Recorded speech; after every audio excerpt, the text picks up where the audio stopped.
Well, what about Shepard? Earthborn, but no record of his family. Doesn't have one. He was raised on the streets, learned to look out for himself. He proved himself during the Blitz. Held off enemy forces on the ground until reinforcements arrived. He's the only reason Elysium is still standing. We can't question his courage. Humanity needs a hero, and Shepard's the best we've got. I'll make the call.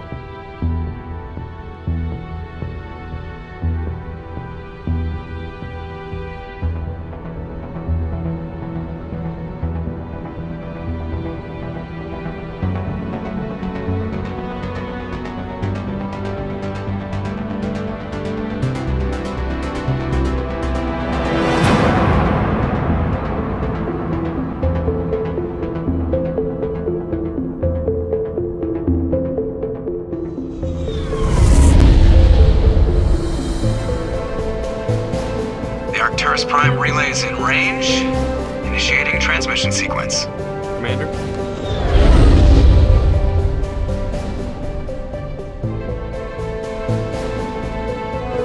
We are connected. Calculating transit mass and destination. The relay is hot, requiring approach vector. All stations secure for transit.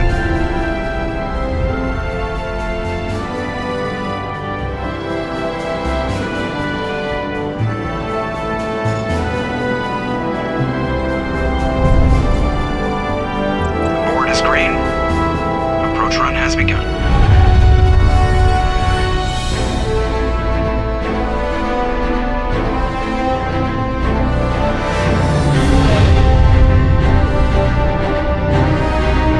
Hitting the relay in 3, 2,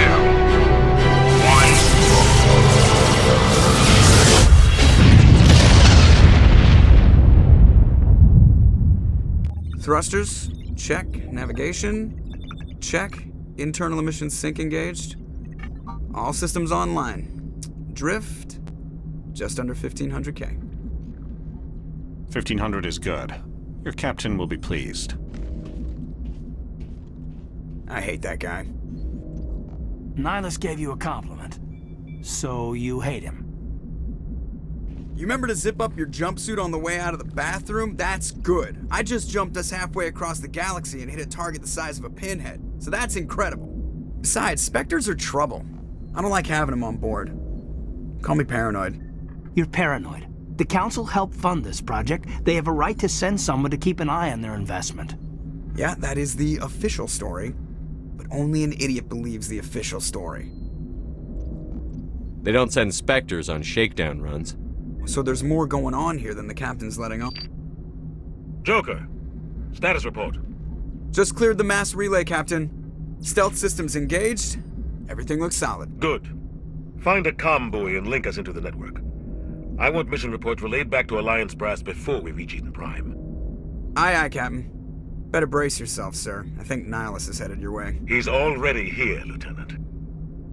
Tell Commander Shepard to meet me in the comm room for a debriefing. You get that, Commander? I'm on my way. Is it me or does the Captain always sound a little pissed off? Only when he's talking to you, Joker.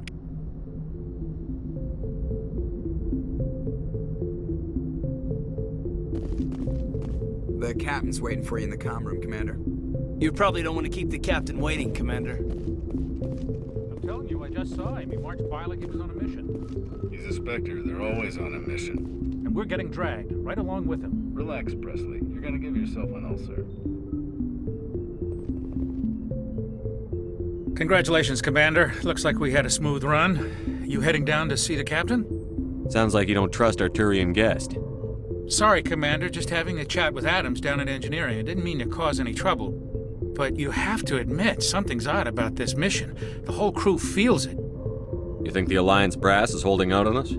If all we're supposed to do is test out the stealth system, why is Captain Anderson in charge? And then there's Nihilus.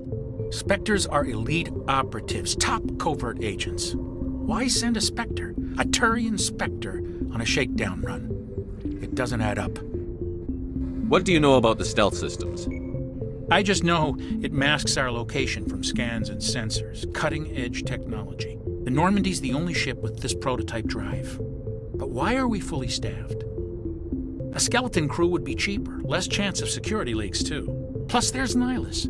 It's pretty obvious this shakedown run is just a cover. For what? Damned if I know, Commander. We're out here on false pretenses. I'm not a fan of being left in the dark. What do you know about... Plus there's Nihilus. A full crew makes sense. We need the extra hands in case anything goes wrong. And the Spectre is just here as an observer. Well, maybe you're right, Commander, but I just can't shake this feeling that we're out here on false pretenses. Do you have a problem with the captain? No, sir. But I can't figure out what he's doing here. Captain Anderson is one of the most decorated Special Forces officers in the service. If he melted down all his medals, he could make a life-size statue of himself.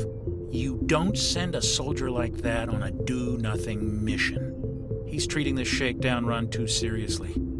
Something big is going on. You don't trust Nihilus? I don't like Turians in general. It runs in my family. My grandfather fought in the First Contact War. Lost a lot of friends when the Turians hit us. That was 30 years ago. You can't blame Nihilus for that. No, I guess not. But it still makes me nervous to have a Spectre on board, especially a Turian. We're an Alliance vessel, human military, but Nihilus doesn't answer to the captain like the rest of us. Spectres operate outside the normal chain of command. And they don't come along just to observe shakedown runs. Nihilus looks like he's expecting some heavy action. I don't like it. I'll see if I can get some answers when I see him. Good luck, Commander. I grew up on Eden Prime, Doc. It's not the kind of place Spectres visit. There's something Nihilus isn't telling us about this mission. That's crazy. The captain's in charge here. He wouldn't take orders from a Spectre. Not his choice, Doc. Spectres don't answer to anyone. They can do whatever they want. Kill anyone who gets in their way. Oh, you watch too many spy vids, Jenkins. What do you think, Commander? We won't be staying on Eden Prime too long, will we? I'm itching for some real action. I sincerely hope you're kidding, Corporal. Your real action usually ends with me patching up crew members in the infirmary. Marines are meant to fight. You just fix us up when we're done. I know how things work, Commander. I've seen my share of combat, but it's foolish to go looking for trouble. You could both take a lesson from the captain. He's not afraid of combat, but he knows the value of restraint, too. Sorry, Doc, but this waiting's killing me. I've never been on a mission like this before, not one with a Spectre on board. Do your job, follow my orders, and there won't be any problems. Easy for you to say. You proved yourself in the Blitz. Everybody knows what you can do. This is my big chance. I need to show the brass what I can do. You're young, Corporal. You have a long career ahead of you. Don't do something stupid to mess it up. Don't worry, sir. I'm not going to screw this up. What can you tell me about Nihilus? Turians are generally well respected by the other species. Their fleet has more patrols protecting Citadel space than any other. They don't always get on well with us, though. Some people find them too rigid. Others still blame them for the First Contact War. As for Nihilus, I haven't said more than 2 words to him. He usually only speaks to the captain. I hope we get a chance to see him in action. I heard Nihilus took down an entire enemy platoon all by himself. What do you know about the Spectres? Only what I've heard. Spectre agents work directly for the Citadel Council. They usually work alone or in small groups. Spectres don't have any official power, though. Basically, they're a shadow organization with a mandate to preserve and protect galactic stability. Protect it at any cost. Don't forget that part. Spectres operate above the law. Why don't we have any of our own people in there? Spectres usually come from the Council races, like the Turians. We've been trying to get a human accepted into their ranks for years now. So far, it hasn't happened. Hey, Commander, you'd make a good Spectre.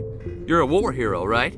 Held off an entire enemy fleet during the Blitz single-handed? That's the kind of talent the Spectres are looking for. This is all just wild speculation. The Spectres aren't interested in recruiting humans, no matter how capable. How do you control agents with unlimited power? I suppose the Council could revoke the Spectre status of an agent who got out of hand.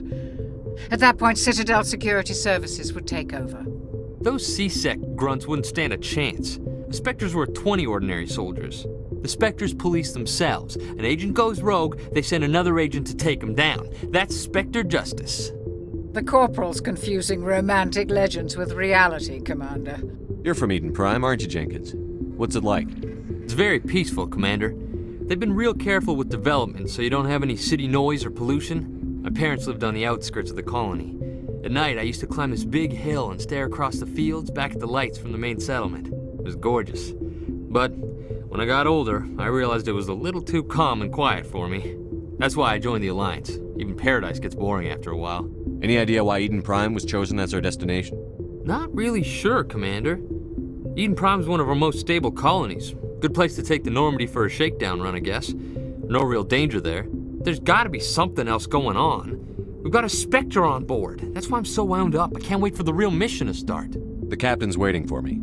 Goodbye, Commander.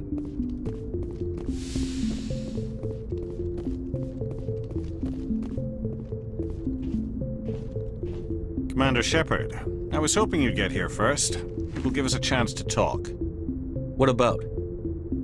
I'm interested in this world we're going to, Eden Prime. I've heard it's quite beautiful. They say it's a paradise. Yes, a paradise. Serene, tranquil, safe. Eden Prime has become something of a symbol for your people, hasn't it? Proof that humanity can not only establish colonies across the galaxy, but also protect them. But how safe is it, really? Do you know something? Your people are still newcomers, Shepard. The galaxy can be a very dangerous place. Is the Alliance truly ready for this? I think it's about time we told the Commander what's really going on. This mission is far more than a simple shakedown run. I figured there was something you weren't telling us. We're making a covert pickup on Eden Prime. That's why we needed the stealth systems operational. There must be a reason you didn't tell me about this, sir. This comes down from the top, Commander. Information strictly on a need-to-know basis. A research team on Eden Prime unearthed some kind of beacon during an excavation. It was Prothean. I thought the Protheans vanished 50,000 years ago. Their legacy still remains. The mass relays, the Citadel, our ship drives. It's all based on Prothean technology. This is big, Shepard. The last time humanity made a discovery like this, it jumped our technology forward 200 years. But Eden Prime doesn't have the facilities to handle something like this. We need to bring the beacon back to the Citadel for proper study. Obviously, this goes beyond mere human interests, Commander. This discovery could affect every species in Council space. Why didn't we keep the beacon for ourselves? You humans don't have the best reputation. Some species see you as selfish, too unpredictable, too independent, even dangerous. Sharing that beacon will improve relations with the Council. Plus, we need their scientific expertise. They know more about the Protheans than we do. The beacon's not the only reason I'm here, Shepard. Nihilus wants to see you in action, Commander. He's here to evaluate you. What's going on, Captain? The Alliance has been pushing for this for a long time. Humanity wants a larger role in shaping interstellar policy. We want more say with the Citadel Council. The Spectres represent the Council's power and authority. If they accept a human into their ranks, it shows how far the Alliance has come. You held off an enemy assault during the Blitz single-handed. You showed not only courage, but also incredible skill. That's why I put your name forward as a candidate for the Spectres. Why would a Turian want a human in the Spectres? Not all Turians resent humanity. Some of us see the potential of your species. We see what you have to offer to the rest of the galaxy, and to the Spectres. We are an elite group. It's rare to find an individual with the skills we seek. I don't care that you're human, Shepard. I only care that you can do the job. Just tell me what I have to do. I need to see your skills for myself, Commander. Eden Prime will be the first of several missions together. You'll be in charge of the ground team. Secure the beacon and get it onto the ship ASAP. Nihilus will accompany you to observe the mission. What do you know about the Protheans? Just what they taught us in school. They were a technologically advanced species that ruled the galaxy 50,000 years ago. Then they vanished. Nobody really knows how or why, though I've heard plenty of theories. But everyone agrees, galactic civilization wouldn't exist without them. Their Citadel is the very heart of galactic society, and without their mass relays, interstellar travel would be impossible. We all owe the Protheans a great debt. I'd like to know more about Eden Prime before we touch down. It's a peaceful farming world, but it represents something much bigger. Eden Prime is one of our oldest and most successful colonies. It proved we were ready to face the challenges of settling new worlds, to forge a place for humanity beyond Earth. It symbolizes humanity's growth and evolution as a spacefaring species. And after this, it will be known as the world where humans made a discovery of galactic importance.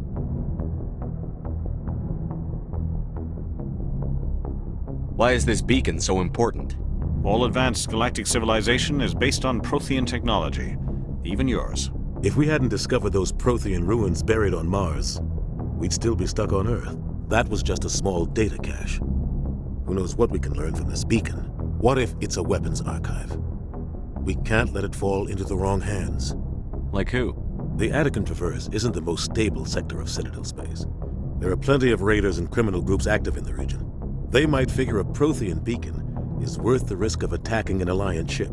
Plus, Eden Prime is right on the border of the Terminus systems. The Attican Traverse is under Citadel protection. If the Terminus systems attack, it's an act of war. Technically, yes. But some of the species in the Terminus might be willing to start a war over this. The last thing the Council wants is to get dragged into a major conflict with the Terminus systems. We have to keep this low-key. Just give the word, Captain. We should be getting close to Eden. Captain, we got a problem. What's wrong, Joker? Transmission from Eden Prime, sir. You better see this. Bring it up on screen.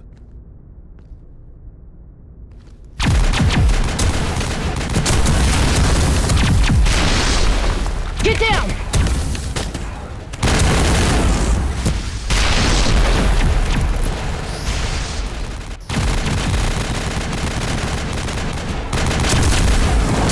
We are under attack, taking heavy casualties. I repeat, heavy casualties. We can't get evac. They came out of nowhere. We need...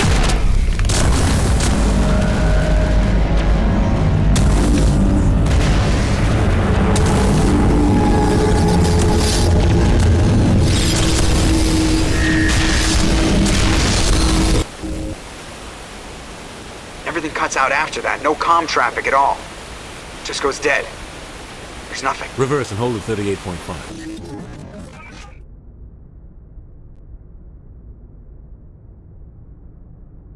Status report. 17 minutes out, Captain. No other Alliance ships in the area. Take us in, Joker, fast and quiet. This mission just got a lot more complicated. A small strike team can move quickly, without drawing attention. It's our best chance to secure the beacon. Grab your gear and meet us in the cargo hold. Tell Alenko and Jenkins to suit up, Commander. You're going in.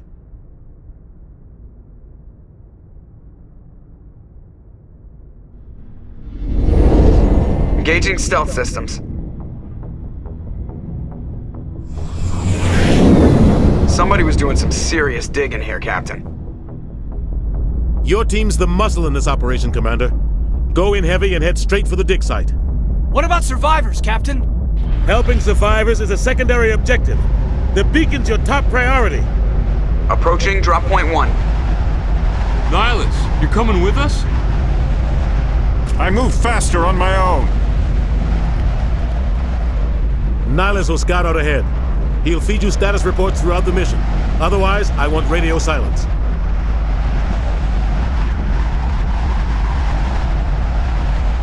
Ready and able, sir. The mission's yours now, Shepard. Good luck! We are approaching drop point 2.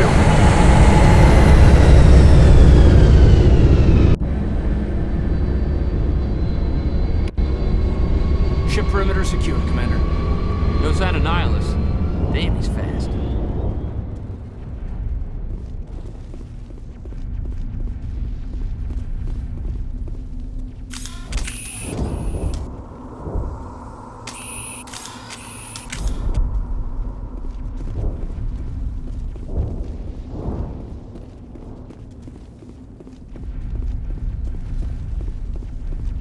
What the hell are those?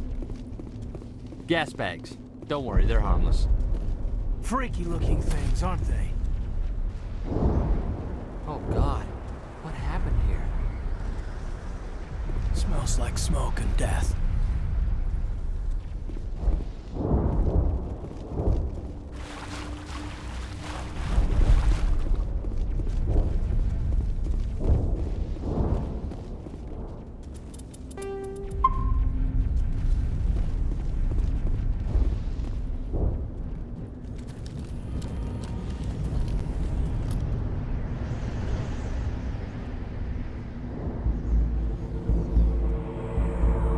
Jenkins, take point.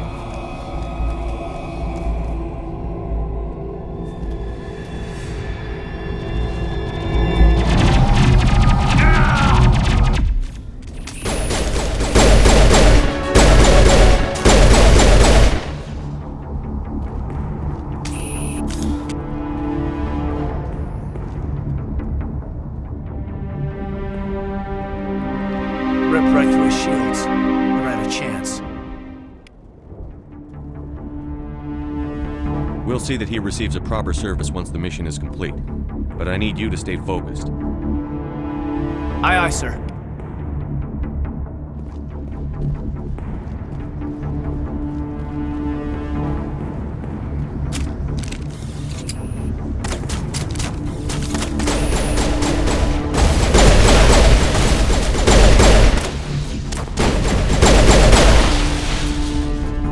I've got some burned out buildings here, Shepard. A lot of bodies. I'm gonna check it out. I'll try to catch up with you at the dig site.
Thanks for your help, Commander. I didn't think I was gonna make it. Gunnery Chief Ashley Williams of the 212. You the one in charge here, sir? Are you wounded, Williams? A few scrapes and burns, nothing serious. The others weren't so lucky. Oh man. We were patrolling the perimeter when the attack hit. We tried to get off a distress call, but they cut off our communications. I've been fighting for my life ever since. Where's the rest of your squad? We tried to double back to the beacon, but we walked into an ambush. I don't think any of the others... I think I'm the only one left. This isn't your fault, Williams. You couldn't have done anything to save them. Yes, sir. We held our position as long as we could, until the geth overwhelmed us. The geth haven't been seen outside the Veil in nearly 200 years. Why are they here now? They must have come for the beacon. The dig site is close, just over that rise. It might still be there. We could use your help, Williams. Aye, aye, sir. It's time for payback. What else do you know about the geth? Just what I remember from history class back in school. They're synthetics, non-organic life forms with limited AI programming, created by the Quarians a few centuries ago. They were supposed to be a source of cheap labor, but ended up turning on the Quarians and drove them into exile.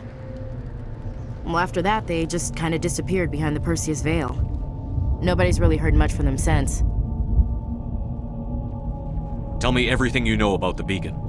They were doing some digging out here to extend the monorail and expand the colony. A few weeks ago, they unearthed some Prothean ruins, and the beacon.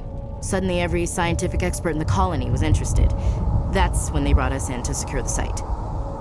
I don't know much about the beacon itself, but I heard one of the researchers say this could be the biggest scientific discovery of the century. What happened to the researchers at the dig site? I don't know. They set up camp near the beacon. The 232 was with them. Maybe their unit fared better than mine. Describe what happened leading up to the attack. We were sent out a couple of nights ago from the main colony to secure the area. Seemed like a routine patrol, until the geth hit us. We never knew they were coming. What happened to the researchers at the dig site? I don't know. They set up camp near the beacon. The The 232 was with them. Maybe their unit fared better than mine. Have you seen a Turian Spectre around here? There aren't any Turians on Eden Prime. None that I've ever met. Not sure I'd be able to tell if one was a Spectre anyway. If you saw this guy, you'd know. Carries enough firepower to wipe out a whole platoon. Luckily, he's on our side. Sorry. Like I said, no Turians. Move out.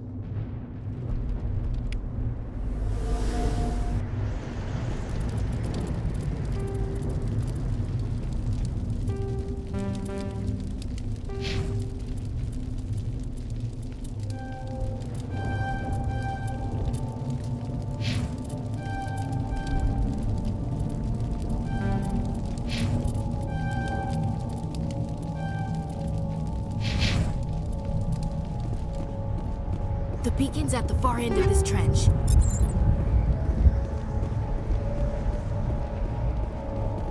That man was still alive when they stuck him on the spike. Impaling victims instead of just shooting them. There must be some reason behind it. Classic psychological warfare. They're using terror as a weapon. Killing us isn't enough. The geth want us to suffer. We thought this world was safe until the geth showed up.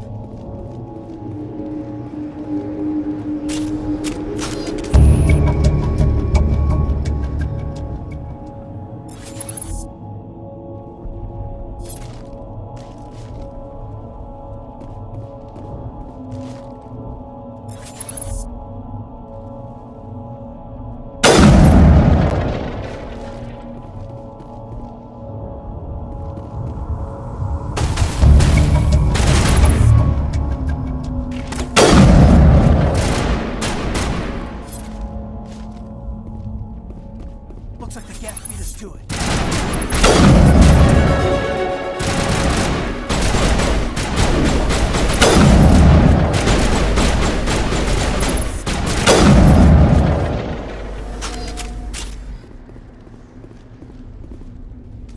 This is the dig site. The beacon was right here. It must have been moved. By who? Our side or the geth? Hard to say. Maybe we'll know more after we check out the research camp. You think anyone got out of here alive? If they were lucky. Maybe hiding up in the camp. It's just on the top of this ridge, up the ramps. Smells like smoke and death.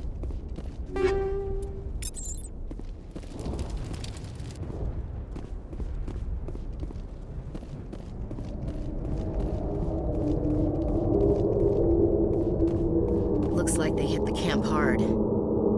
It's a good place for an ambush. Keep your guard up.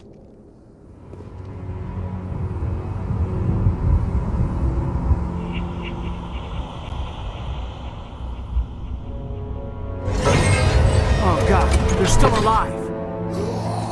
What did the geth do to them?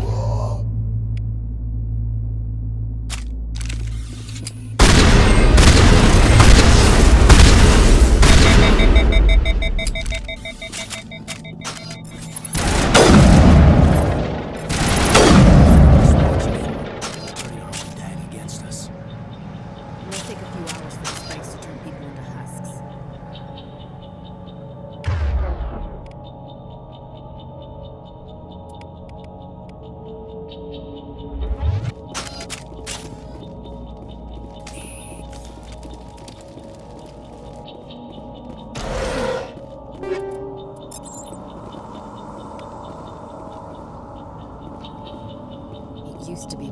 That door. It's closed. Security lock's engaged.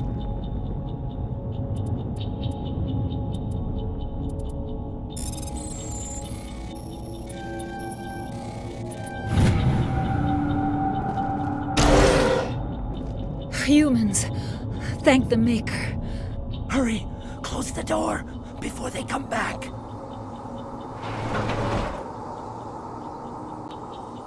Don't worry. We'll protect you. Thank you. I think we'll be okay now. It looks like everyone's gone. You're Dr. Warren, the one in charge of the excavation. Do you know what happened to the beacon? It was moved to the spaceport this morning. Manuel and I stayed behind to help pack up the camp. When the attack came, the Marines held them off long enough for us to hide. They gave their lives to save us. No one is saved. The age of humanity is ended. Soon, only ruin and corpses will remain.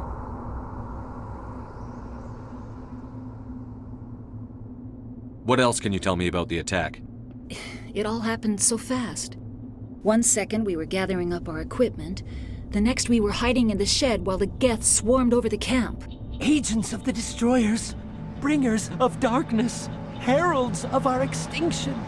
We could hear the battle outside, gunfire, screams. I thought it would never end. Then everything went quiet.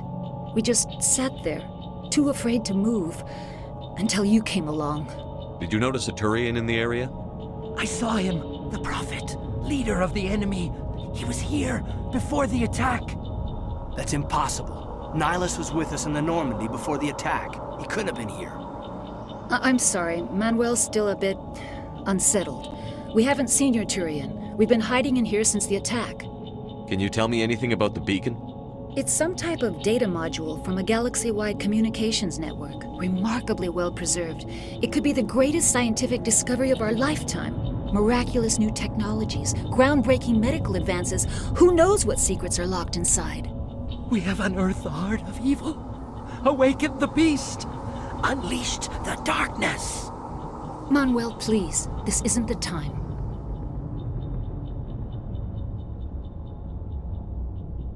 What's wrong with your assistant?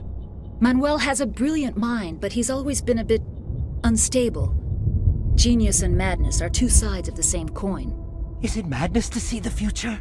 To see the destruction rushing towards us? To understand there is no escape? No hope? No. I am not mad. I'm the only sane one left. I gave him an extra dose of his meds after the attack. Say goodnight, Manuel. You cannot silence the truth. My voice must be heard. Oh my God! What did you do? That might have been a little extreme, Commander. You can't just go around whacking people in the head. Just a little bump on the head. Let him sleep it off. I suppose you're right. By the time he wakes up, the meds will have kicked in. Williams, take us to the spaceport. Good luck, Commander.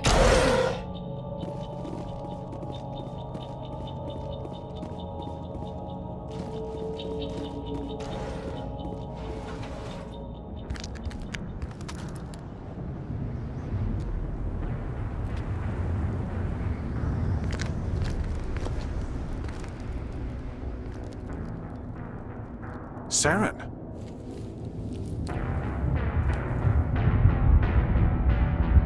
Nihilus. This isn't your mission, Saren. What are you doing here? The Council thought you could use some help on this one. I wasn't expecting to find the geth here. The situation's bad. Don't worry. I've got it under control.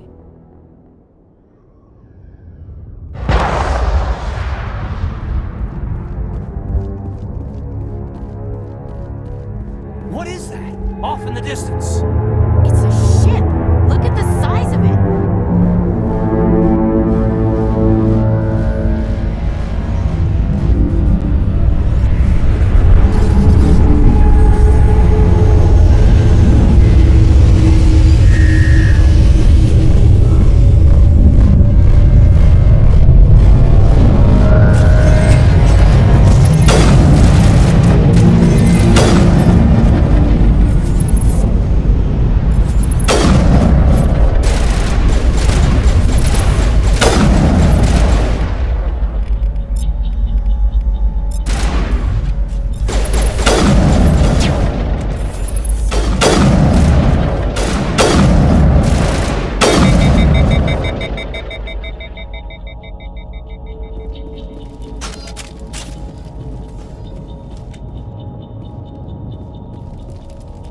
Everybody stay calm out there. We're coming out, we're not armed. Is it safe? Are they gone? We took care of them. Those things were crawling all around the shed. They would have found us for sure. We owe you our lives. I still can't believe it. When we saw that ship, I thought it was all over. It showed up right before the attack. Knew it was trouble the second I saw it, so we made a break for the sheds. Tell me everything you remember about the attack. The three of us were working the crops when that ship showed up. We just saw it and ran. I don't know what happened to the rest of the crew. They were by the garage, over near the spaceport, right where that ship came down. No way they survived. You don't know that! We survived! If they made it to the garage, they could have had a fighting chance! Do you know anything about the Prothean beacon they dug up? We're just farmers. We heard they found something out there, but it never really mattered to us. Not until now. What else can you tell me about the ship you saw? I was too busy running to get a clear look at it. I think it landed over near the spaceport. Tell them about the noise, Cole. That awful noise. It was emitting some kind of signal as it descended. It sounded like the shriek of the damned. Only it was coming from inside your own head. It was probably trying to block communications. Whatever it was, felt like it was tearing right through my skull. Almost made it impossible to think. I have to go. Hey, Cole, we're just a bunch of farmers. These guys are soldiers. Maybe we should give them the stuff. Jeez, Blake, you gotta learn when to shut up. If there's something you're not telling me... Some guys at the spaceport were running a small smuggling ring, nothing major. In exchange for a cut of the profits, we let them store packages in our sheds. You greedy bastard. You weren't running for your life. You were running to check on your merchandise. No, it's not like that. I just knew there were some packages here, something we could use. I found a pistol. Figured it would come in handy if those things came back. But you'll probably get more use out of it than we will. I'm only gonna ask this once. Think long and hard before you lie to me again. Are you sure all you've got is one lousy pistol? No, wait, I just remembered. I just had it in my pocket. You might as well take that too. That's everything, really. Who's your contact at the spaceport, Cole? What's his name? He's not a bad guy. I don't want to get him in trouble. Besides, I'm not a snitch. Would you rather be a snitch or a corpse? Powell. His name's Powell. No honor among thieves. That's all I know, really. So let's try to keep things friendly from here on in, okay? I have to go.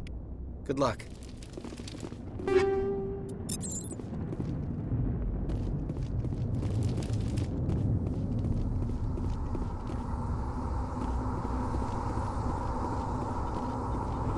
Commander, it's Nihilus.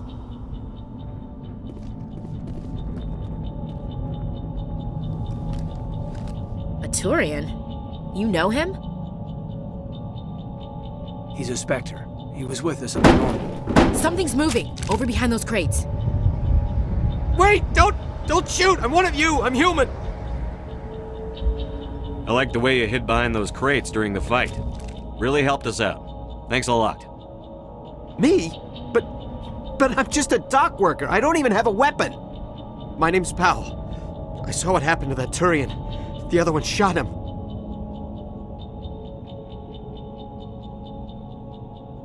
What the hell are you talking about? There were two Turians here. Your friend and another one he called Saren. I think they knew each other. Your friend seemed to relax. He let his guard down.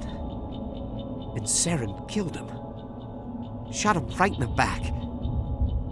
I'm just lucky he didn't see me behind the crates. We were told a Prothean beacon was brought to the spaceport. What happened to it? It's over on the other platform. Probably where that guy Saren was headed. He hopped on the cargo train right after he killed your friend. I knew that beacon was trouble. Everything's gone to hell since we found it. First that damn mothership showed up, then the attack. They killed everyone. Everyone. If I hadn't been behind the crates, I'd be dead too. How come you're the only one who survived? Why didn't anyone else try to hide behind the crates? They never had a chance. I was already behind the crates when the attack started. Wait a minute. You were hiding behind the crates before the attack? Sometimes I need a nap to get through my shift. I sneak off behind the crates to grab 40 winks where the supervisor can't find me. You survived because you're lazy?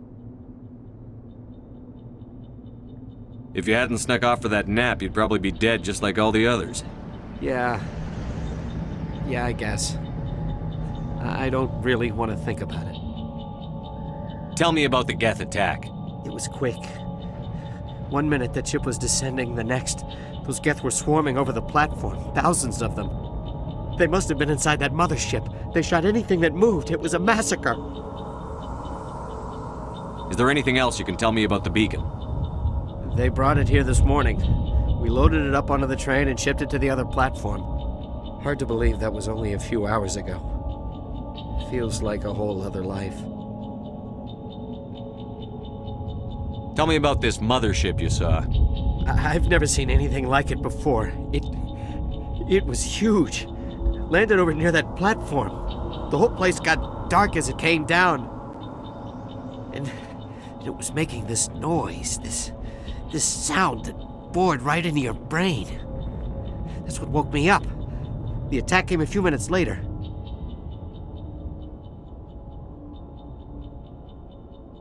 You're Cole's contact here on the docks for the smuggling ring. What? No! I mean, what does it matter now? So I'm a smuggler, who cares? My supervisor's dead, the entire crew's dead. Doesn't matter now, does it?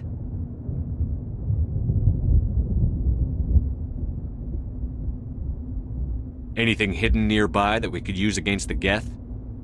A shipment of grenades came through last week. Nobody notices if a few small pieces go missing from the military orders. You greedy son of a bitch! We're out here trying to protect your sorry ass, and all you can think about is how you can rip us off? I never thought you'd actually need those grenades. Who'd want to attack Eden Prime? We're just a bunch of farmers. How was I supposed to know?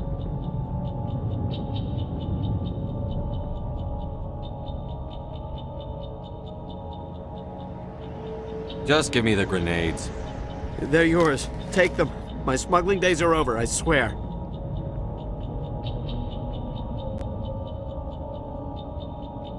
Too many people died here for you to start jerking me around.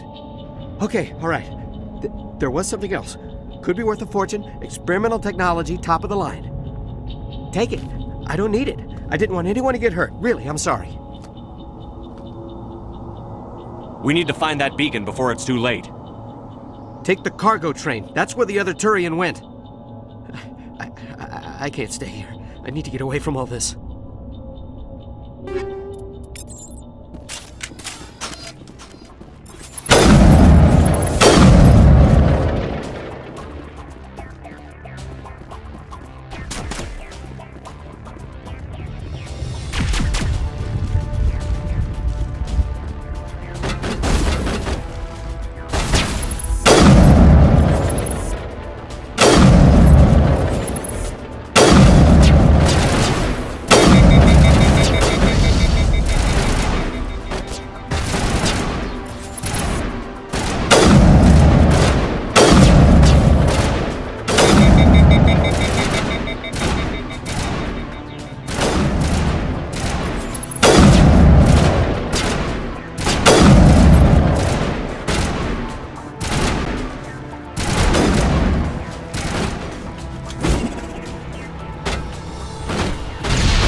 Set the charges. Destroy the entire colony. Leave no evidence that we were here.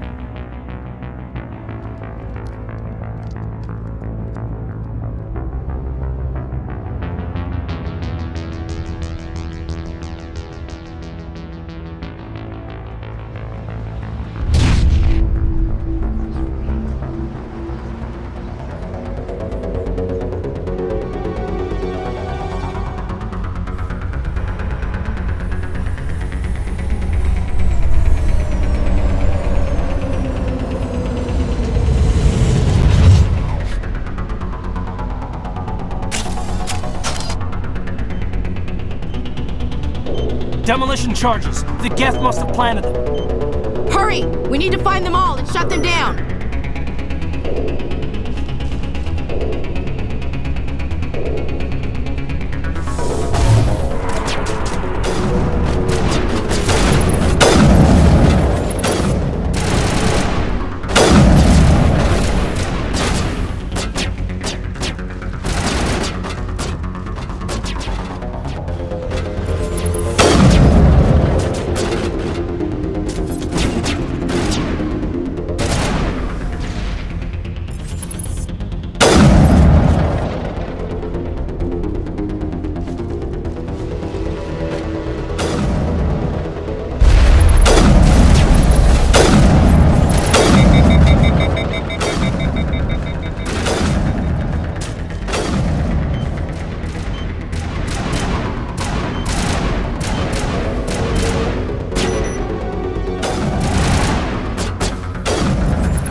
out those hostiles!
Like someone dropped a bomb. That must be where the geth ship landed. I've never seen a ship big enough to leave a landing imprint like that. Not in our fleet. Or anyone else's.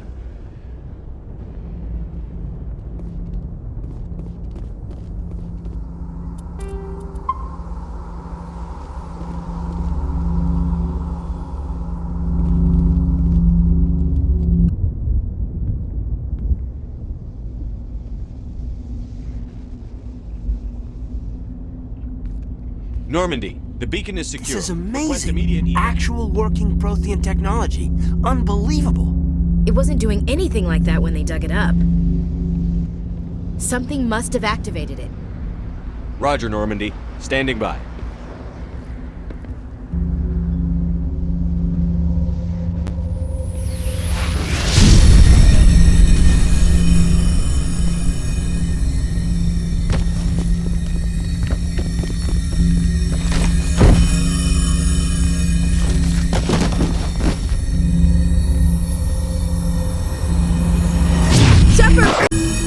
No, don't touch it! Too dangerous!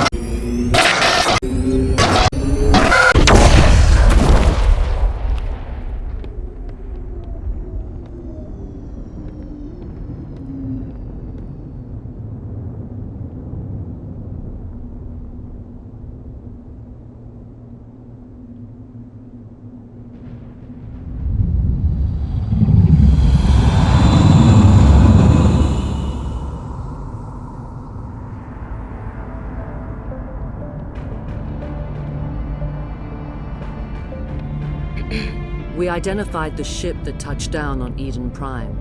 The Normandy, a human alliance vessel.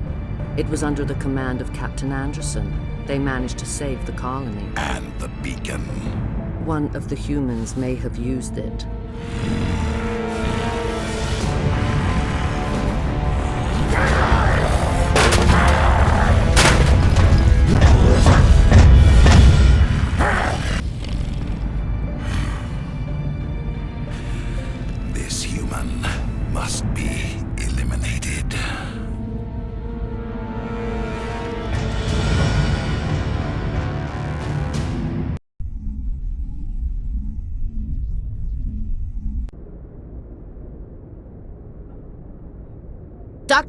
Dr. Chakwas, I think he's waking up.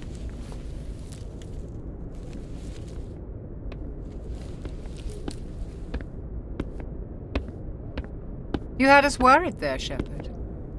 How are you feeling? Like the morning after shore leave. How long was I out? About 15 hours.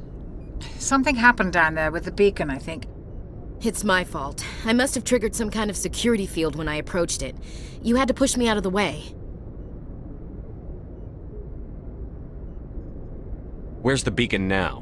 What happened to it? The beacon exploded. A system overload, maybe. The blast knocked you cold. The lieutenant and I carried you back here to the ship. I appreciate it. Physically, you're fine. But I detected some unusual brain activity. Abnormal beta waves. I also noticed an increase in your rapid eye movement. Signs typically associated with intense dreaming.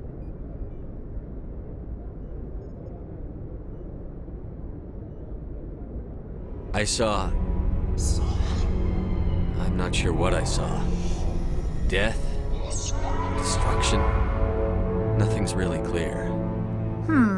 I better add this to my report. It may... Oh, Captain Anderson. How's our XO holding up, Doctor? Well, all the readings look normal. I'd say the commander's going to be fine. Glad to hear it. Shepard, I need to speak with you. In private. Aye, Captain. I'll be in the mess if you need me.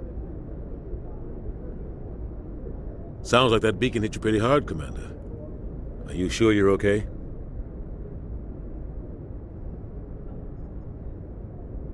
I don't like soldiers dying under my command. Jenkins wasn't your fault. You did a good job, Shepard. Chief Williams isn't part of the Normandy crew. I figured we could use a soldier like her. She's been reassigned to the Normandy. Williams is a good soldier. She deserves it. Lieutenant Alenko agrees with you. That's why I added her to our crew. Intel dropped the ball, sir. We had no idea what we were walking into down there. That's why things went to hell. The Geth haven't been outside the Veil in 2 centuries, Commander. Nobody could have predicted this. You said you needed to see me in private, Captain? I won't lie to you, Shepard. Things look bad. Nihilus is dead. The beacon was destroyed and Geth are invading. The Council's going to want answers. The Geth would have wiped out the whole colony if I hadn't stopped them. I'll stand behind you and your report, Shepard. You're a damned hero in my books. That's not why I'm here. It's Saren, that other Turian. Saren's a Spectre, one of the best, a living legend. But if he's working with the Geth, it means he's gone rogue. A rogue Spectre's trouble. Saren's dangerous, and he hates humans. Why? He thinks we're growing too fast, taking over the galaxy. A lot of aliens think that way. Most of them don't do anything about it. But Saren has allied himself with the Geth. I don't know how, I don't know why. I only know it had something to do with that beacon. You were there just before that beacon self-destructed. Did you see anything? Any clue that might tell us what Saren was after? Just before I lost consciousness, I had some kind of vision. A vision? A vision of what? I saw synthetics. Geth, maybe. Slaughtering people. Butchering them. We need to report this to the Council, Shepard. What are we gonna tell them? I had a bad dream? We don't know what information was stored in that beacon. Lost Prothean technology? Blueprints for some ancient weapon of mass destruction? Whatever it was. Saren took it. But I know Saren. I know his reputation is politics. He believes humans are a blight on the galaxy. This attack was an act of war. He has the secrets from the beacon. He has an army of Geth at his command, and he won't stop until he's wiped humanity from the face of the galaxy. I'll find some way to take him down. It's not that easy. He's a Spectre. He can go anywhere, do almost anything. That's why we need the Council on our side. We prove Saren's gone rogue, and the Council will revoke his Spectre status. I'll contact the Ambassador and see if he can get us an audience with the Council. He'll want to see us as soon as we reach the Citadel. We should be getting close. Head up to the bridge and tell Joker to bring us into dock.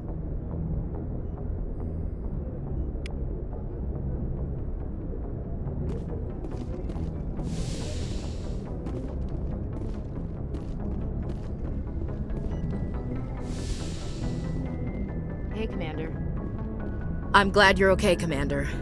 The crew could use some good news after what happened to Jenkins. Jenkins was a valuable part of this crew. Part of me feels guilty over what happened. If Jenkins was still alive, I might not be here. You're a good soldier, Williams. You belong on the Normandy. Thanks, Commander. That means a lot from you. I've never met anyone who was awarded the Star of Terra. Things were pretty rough down there. Are you okay? I've seen friends die before.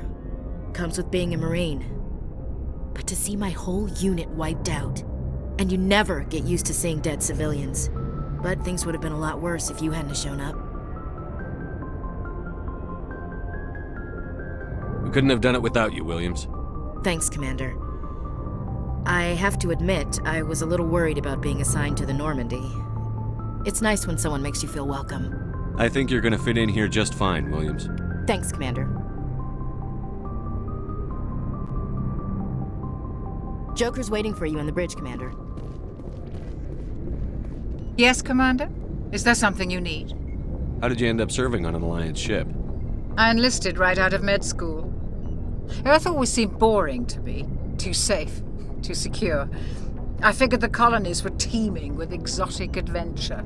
I wanted to travel the stars, tending the wounds of tough soldiers with piercing eyes and sensitive souls. Turns out military life isn't quite as romantic as I'd imagined. But humanity needs the Alliance if we want to keep expanding through the Traverse, and the Alliance always needs good doctors.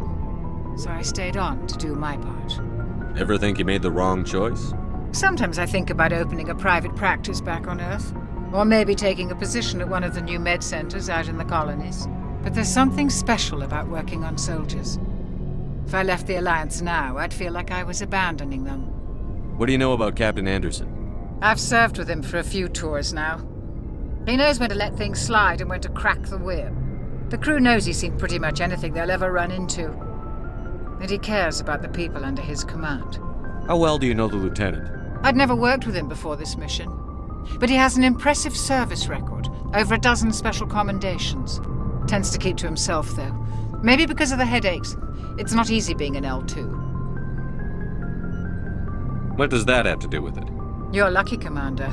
Your implants use the L3 configuration. Lieutenant Alenko has the older L2, far more complications. What kind of complications? Severe mental disabilities, insanity, crippling physical pain. There's a long list of horrific side effects. Caden's lucky. He just gets migraines. I should go. Goodbye, Commander. Glad to see you're okay, Commander.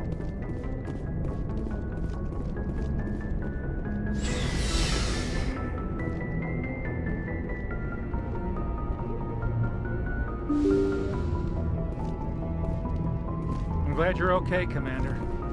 Losing Jenkins was hard enough on you.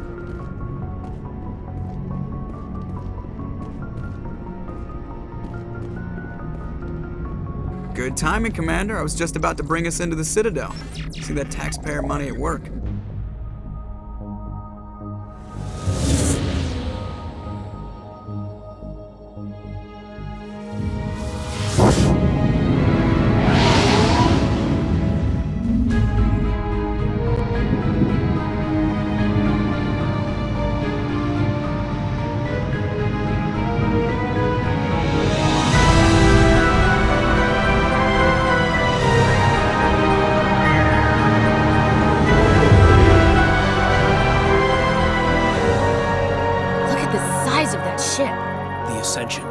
Flagship of the Citadel fleet.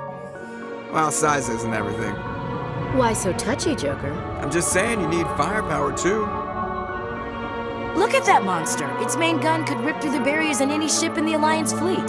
Good thing it's on our side, then. Citadel Control, this is SSV Normandy, requesting permission to land. Stand by for clearance, Normandy. Clearance granted. You may begin your approach. Transferring you to an Alliance operator. Roger, Alliance Tower. Normandy out. Normandy, this is Alliance Tower. Please proceed to Dock 422.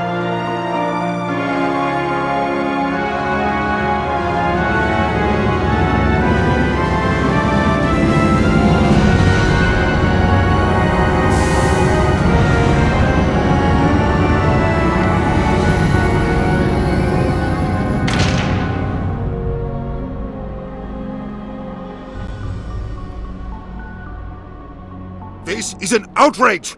The Council would step in if the geth attacked a Turian colony? The Turians don't found colonies on the borders of the Terminus systems, Ambassador. Humanity was well aware of the risks when you went into the Traverse. What about Saren? You can't just ignore a rogue Spectre. I demand action! You don't get to make demands of the Council, Ambassador. Citadel Security is investigating your charges against Saren. We will discuss the CSEC findings at the hearing, not before. Captain Anderson, I see you brought half your crew with you. Just the ground team from Eden Prime, in case you had any questions. I have the mission reports. I assume they're accurate? They are. Sounds like you convinced the Council to give us an audience. They were not happy about it. Saren's their top agent. They don't like him being accused of treason. Saren's a threat to every human colony out there. He needs to be stopped. The Council has to listen to us. Settle down, Commander. You've already done more than enough to jeopardize your candidacy for the Spectres. The mission on Eden Prime was a chance to prove you could get the job done. Instead, Nihilus ended up dead and the beacon was destroyed. That's Saren's fault, not his. Then we better hope the CSEC investigation turns up evidence to support our accusations. Otherwise, the Council might use this as an excuse to keep you out of the Spectres. Come with me, Captain. I want to go over a few things before the hearing. Shepard, you and the others can meet us at the Citadel Tower, top level. I'll make sure you have clearance to get in. And that's why I hate politicians.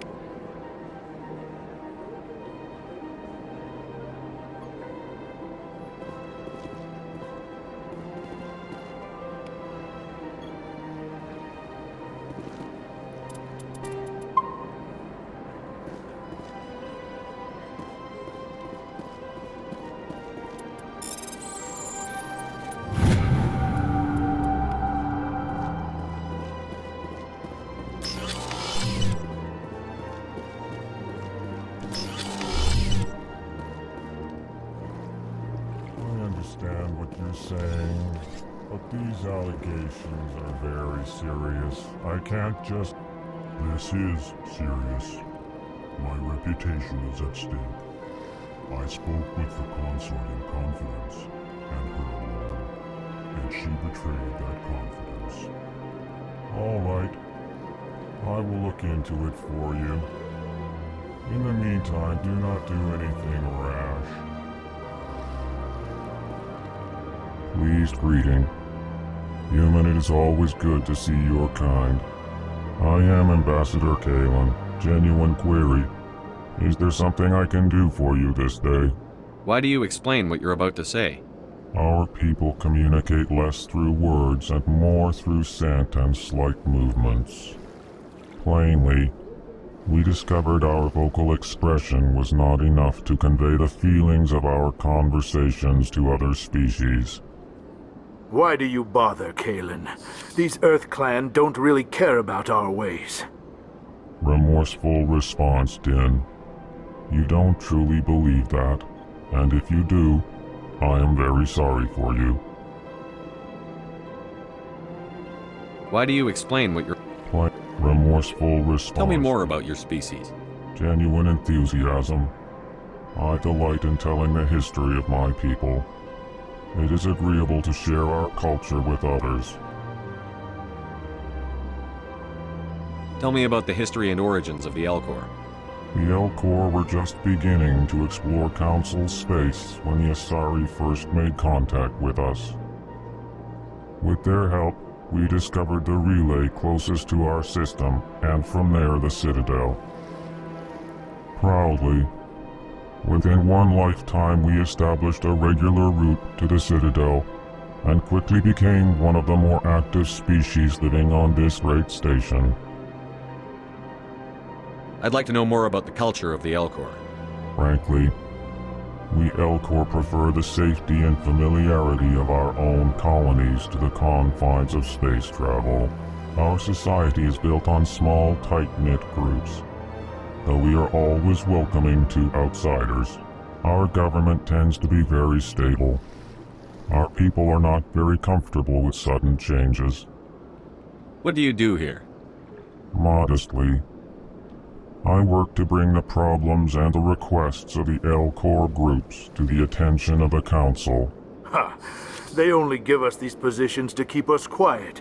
The Council doesn't care about our races. Chastising rebuke. Your tone is inappropriate, Din. This human is not to blame for your malcontent or your misconceived suspicions. Goodbye, Ambassador. Sincere farewell. Good day to you, human. Enjoy your time on the Citadel. EarthClan, you are in the wrong place, I think. Your ambassador is next door in the large office. Chastising remark. Don't be so rude, Din. At least introduce yourself. I am Din Korlak, Volus ambassador. Is there something I can do for you, EarthClan? What is this place? You are in the embassy for the Volus and the Elcor. Your ambassador is next door, in his own office. In this shared space, I aid my fellow Volus when I'm not being interrupted. I'd like to know more about the Volus. I'm sure our history and culture would bore you, EarthClan. Actually, I would like to know more about your history. My people came to the Citadel shortly after the Asari and Salarians had discovered it. We were instrumental in establishing a standardized galactic economy. However, despite our long association with the Citadel and our many contributions to galactic society, we still do not hold a seat on the Council. Tell me about Volus culture. We are tribal by nature, but our ways are not violent. We barter and trade our lands and tribe members in order to increase status. Larger tribes often engulf smaller ones and eventually split again. Our society is very malleable, and our government is always shifting and changing. Since we're not physically adept, we trade our services for protection. What is it you do here? I look out for the best interests of the Volus people. No easy task considering how often we are overlooked by the Council. Chastising rebuke, Din. The Council favors your species greatly. You are naive. The EarthClan will be invited to the Council long before our species will. Why aren't the Volus or Elcor part of the Council? All species must prove themselves before they join the Council.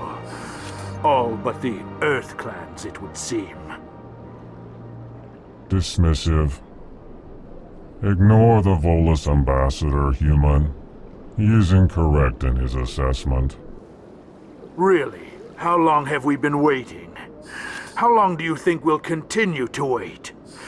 Bah, this talk is wasted on the humans.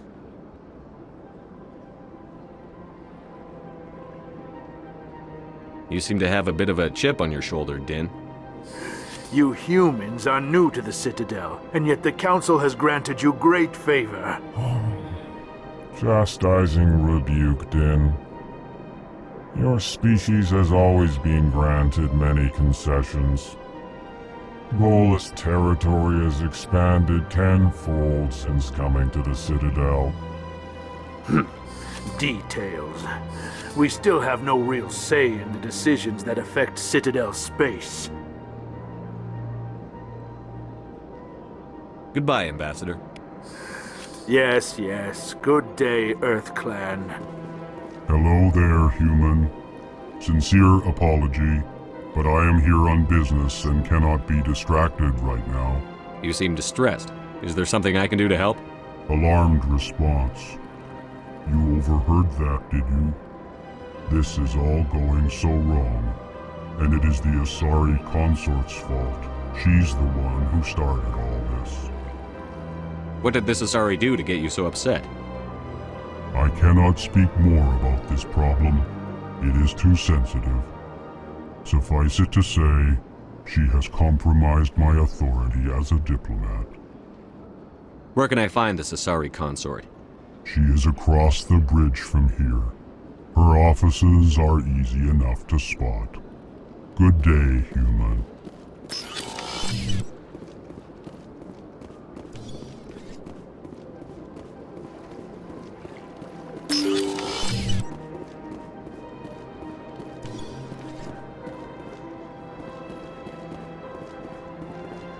Welcome to the Presidium. Allow me to be your guide. On me! Good day, Commander. The human ambassador is up the stairs, first room on the right. You know who I am? Yes, I receive reports on all newly arrived dignitaries and notable people. What is this place? This is the Presidium. More specifically, you are at the Citadel embassies. If you have more questions, please access Avina. What's that? Oh, Avina is the virtual guide for the Citadel. Feel free to access the terminal yourself. What's your name? What do you do here? My name is Safiria. I'm the administrative assistant for the embassies. You seem to be distracted. The embassies are the hub of all Citadel politics. When you represent trillions of citizens, it tends to get a little busy. I should be going now. Have a pleasant day. Welcome to the Presidium. Allow me to be your guide. Greetings and welcome to the Presidium. My name is Avina, and I am pleased to be your virtual guide throughout this level of the Citadel space station. What does that mean? I am a fully interactive virtual intelligence, programmed to provide spontaneous guidance at predetermined locations of interest throughout this level of the Citadel. I may also be contacted through any of the Presidium VI terminals, should you require assistance. Give me the tour. You are standing at Presidium Tourism Terminal 1. On either side of this lobby are the embassies of the various Citadel races, along with CSEC headquarters.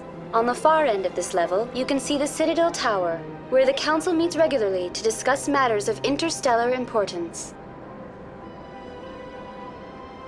I want to know more about Citadel security. Citadel security serves as law enforcement for all regions of the Citadel, though the majority of officers serve in the wards. Executor Palin, a Turian, is the current head of CSEC, but individuals from virtually every species across Citadel space serve as officers beneath him. If you wish to learn more, Executor Palin's office is located in the CSEC headquarters just across the lobby. Tell me about the embassies. Each species in Citadel space important enough to be consulted on matters of galactic politics maintains an embassy on the Presidium. The Volus were the first non-council species to be granted an embassy, roughly 2,384 galactic standard years ago. As Citadel space has expanded, more embassies have been added. The most recently added embassy belongs to your own species, humanity. It was added 19 galactic standard years ago, despite some rather vocal opposition. Why were people trying to keep my species out? Some species felt humanity was given preferential treatment. It often takes a century or more before a new species is granted an embassy. The Council gave a great deal of thought to this matter. In the end, they decided humanity's impact on Citadel space was significant enough to warrant an embassy. Do you agree with their decision? I am not programmed to make that kind of qualified judgment. My code is limited to information and simple interaction simulations. How come the Volus were the first species given an embassy? In the early years following the formation of the Council, the Volus were, apart from the Asari and Salarians, the most populous and widespread species in Citadel space. They established many new colonies and trading outposts, and they petitioned the Council for a greater role in determining interstellar policy. In recognition of their work to expand interstellar trade and establish a standardized galactic economy, the Volus were granted an embassy here on the Citadel. Why weren't they made a council race? The Council races have extensive responsibilities. They must provide personnel and ships for the Citadel fleets. They often provide economic aid in times of disaster. It would be unfair to demand such an enormous burden of a species unable to meet these obligations. The embassies allow lesser species to have a voice on the Citadel. That's pretty damn arrogant. I apologize if my personality has offended you. Please submit all formal complaints in writing to the Citadel Tourist and Visitor Board. Do you know anything about Spectres? The term Spectre is derived from the branch of Special Tactics and Reconnaissance. Each Spectre agent is handpicked by the Council. Their primary role is preserving galactic stability and resolving volatile situations that cannot be handled through normal political channels. In this role, they are granted extraterritorial rights and jurisdictions. Spectres answer to no law or authority except the Council itself. What can you tell me about the Citadel Council? Originally, the Council consisted of representatives from the Asari and Salarians, the two dominant species in Citadel space. Roughly 1,304 galactic standard years ago, Turians were invited to join the Council in recognition of the role they played during the Krogan Rebellion. Since then, the three Council races have worked together to ensure the peaceful coexistence of the galactic community, while preserving individual autonomy for each species. It can't be as simple as that. There must be problems somewhere in the system. I am not programmed to make that kind of qualified judgment. My code is limited to information and simple interaction simulations. What can you tell me about the Citadel Council? Originally, the Council consisted of representatives from the Asari and Salarians, the two dominant species in Citadel space. Roughly 1,304 galactic standard years ago, Turians were invited to join the Council in recognition of the role they played during the Krogan Rebellion. Since then, the three Council races have worked together to ensure the peaceful coexistence of the galactic community, while preserving individual autonomy for each species. Goodbye. Goodbye, and thank you for using Avina. Please enjoy your visit to the Citadel.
Please do not disturb the keepers.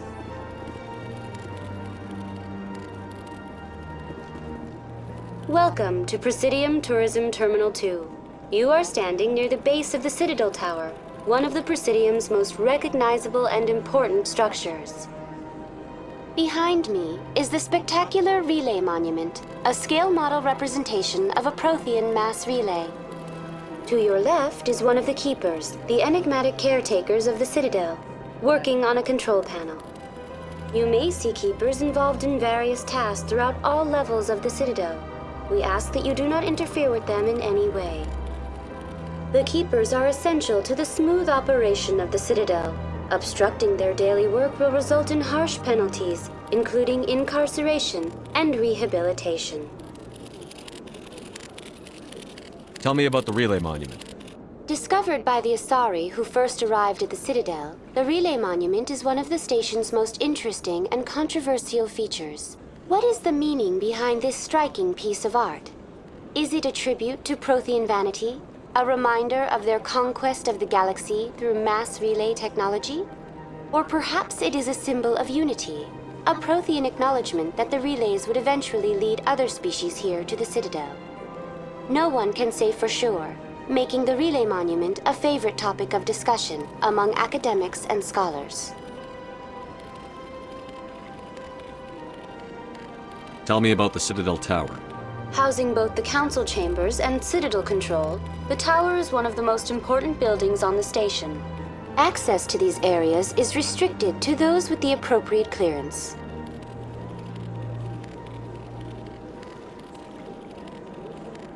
What happens in Citadel control?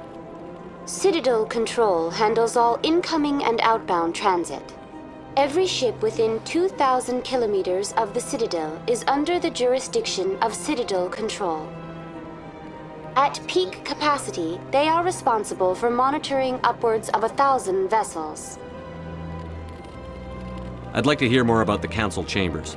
The business of the Council, which often has far-reaching effects on the galactic community, is conducted in a room at the apex of the Citadel Tower. The Council chambers themselves are truly a magnificent sight to behold, though few get to experience the view in person. Typically, only the councilors, ambassadors, and high-ranking officials, along with various support staff, are allowed access. What if someone has business with the Council? The average citizen must go through the proper channels if they wish an audience with the Council. This is usually arranged through their respective ambassadors. Even then, few are given access to the actual Council chambers. In most cases, the ambassador acts on behalf of the citizen. I'm scheduled to have an audience with the Council. Only a handful of visitors to the Citadel are ever granted that privilege. I would be jealous, but that is outside the scope of my programming. That's all for now. Thank you for using Avina. Have a pleasant day.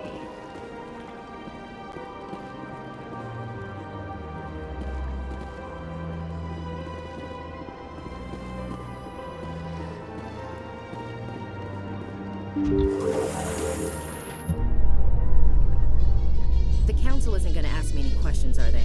I doubt it. We've made our reports. Now we just have to trust Ambassador Udina. No, we don't, sir.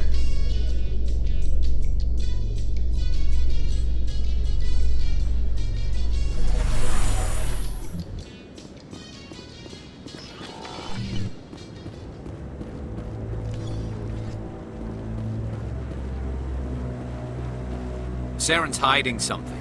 Give me more time. Stall them. Stall the Council? Don't be ridiculous. Your investigation is over, Garrus.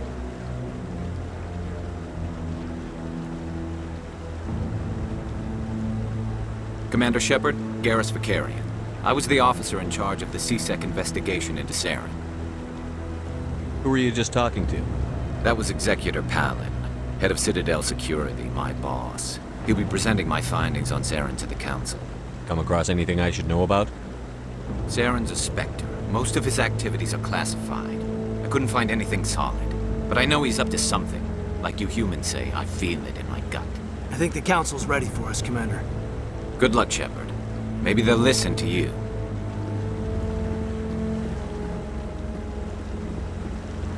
Humans in the tower. Interesting.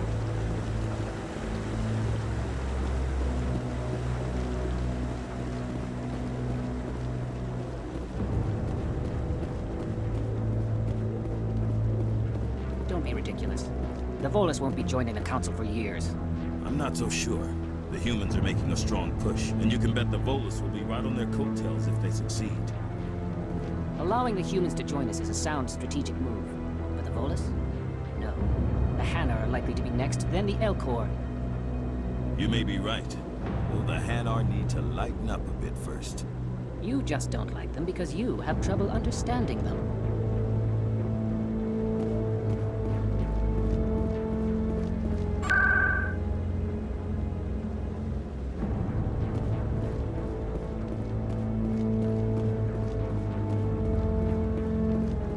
The hearing's already started. Come on.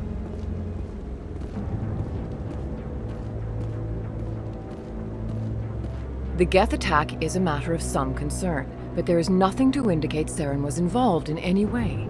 The investigation by Citadel Security turned up no evidence to support your charge of treason. An eyewitness saw him kill Nihilus in cold blood. We've read the Eden Prime reports, Ambassador. The testimony of one traumatized dock worker is hardly compelling proof. I resent these accusations. Nihilus was a fellow Spectre and a friend. That just let you catch him off guard. Captain Anderson, you always seem to be involved when humanity makes false charges against me. And this must be your protege, Commander Shepard, the one who let the beacon get destroyed. You're the one who destroyed the beacon. Then you tried to cover it up. Shift the blame to cover your own failures. Just like Captain Anderson. He's taught you well. But what can you expect from a human? Saren despises humanity. That's why he attacked Eden Prime. Your species needs to learn its place, Shepard. You're not ready to join the Council. You're not even ready to join the Spectres. He has no right to say that. That's not his decision. Shepard's admission into the Spectres is not the purpose of this meeting. This meeting has no purpose. The humans are wasting your time, Counselor, and mine. You can't hide behind the Council forever. There is still one outstanding issue. Commander Shepard's vision. It may have been triggered by the beacon. Are we allowing dreams into evidence now? How can I defend my innocence against this kind of testimony? I agree. Our judgment must be based on facts and evidence, not wild imaginings and reckless speculation. Do you have anything else to add, Commander Shepard?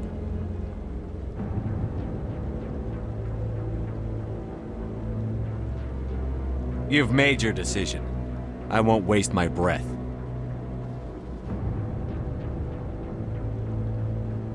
The Council has found no evidence of any connection between Saren and the Geth. Ambassador, your petition to have him disbarred from the Spectres is denied. I'm glad to see justice was served. This meeting is adjourned.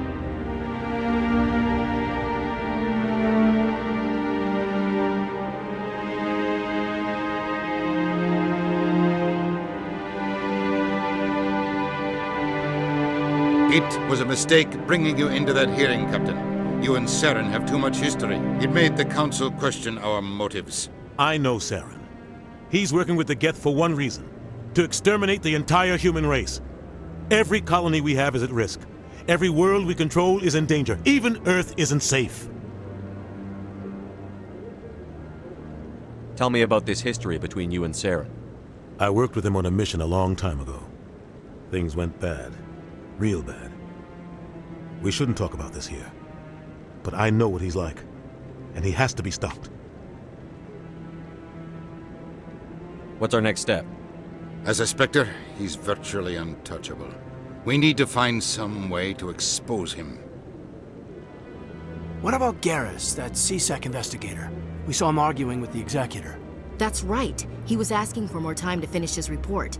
Seems like he was close to finding something on Saren.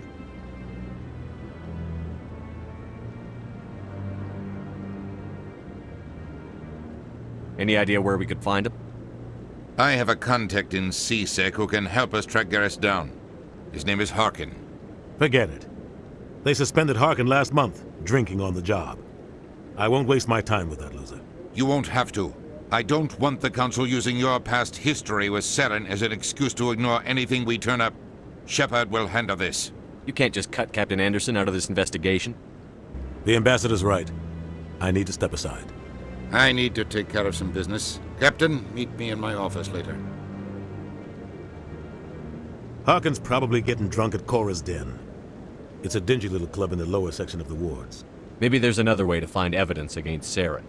You should talk to Barla Vaughn over in the financial district. Rumor has it he's an agent for the Shadow Broker. The Shadow Broker? An information dealer. Buys and sells secrets to the highest bidder. I've heard Barla Vaughn's one of the top representatives. He might know something about Saren, but his information won't come cheap. You and Saren have a history. What happened? About 20 years ago, I was part of a mission in the Skillian Verge. I was working with Saren to find and remove a known terrorist threat. Saren eliminated his target, but a lot of people died along the way, innocent people. And the official records just covered it all up. But I saw how he operates. No conscience, no hesitation. He'd kill 1,000 innocent civilians to end a war without a second thought. Killing innocents doesn't end wars, it causes them. I know how the world works, Commander. Sometimes you're forced to make unpleasant decisions, but only if there's no other way. Saren doesn't even look for another option.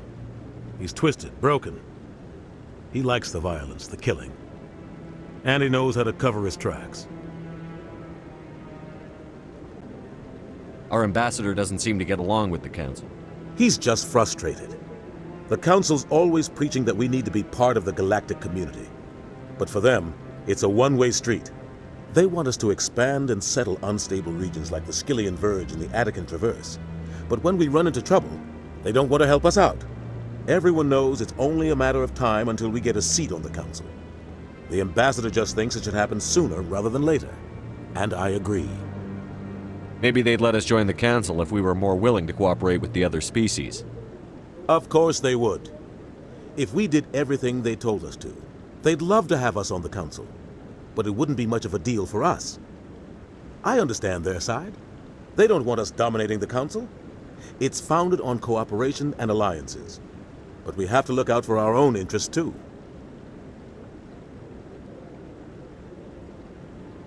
Who cares if we get a seat on the Council?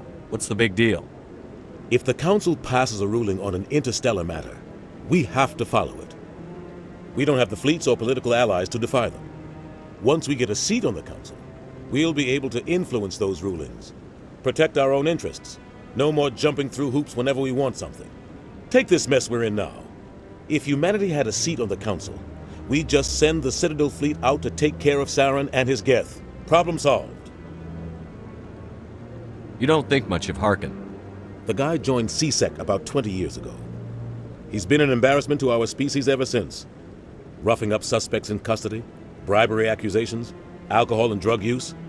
The embassy used to step in when he got in trouble. But I guess enough was enough. The guy's a scumbag. He should have been cut loose a long time ago. He was one of the first human CSEC officers. Guess it would have looked bad if he got fired. A lot of backroom deals were worked out over the years to keep him on the force. Politics is a dirty business sometimes, but it looks like his time's run out. We've got enough humans in CSEC now to stop protecting him. I thought this embassy was supposed to help humans. Harkin may be human, but he's also an ass. He's had more than his share of chances. If the embassy wasn't protecting him, he would have been fired 15 years ago. CSEC is better off without him. I want to know more about the Spectres. They're not your typical government agency. They tend to work alone, behind the scenes. They take care of problems the Council can't. It's not easy preserving peace across an entire galaxy. The Council prefers to use diplomacy and negotiation. But sometimes more extreme measures are needed.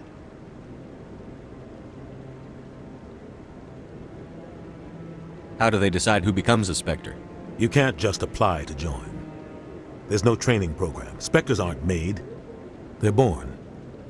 The Council's always looking for exceptional individuals. People who can get the job done, like you. They've been watching you for years. They see something in you. They want you on their side. Nihilus was supposed to give them a final recommendation, but with him gone, things are still up in the air. What's their command structure like? There is no command structure. Each Spectre answers directly to the Council. Sometimes they're sent on specific missions. Other times, they act on their own. They tend to operate outside the law, do whatever it takes to accomplish their goals. The Council just turns a blind eye. Spectres have a lot of power, Shepard. They sound like shadow operatives. Everything about them is classified. We don't even know how many there are. The latest Alliance estimate puts their numbers under 100. But the Council couldn't do its job without them. They're the Citadel's top agents, the last line of defense, the final option before open war. The entire galaxy respects and fears them. If a Spectre shows up, you know something big is about to happen. What happens when a Spectre goes rogue, like Saren? It doesn't happen often. The Council is careful when they select their candidates. But when something does go wrong, there's usually only one solution. Send another Spectre to bring the rogue agent down. Tell me more about the Shadow Broker. He's a necessary evil of galactic politics. Buying and selling information is a part of the game. And the Shadow Broker just happens to be the best player on the field. Always sells to the highest bidder. Doesn't get involved in politics, doesn't pick sides. A simple system, but it works. He's not a threat to anyone, not directly. He's just a resource we can use, or she is. Or maybe they are. Nobody really knows.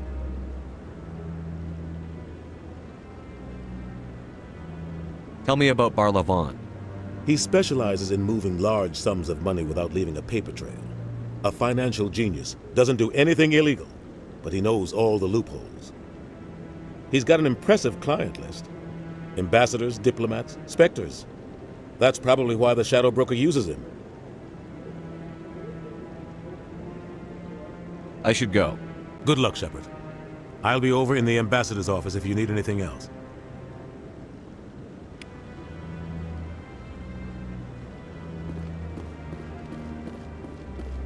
This is it. The very heart of the Citadel, the pinnacle of galactic power. Kinda makes your head spin if you think about it too much. So, this is where the Council passes judgment on all us little folk, huh? Ever get the feeling we're in over our heads, Commander? In light of the recent attack on Eden Prime, many colonial investors are pulling their support for future projects. Proponents of expanded human colonization insist that Eden Prime was an isolated case. Nevertheless, colonist enrollment has dropped sharply. Many colonial proposals are on hold until backers have some reassurance that human colonies will be adequately protected.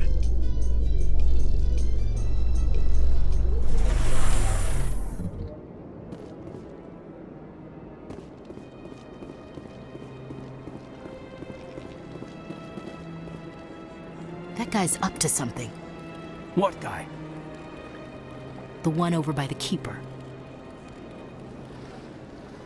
What? Oh, no, I wasn't. Never mind.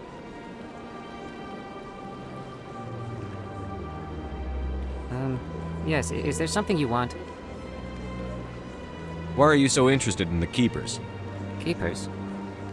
I've got no interest in the keep. Don't get coy. I know what I saw. I'm not so sure I should be talking to you about this. Just tell me what you're doing. I'm not here to get you into trouble. All right. I guess it wouldn't hurt to tell you. I'm using a small scanner to gather readings on the Keepers. So far I've had mixed results. I find it difficult to get near the creatures. Why were you being so secretive about it, though? Well, technically we're not supposed to disturb the Keepers. I don't really think my scanning disturbs them, but the authorities might disagree. I'd like to do it more openly, but it's not really worth getting arrested over. I could help you out. I'm not worried about the authorities. I don't even know who you are. I'm Commander Shepard, with the Alliance military. Well, I suppose I could use the help. You'll need this. It's the scanning device I developed. Activate it each time you see a Keeper. All collected data will automatically upload to my database. I'll even send a few credits your way for each unique scan. What are you doing with the data once you've scanned it? Trying to learn whatever I can about the Keepers. We see them working everywhere, yet we know so little about them. I'm a scientist. I want to know what makes them tick. I should get going then. Yes, I have much work myself. So long, and good luck with the scanning.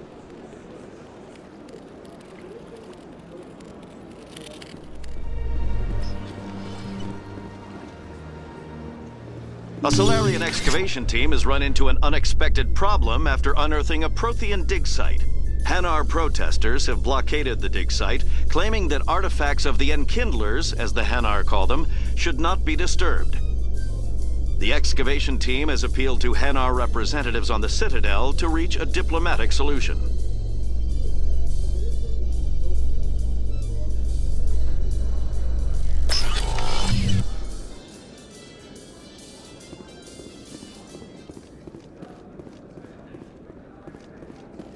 Do you really think we'll find him down here? He always stops in for a few games of Quasar before he makes his drop. Fist is gonna be pissed if we take down his supplier. That's the point. We want him angry. Angry people make mistakes. There's just something about Fist that makes me nervous. Good. He's a dangerous man. Keep your eyes peeled for our mark.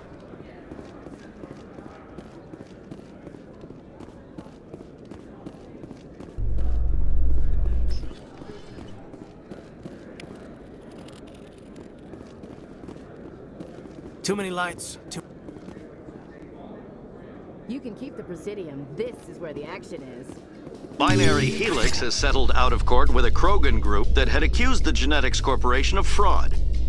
The the Krogan group had contracted Binary Helix to perform studies with a long-range goal of curing their genetic sterilization. The group later sued for a return of investment money when the study produced no viable results.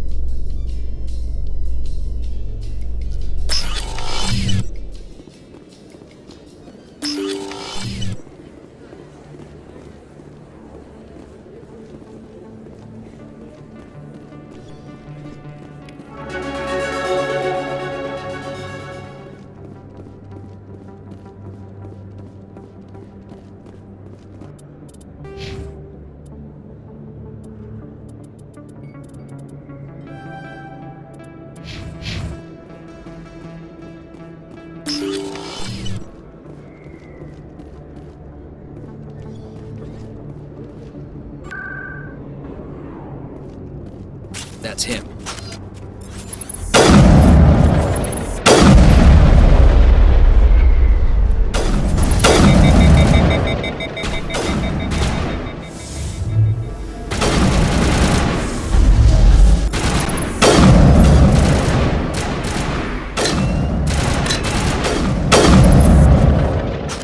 Those were Saren's men. I guess we're on the right track.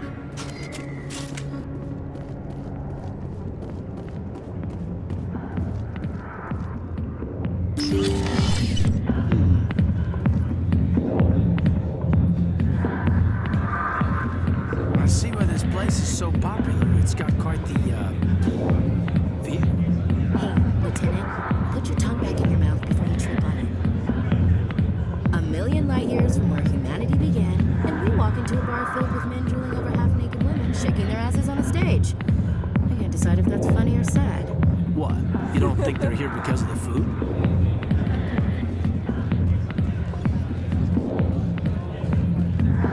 Sorry, I'll get to you when I can.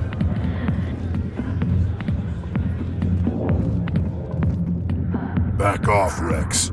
Fizz told us to take you down if you showed up. What are you waiting for? I'm standing right here. This is Fizz's only chance. If he's smart, he'll take it. He's not coming out, Rex. End of story. This story is just beginning. Out of my way, humans. I have no quarrel with you. What was that all about? Who knows? Let's just try not to get caught in the middle.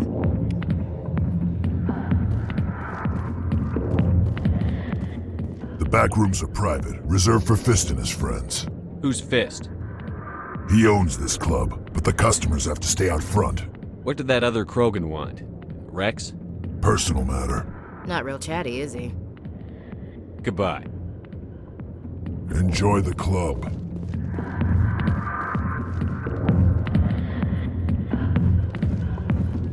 Alliance military. I could have been a Marine, you know. Instead, I joined the goddamn Citadel security. Biggest mistake of my life. Harkin, right? I was told you could help me find someone. A Turian C-Sec officer named Garrus. Garrus? You must be one of Captain Anderson's crew. Poor bastard, still trying to bring Saren down, huh? I know where Garrus is, but you gotta tell me something first. Did the captain let you in on his big secret? I just need to know where Garrus is. But it's all related, don't you see? The captain used to be a Spectre. Didn't know that, did you? It was all very hush-hush. The first human ever given that honor, and then he blew it. Screwed up his mission so bad they kicked him out. Of course, he blames Saren. Says the Turians set him up. Why'd they kick him out? Have to ask him. I never heard any of the details. Bet it's a good story, though. The heroes fall. Classic tragedy. You said they covered all this up. How'd you hear about it? I spent 20 years working cases here on the Citadel. People on this station love to talk. Secrets are like herpes. If you got them, you might as well spread them around. Why should I believe a drunk like you? Fine, ask Anderson. I bet he tells you.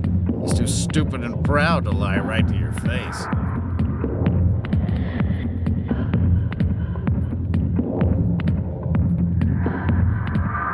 You said they covered all this up? I spent 20 years working cases here on the Citadel. People on this station love to talk. Secrets are like herpes. If you got them, you might as well spread them around. You're a pig. Just noticed that now, did you? I spent 20 years... One more chance. Tell me where Garrus is. Now.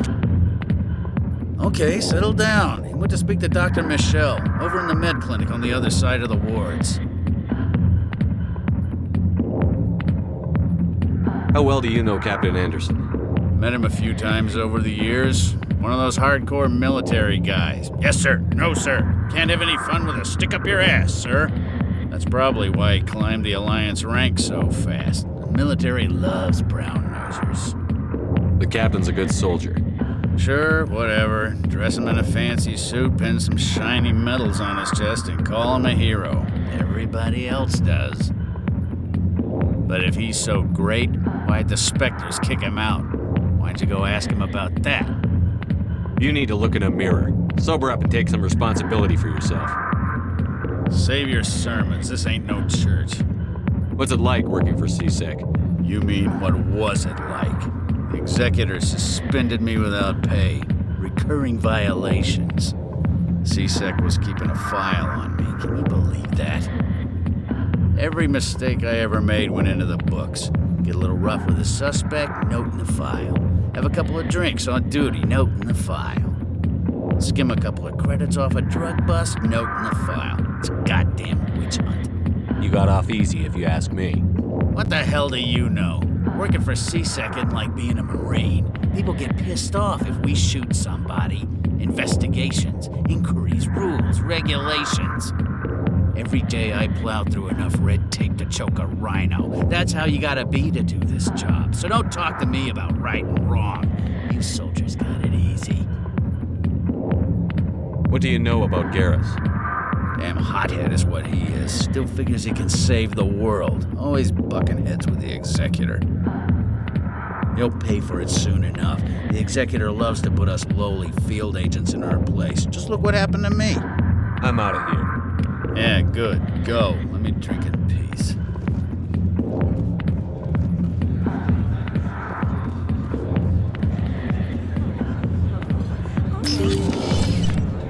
Why didn't Captain Anderson tell us he used to be a Spectre?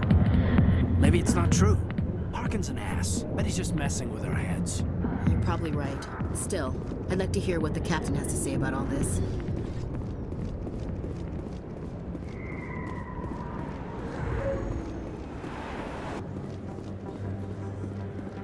Is that really? Wow, it's you. You're Commander Shepard, the hero of Eden Prime. I am so honored to meet you. Nice to meet you. And you are? My name is Conrad. Conrad Werner. They say you killed more than 100 geth on Eden Prime. They say a lot of things. I was too busy killing them to count. Hey, I know you're probably busy, but do you have time for a quick autograph?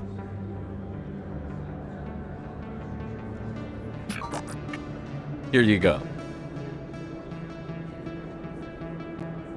Thanks. I really appreciate it. My wife is going to be so impressed. I'll let you get back to work.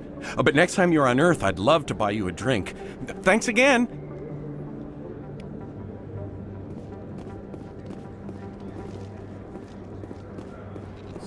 Best place on this ward to buy upgrades. Hello, Earth Clan. No doubt you've just come back from the colonies. Will you be needing supplies? What colonies are you talking about? Oh, my mistake, Earth Clan. I assumed... It doesn't matter. Pharos? Noveria?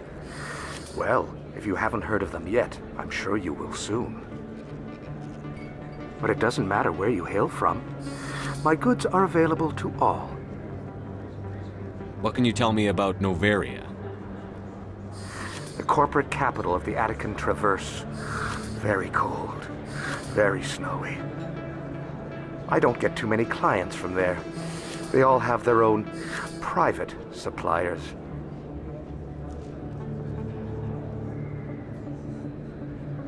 I'd like to know more about Pharos. It's an old Prothean world. Their buildings still litter the surface. The humans aren't the first to colonize it, but they are the most recent. I just realized I haven't heard from my contact on that planet for some time. Well, I'm sure he's fine. Show me what you've got. Most excellent. I am sure you will find something pleasing.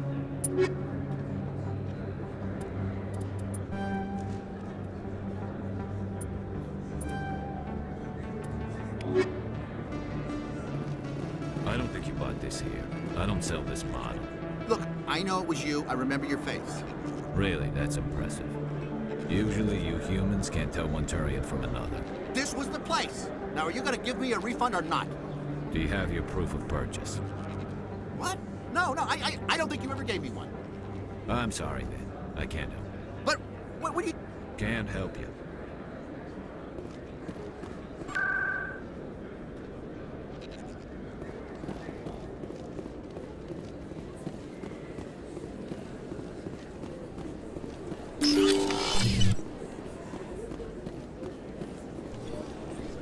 Commander Shepard? Excuse me, Commander Shepard!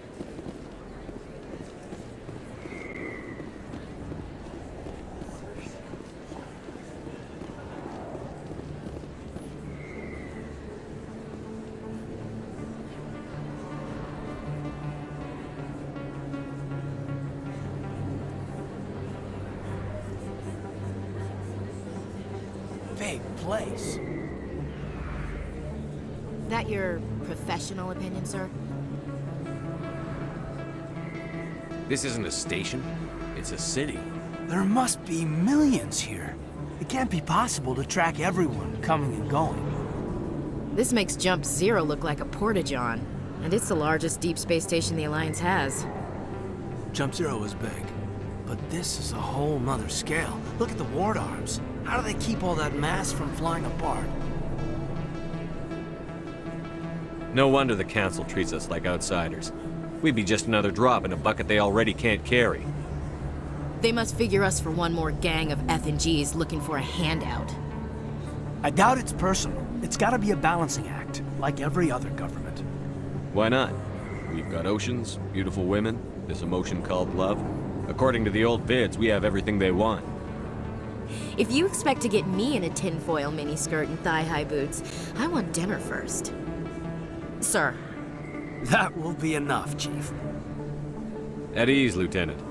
Can't see her in a skirt anyway. Damn straight you can't.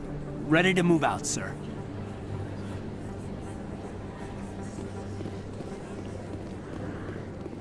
Commander Shepard? Excuse me, Commander Shepard! I'm Emily Wong. I'm an investigative journalist working here on the Citadel. Could I have a moment of your time? What do you need? I've been hunting for evidence of corruption and organized crime on the Citadel, but there are places I can't go. I was hoping you might share anything you find during your own investigation. I can make it worth your time. How do you know that my investigation is going to uncover anything you need? You wouldn't be investigating if it weren't big. And if it's big, it's something I'd like to hear about. You've got to have access to better sources. Why contact me? I'm using every source I can find, but I think I've got a better shot with you. I've read your file. If anyone is going to uncover corruption here, it's the hero of the Skillian Blitz. How do you know I'm investigating anything here on the Citadel? I'm a good journalist, Commander Shepard. Word gets around. No promises. But if I find anything relating to your case, I'll inform you. Thank you, Commander. You won't regret it.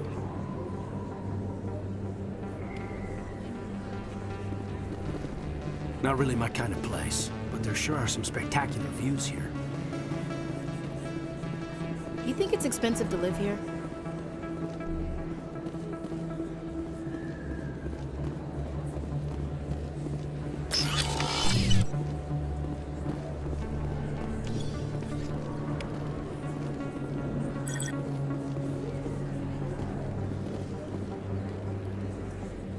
Hey, I know you. You're Shepard, right? I was on Mindwar during the Blitz, saw you on the vids when you got your medal. You saved the whole colony. Looks like you have a fan. I'm sorry, I just never thought I'd meet someone like you in person. My name's Lang, Officer Eddie Lang, Citadel Security. It's an honor to meet you, Commander. What are you doing down here in the wards? Anything I can help you with? Why'd you join Citadel Security? I don't know. Seemed like the right thing to do, you know? Maybe it's in my blood. My grandfather was a cop back on Earth. It's kind of what CSEC is. Police for the Citadel. I'm still pretty new at it, but I like it so far. Way more interesting than staying back on Earth. You get to meet all kinds of cool aliens, like those Hanar. Wild. Plus, CSEC gets a lot of respect here. We uphold the law. People, even aliens, appreciate that. How do you like working here on the Citadel? This place is amazing. I've been here almost a year, and I still haven't seen a tenth of it. The Presidium's just so beautiful. Good place to go and relax. But I really like it here down in the wards. There's always something going on somewhere. Like that new club they just opened a few months ago, Flux. Wicked scene in there, Commander. You should check it out when you have some time. What do you know about the Spectres? Just the stuff they show in the vids. They always make them out to be super agents on secret missions to save the galaxy. I know it's not really like that, though. Some of the other CSEC guys don't like them too much. Figure they shouldn't be able to operate outside the law. But if they were so bad, the Council wouldn't use them, right? Do you know a CSEC officer named Harkin? I shouldn't really say too much. He's been on the force a lot longer than me. But I've heard things, you know? Drinking on the job, taking bribes, that kind of thing. Rumors mostly, but they suspended him, so some of it must be true. I have to go. Right. You're probably real busy. Well, see you around, Commander.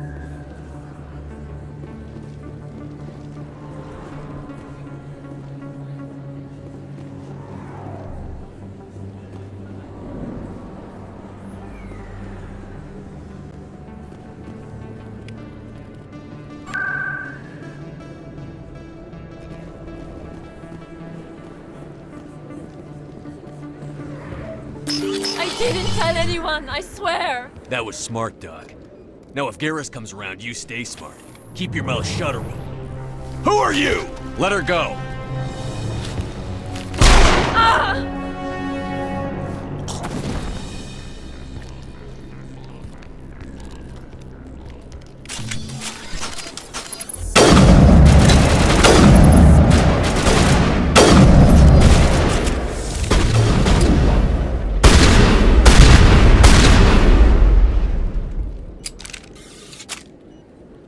Perimeter clear. Perfect timing, Shepard. Gave me a clear shot at that bastard. You took him down clean. Sometimes you get lucky. Dr. Michelle, are you hurt? No, I'm okay. Thanks to you. All of you. I know those men threatened you, but if you tell us who they work for, we can protect you. They work for Feast. They wanted to shut me up, keep me from telling Garrus about the Quarian. Does this have anything to do with the investigation into Saren? I think it might. Dr. Michelle, tell us what happened. A few days ago, a Quarian came by my office. She'd been shot, but she wouldn't tell me who did it. I could tell she was scared, probably on the run. She asked me about the Shadow Broker. She wanted to trade information in exchange for a safe place to hide. Where is she now? I put her in contact with Fist. He's an agent for the Shadow Broker. Not anymore. Now he works for Saren. And the Shadow Broker isn't too happy about it. Fist betrayed the Shadow Broker? That's stupid even for him. Saren must have made him quite the offer. That Quarian must have something Saren wants. Something worth crossing the Shadow Broker to get. What else can you tell me about the Quarian? I'm not sure. Like I said, she wanted to trade information for a place to hide. She didn't... Wait a minute. Geth. Her information had something to do with the geth. She must be able to link Saren to the geth. There is no way the Council can ignore this. Time we paid Fist a visit. This is your show, Shepard. But I want to bring Saren down as much as you do. I'm coming with you. You're a Turian. Why do you want to bring him down? I couldn't find the proof I needed in my investigation, but I knew what was really going on. Saren is a traitor to the Council and a disgrace to my people. Welcome aboard, Garrus. You know, we aren't the only ones going after Fist. The Shadow Broker hired a Krogan bounty hunter named Rex to take him out. Yeah, we saw him in the bar. A Krogan might come in handy. Last I heard, he was at the C-Sec Academy. What's he doing there? Fist accused him of making threats. We brought Rex in for a little talk. If you hurry, you can catch him at the Academy before he leaves. Move out.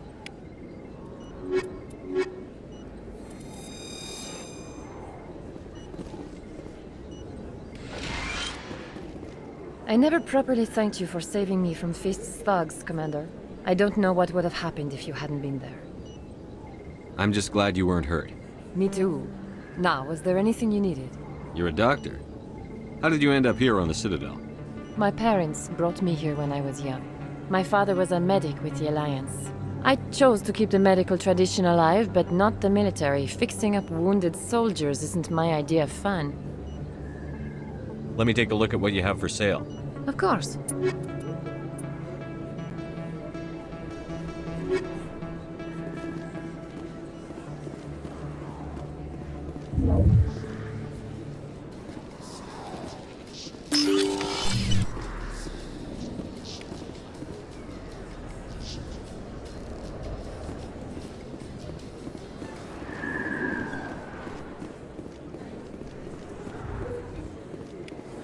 Don't kid yourself.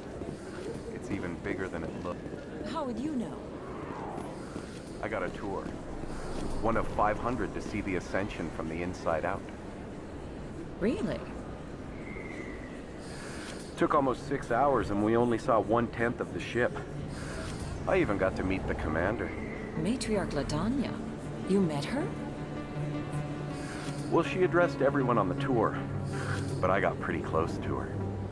Huh, just look at that ship. You'd have to be stupid to mess with that. Very true. She's got almost as much firepower as the rest of the Asari fleet combined. Hopefully, she'll never need to use it.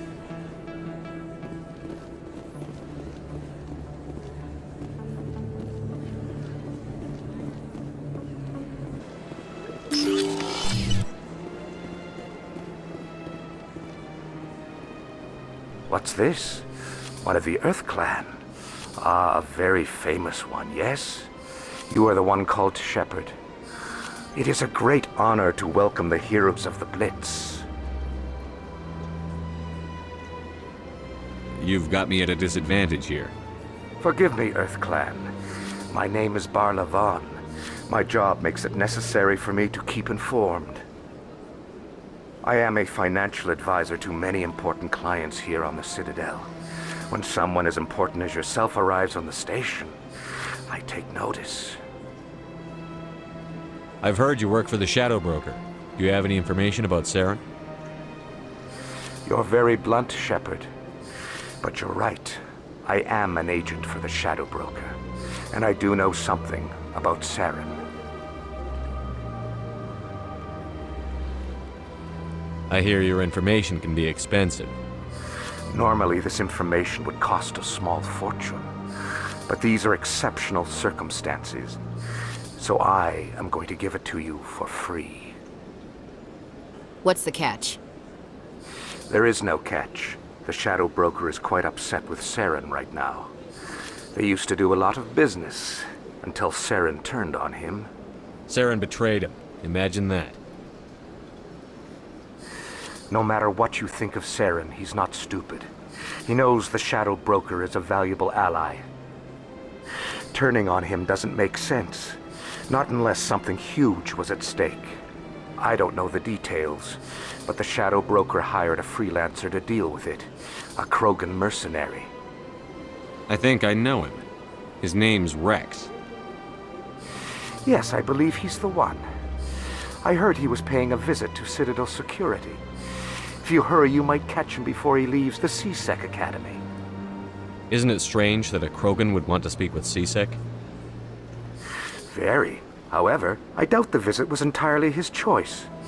You'll need to speak with him if you want to know more. Tell me more about your job. Galactic finance is incredibly complex. A mix of laws and regulations from dozens of interstellar economies. I'm an expert in how all these economies interact. For a fee, I share my expertise. I also offer premium services for those clients who need someone to conduct business without drawing unwanted attention. Discreet and efficient. That's my motto. Sounds pretty shady. Everything I do falls completely within the bounds of interstellar commerce law. Even so, many of my clients would prefer their transactions remain undisclosed. For example, suppose a Hanar ambassador was petitioning the Council to reduce tariffs on Hanar goods. How would it look if he had money invested in a Hanar exporting company? Even if his true motives were to help his people, he would be accused of advancing the petition for his own personal gain. I can keep his personal finances private. Still sounds shady to me. Then we can only hope he will never be cursed with a large enough fortune to require my services. Tell me more about the Shadow Broker. Most people think I deal in finances, but my real currency is knowledge. I trade information, and it has made me very wealthy. But the Shadow Broker is the true master. Every day he buys and sells secrets that could topple governments, always giving them to the highest bidder. Yet somehow he never seems to upset the natural balance of power. All those secrets being passed around seem to even out. Nobody ends up with an advantage in the end. Any guess what his identity might be? I don't know. Nobody does. The Shadow Broker could be any race, any gender. I have a theory that it's actually an entire group working under one identity. How else could they juggle so many contacts at the same time? How else could they keep all that information from getting crossed? But they've got the perfect setup. Every government is forced to play their game so they don't get behind. But no matter how long you play, no matter how many secrets you buy, you can never win. I thought you'd know more about the man you work for. From time to time I come across information I sell to the Shadow Broker. That's my only involvement. I like it that way. The more you know, the more dangerous the game becomes. I don't like danger, Commander. I'll leave that to you. What's it like living here on the Citadel? The station is without a doubt the greatest wonder in the galaxy. It is a technological marvel, but its true splendor goes much deeper than the hull and engines. From the Presidium to the wards, the entire station is a testament to the success of the Council. All the species of Citadel spaced together in a single, strong community. What makes the Presidium so special? It is the political center of Citadel space. 80% of all intelligent species in the known galaxy acknowledge the Council's authority on interstellar matters. But only the most powerful and influential species have embassies here on the Presidium. This level of the station is reserved for the elite, Shepard. People like us. What are the wards like? The cultural heart of the galaxy. They pulse with the lifeblood of millions of citizens from dozens of different species. You never know what you'll find down in the wards, Commander. It's always full of surprises. Fortunately, most of them are pleasant. I should go. Goodbye, Commander.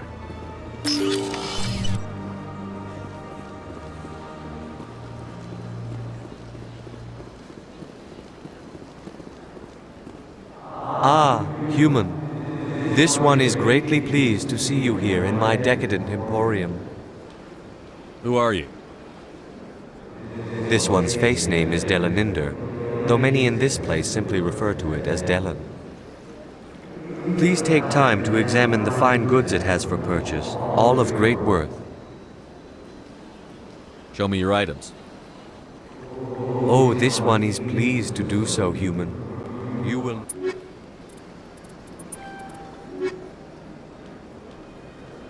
Commander, it is good Why do you refer to yourself as this one and it? For the same reason that humans are so inquisitive. It is part of our culture. Specifically, Hanar only refer to themselves in the first person with family or intimates. And we rarely do so with other species. It is just our way.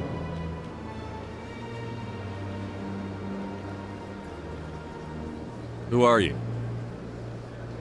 This one's face name is Delaninder, though many in this place simply refer to it as Delan. Please take time to examine the fine goods it has for purchase, all of great worth. What is that? A shop, many wonderful items for sale. Please take time to examine the fine goods it has for purchase, all of great worth. I think I'll be going. Return soon. This one receives new shipments regularly. That's nothing. I've had my office rearranged 5 times now. 5 times? Why? What do they want? How should I know? It's not like keepers offer an explanation for what they're doing. Yet everyone just lets them go on doing whatever it is they do. What choice do we have? If you try to stop them, they just shut down and another one replaces it. Just strange that we know so little about them. Not to mention frustrating.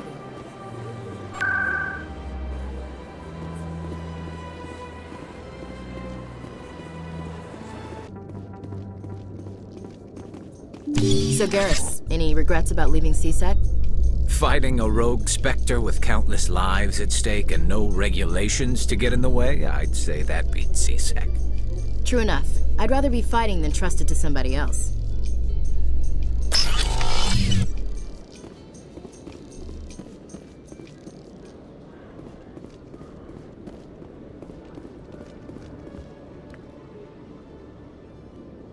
Witnesses saw you making threats in Fist's bar.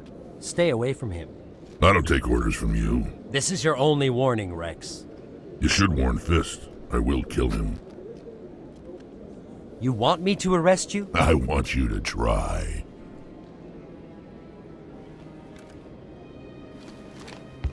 Go on. Get out of here. Do I know you, human? My name's Shepard. I'm going after Fist. Thought you might want to come along. Shepard. Commander Shepard. I've heard a lot about you. We're both warriors, Shepard. Out of respect, I'll give you a fair warning. I'm going to kill Fist. Fist knows you're coming. We'll have a better chance if we all work together. My people have a saying. Seek the enemy of your enemy, and you will find a friend. I think we're gonna get along just fine, Rex. Let's go. I hate to keep Fist waiting.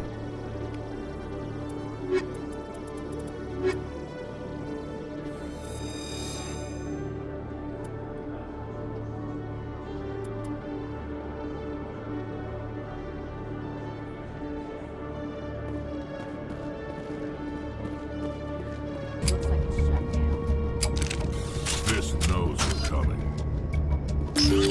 Look out!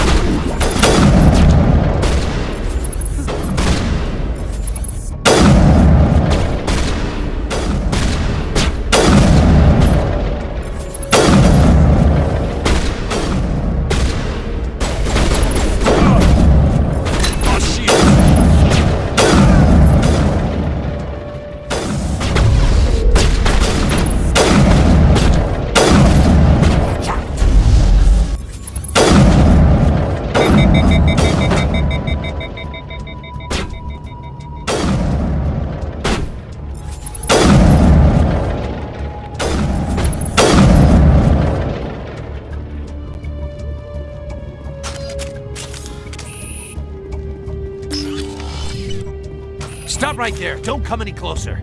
Warehouse workers. All the real guards must be dead. Stay back or we'll shoot. I just killed 50 bodyguards to get in here. What do you think I'll do to you? Screw Fist. He doesn't pay us enough for this. It would have been quicker to just kill them. Shooting people isn't always the answer.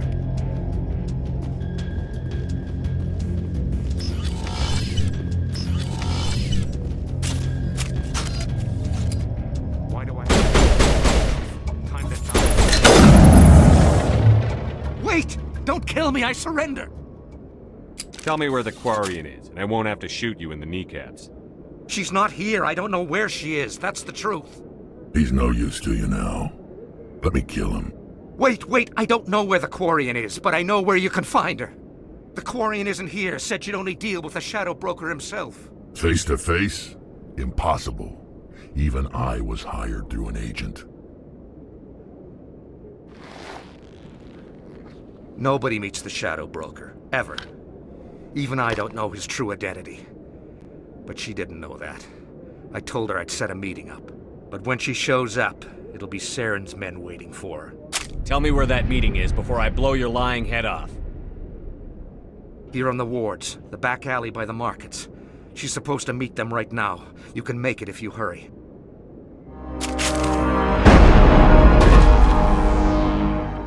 Drop the gun, Krogan. The Shadow Broker paid me to kill him. I don't leave jobs half done. A lot of people died because of him. He had it coming. Now let's move. We have to save that Quarian.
Did you bring it? Where's the Shadow Broker? Where's Fist? They'll be here. Where's the evidence? No way. The deal's off.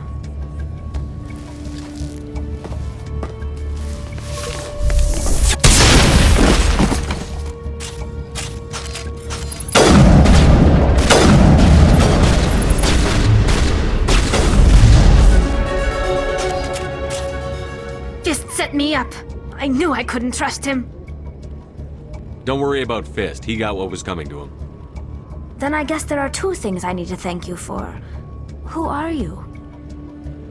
My name's Shepard. I'm looking for evidence to prove Saren's a traitor. Then I have a chance to repay you for saving my life. But not here. We need to go somewhere safe. The ambassador's office. It's safe there. He'll want to see this anyway.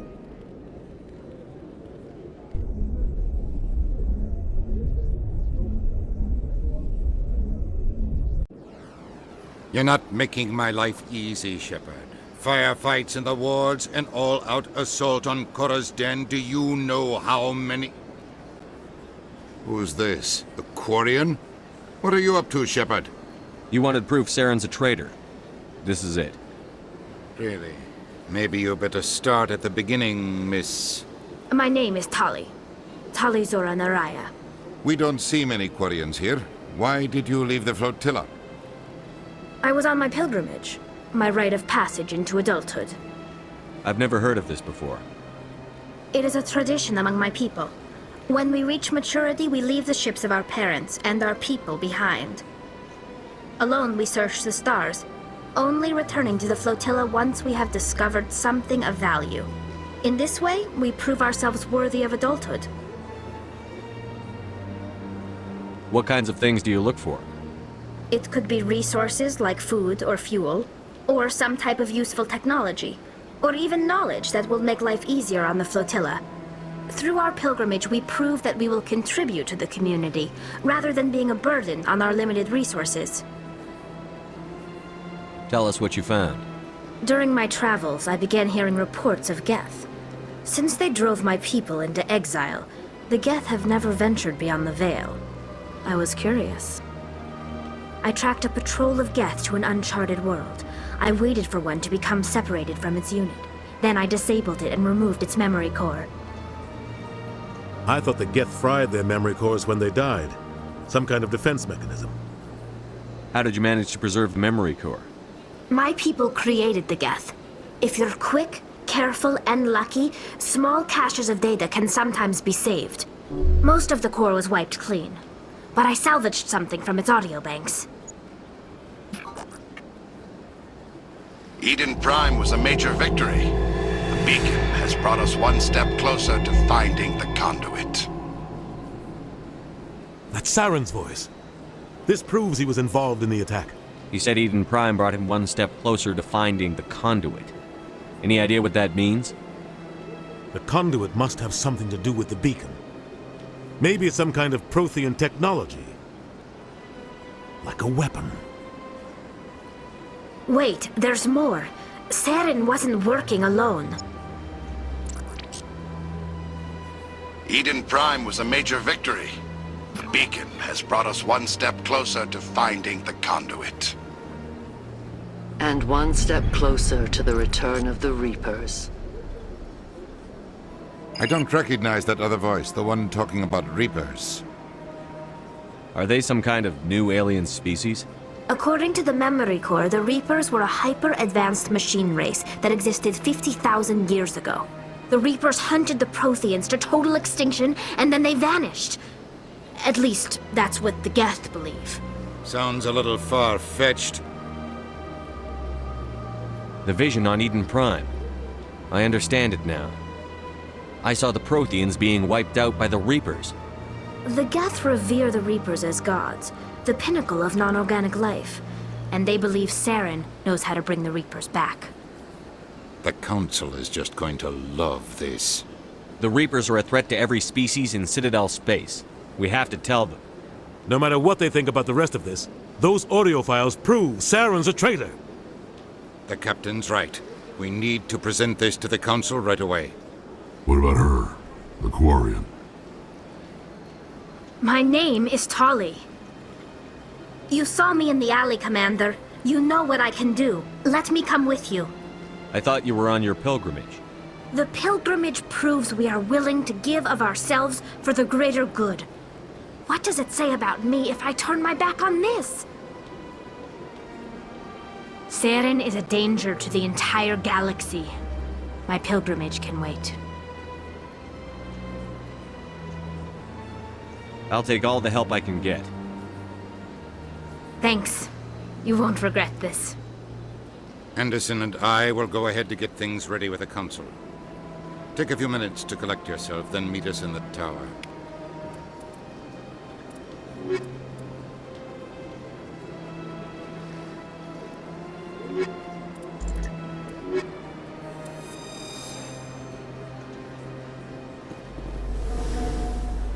My first CSEC posting was here on the Presidium.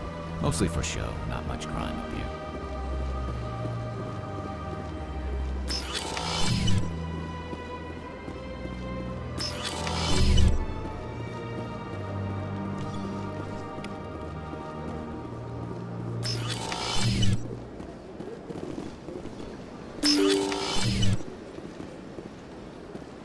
Excuse me, Commander Shepard. Could you spare a moment of your time? Commander Shepard, my name is Samesh Bhatia.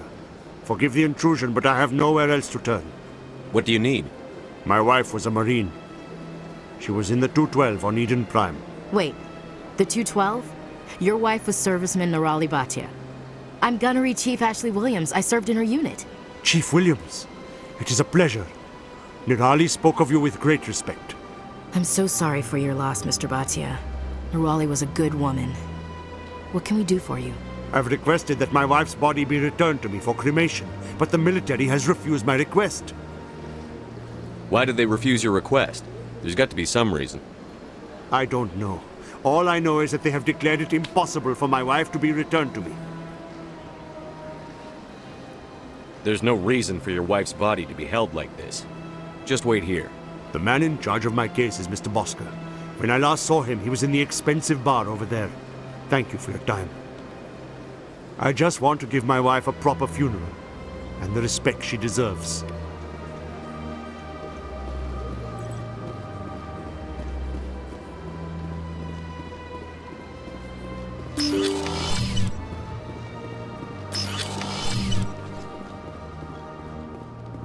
I can't believe I landed a job here. This place is fantastic. I've got 3 days of paperwork to finish. If I have to fill out one more form, I think I might just go work the mines in Calliston. Human, delighted, welcome. It is good to meet you.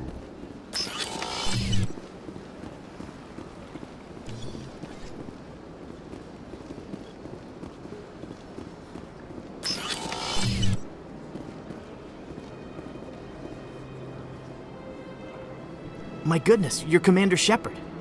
Your activities made for quite a briefing in the diplomatic corps. Is there something I can do to assist you? I'm here on behalf of Samesh Bhatia for his wife, Nirali. Serviceman Nirali Bhatia died on Eden Prime, as Mr. Bhatia no doubt told you. Her wounds are inconsistent with any type of weapon damage we've seen before. That is why her body is being held. I don't care how badly the geth mangled the body. It's the husband's right to claim her. We are not holding Nirali Bhatia's body out of discretion. We are, frankly, holding the body for research. The tests we're conducting may lead to better defenses against geth attacks. Respectfully, Serviceman Bhatia may save more lives in death than she did in life. How long do you think the research is going to take?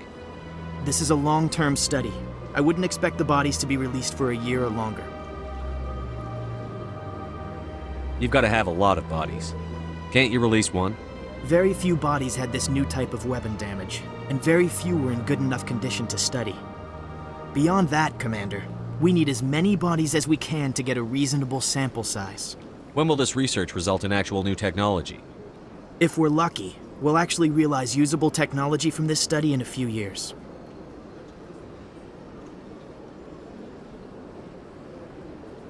I understand what you're trying to do, but holding the body is wrong.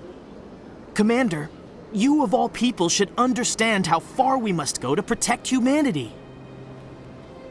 Is this what I'm out there fighting for? A government that steals the bodies of its honored dead? All right, Commander. You win. It was hard enough refusing Mr. Bhatia. I'm not going to risk an incident by refusing you. Tell Samesh that the body is being shipped back to Earth. I'll go now to see to it myself.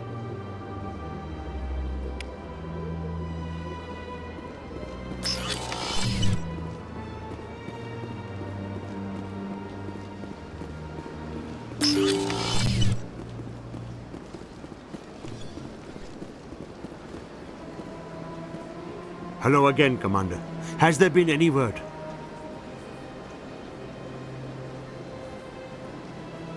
I reminded Mr. Bosker what we're fighting for. Your wife is coming home. Thank you. I will return home and begin my preparations. It does not bring me happiness, but it may bring me peace. Goodbye, Commander. Samesh, I don't know if this helps, but your wife, Nirali, loved you very much. She missed your cooking, and she played recordings of you every night before she went to sleep. I know, Miss Williams. But thank you. It's nice to hear it again.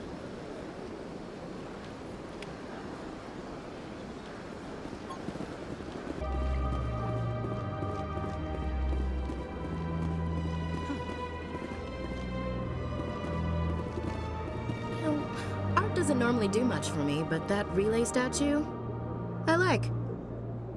The Keepers never paid much attention to that relay monument. I always found that a little strange.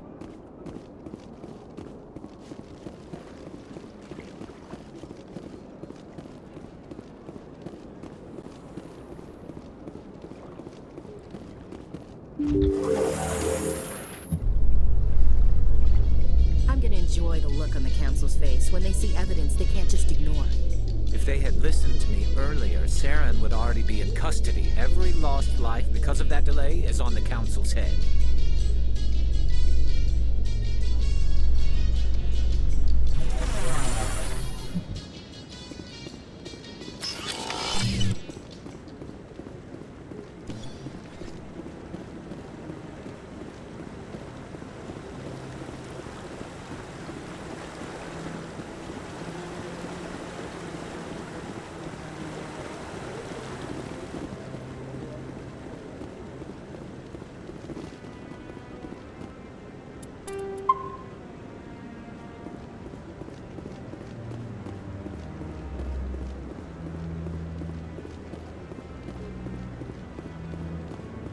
Come on. Udina's presenting the Quarians' evidence to the Council. Eden Prime was a major victory. The beacon has brought us one step closer to finding the conduit. And one step closer to the return of the Reapers. You wanted proof?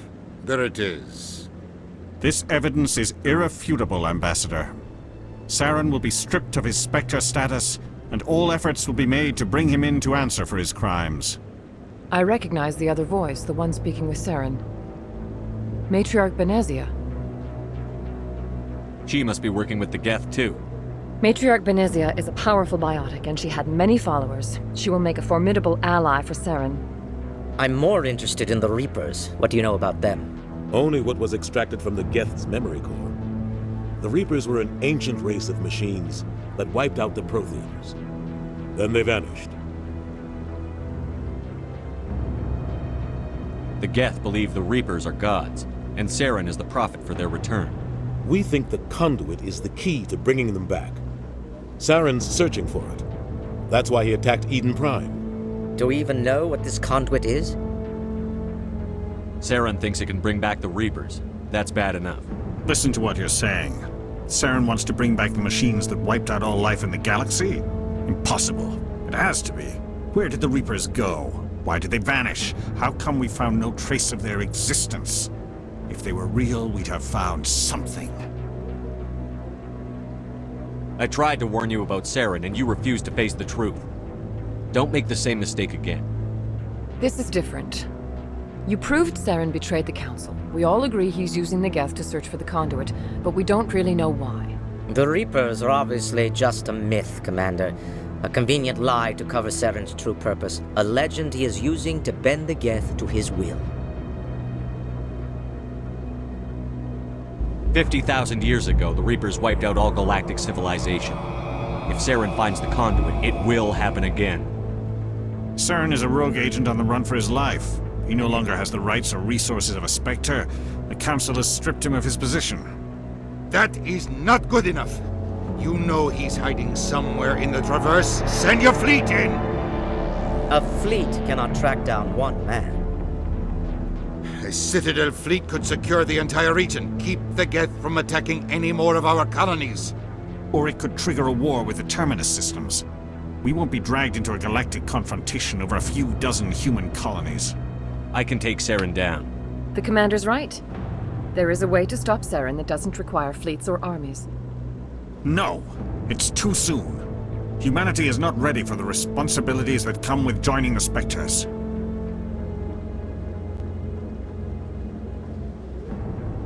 I faced Saren on Eden Prime and exposed him for a traitor. I've proven myself.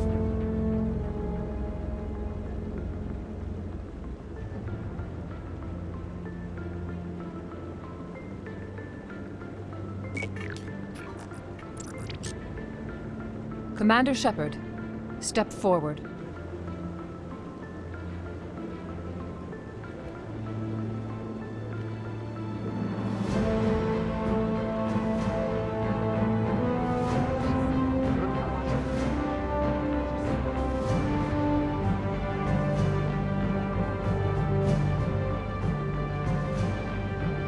It is the decision of the Council that you be granted all the powers and privileges of the Special Tactics and Reconnaissance Branch of the Citadel. Spectres are not trained, but chosen. Individuals forged in the fire of service and battle. Those whose actions elevate them above the rank and file. Spectres are an ideal, a symbol, the embodiment of courage, determination, and self-reliance.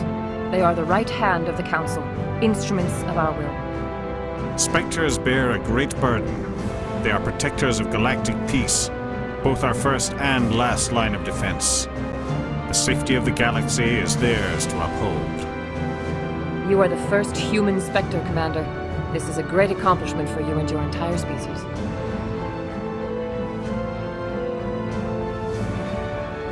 I'm honored, Counselor. We're sending you into the Traverse after Saren. He's a fugitive from justice, so you are authorized to use any means necessary to apprehend or eliminate him. Any idea where to find him? We will forward any relevant files to Ambassador Udina. This meeting of the Council is adjourned.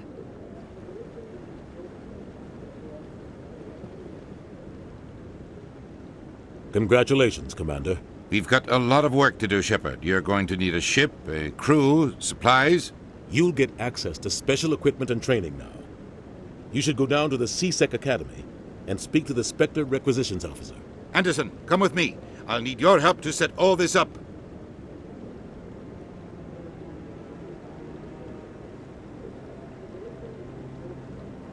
I expected your ambassador to be more grateful.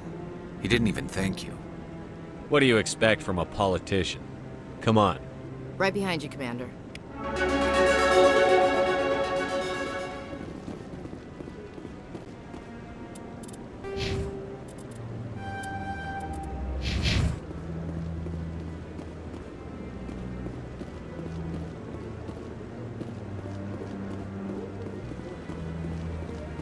No, I'm waiting to speak with one of the Councilor's assistants.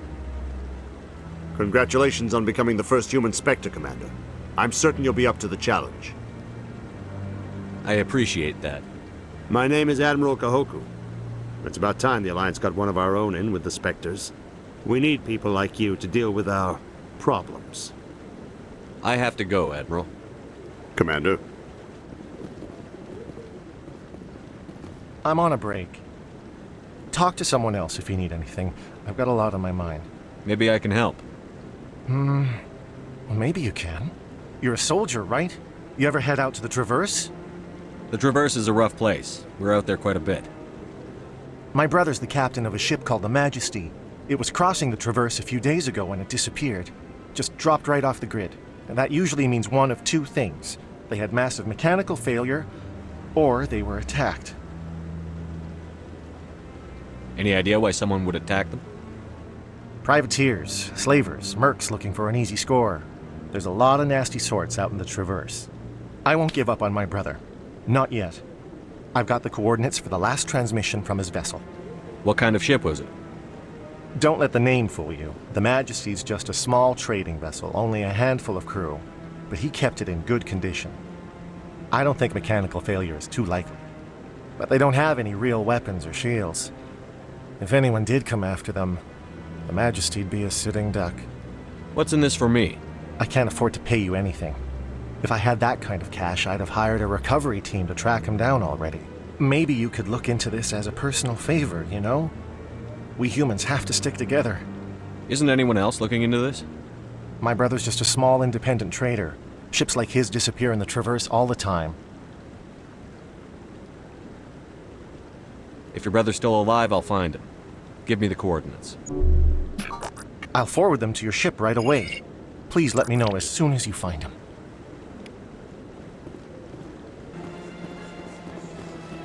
I've told you before, you're not allowed in here. This one believes it has the right to move freely through this area. You're creating a public disturbance. It's against Citadel regulations. This one is unsure why the other would not wish word of the Enkindlers to be spread. That Hanar refuses to listen to reason. Why can't it act in an orderly and lawful manner? Because it's a big, stupid jellyfish. How can I convince my superior that I deserve a promotion if I cannot convince this annoying jelly to leave? I am not unreasonable. The Hanar is free to spew its nonsense once it purchases an evangelical permit. So if the Hanar gets a permit, it's allowed to preach? No. Registered evangelicals must follow regulations. There are specific areas where preaching is legal. Failure to follow the regulations results in the forfeiture of the license. Why don't you just arrest the Hanar? I could arrest the jelly, but my superior has requested that I find a solution that does not anger the Hanar. The Hanar become vocal when they feel their religious beliefs are being suppressed. What's the purpose behind the evangelical permits? Forcing religious evangelicals to register for a permit weeds out undesirables. It keeps the area safe. The Citadel is too important to become a battleground for a religious war. If you'd like, I could talk to the Hanar for you.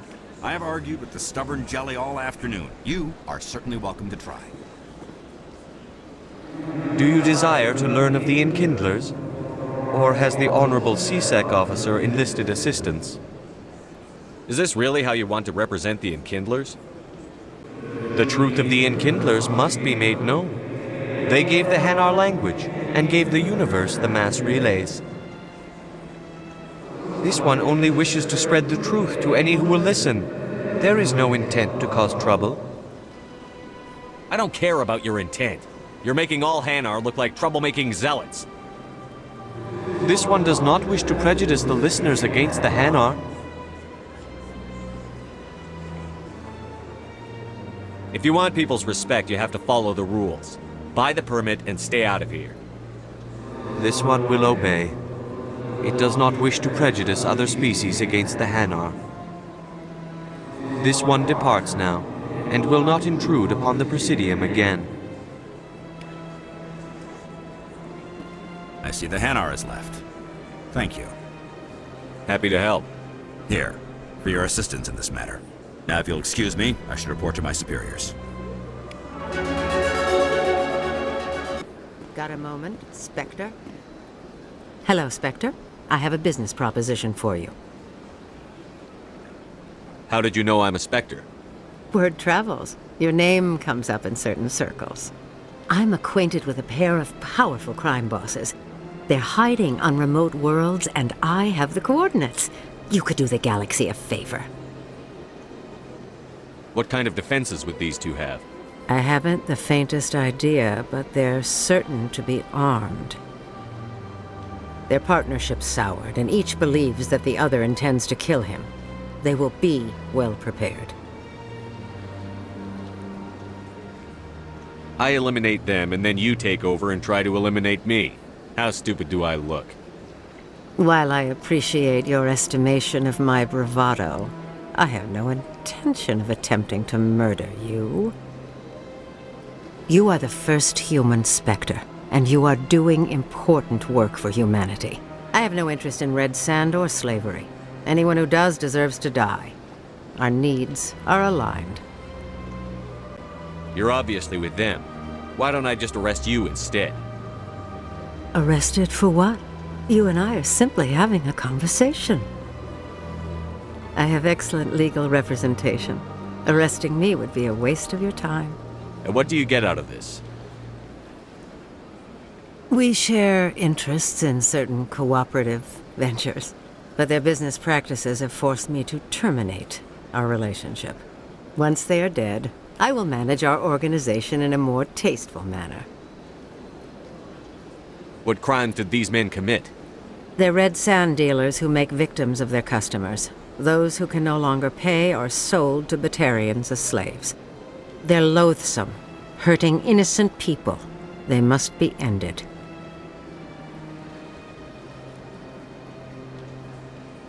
If they're as bad as you say they are, they need to be dealt with. Excellent.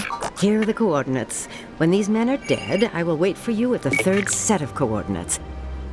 Goodbye, Commander. It's been a pleasure to meet you.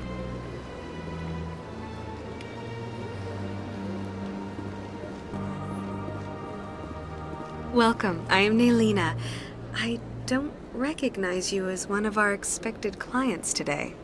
Would you like me to see when the consort will be able to meet with you? Can't I just go in? I'm afraid not.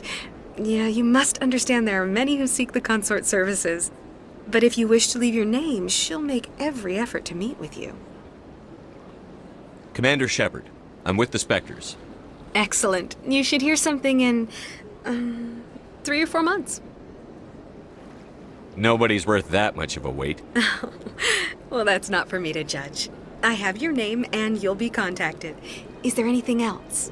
What do you do here, Naelina? I'm one of the consort's acolytes.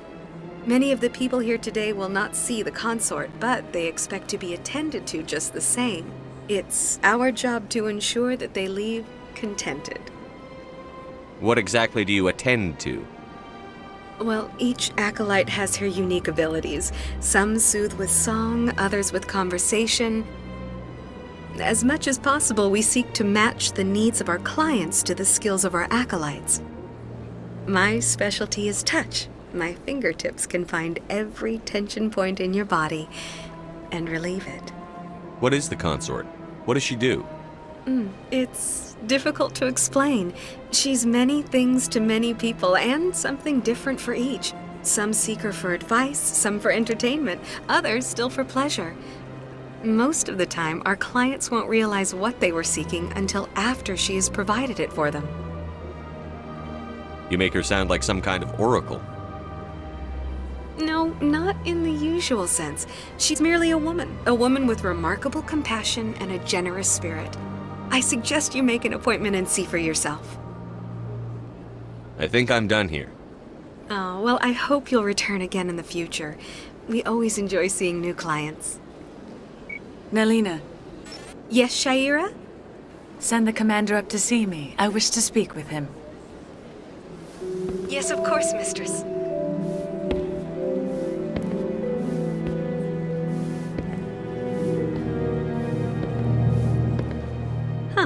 It appears the consort has taken notice of you. She'd like to meet with you now. What does she want to see me for? I don't know. You'll have to ask her yourself. Just head upstairs. She'll be waiting for you.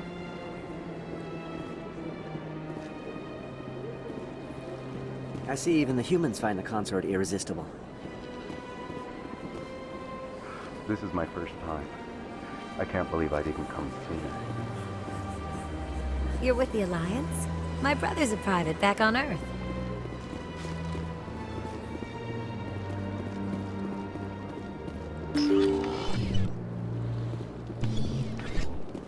That is close enough, Commander. I've heard a great many things about you since your arrival here in our Citadel. What exactly do you do? That depends on your needs. I offer advice to some, comfort to others. I have a certain problem that could use your expertise. Maybe I can help. I have a friend, Septimus, a retired Turian general. I won't discuss the details, but he wanted me to be more than I could be. We had a falling out. Now he spends his days in Korra's den, drinking and spreading lies about me. If you would speak to him as a fellow soldier, I believe he will listen to you and let the matter be. What happened between you? I respect his privacy too much to go into the details. If he wishes to tell you what happened, that is his prerogative. What exactly do you want me to tell him? Appeal to his sense of honor. Remind him of his position as a general. If you can convince him to stop spreading lies about me, I would be very grateful.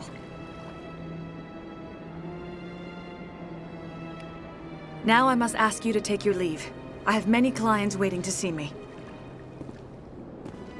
I get the feeling they're not used to seeing Krogan walking around up here. CSEC always turned a blind eye to what went on in here.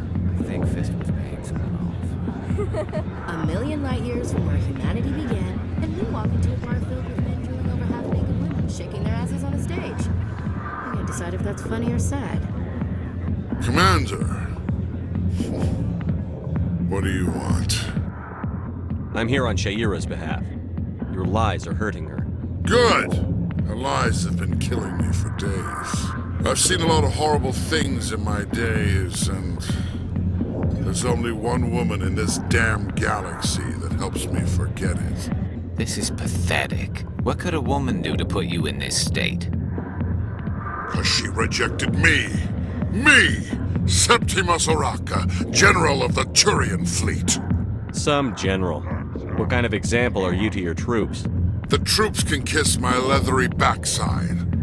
All I wanted was to retire and be with her. Look, kid, I appreciate what you're trying to do, but don't waste your time. Never let the enemy see your weakness. You know that, General. Enemies? The one place I always felt at peace was with her. But now, so you think it's that easy? Just straighten up and act like a general? A demo couldn't hurt. Huh. Maybe you're right, Commander. Shaira's worth the effort. Even if she won't have me back. Now get up and get moving, General. All right. I'll go to her. After I've had a cold shower or two. Say, you're a bright kid. Would you be interested in earning a few extra credits? What do you want me to do? There's an L-Corps diplomat out there who believes Sha'ira gave up his secrets. Why's that? Because I told him. Look, I just need you to convince him of the truth. What makes you think he'll believe me? You'll bring him proof. Take this data pad. It shows where I got my info. It will exonerate Sha'ira and convince the L-Corps. Who am I taking it to, and where is he? His name is Zaltan. He's an L-Corps diplomat. He's over in the embassies complaining about Sha'ira. Well, here's to soldiers acting like soldiers. Thanks, Commander. You know, you might make a good general yourself one day.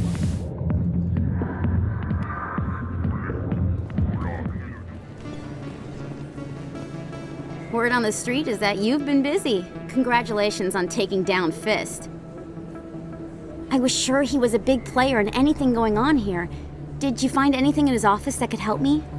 These OSDs might have the information you're looking for. You've got Fist's files? This could be even bigger than I'd hoped. Here, Commander, for your trouble. What would my future cooperation be worth? Say, an interview when my investigation is over? Exclusive? You talk to me before you talk to anyone else? That would be worth quite a bit, and I'd be very happy to compensate you accordingly. Here you are. Now, if you'll excuse me, I should go see what's on these discs.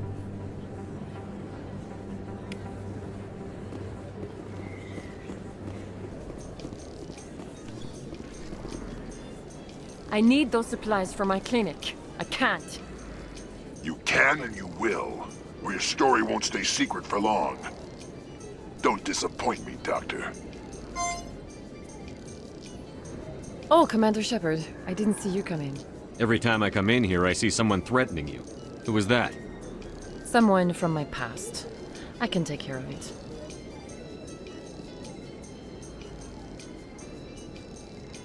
I might be able to help you. I was fired by my previous employer for giving out free medical supplies to clinics like this. They never filed any charges.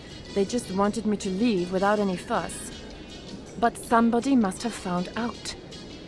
Now they are blackmailing me. I have to give them what they want.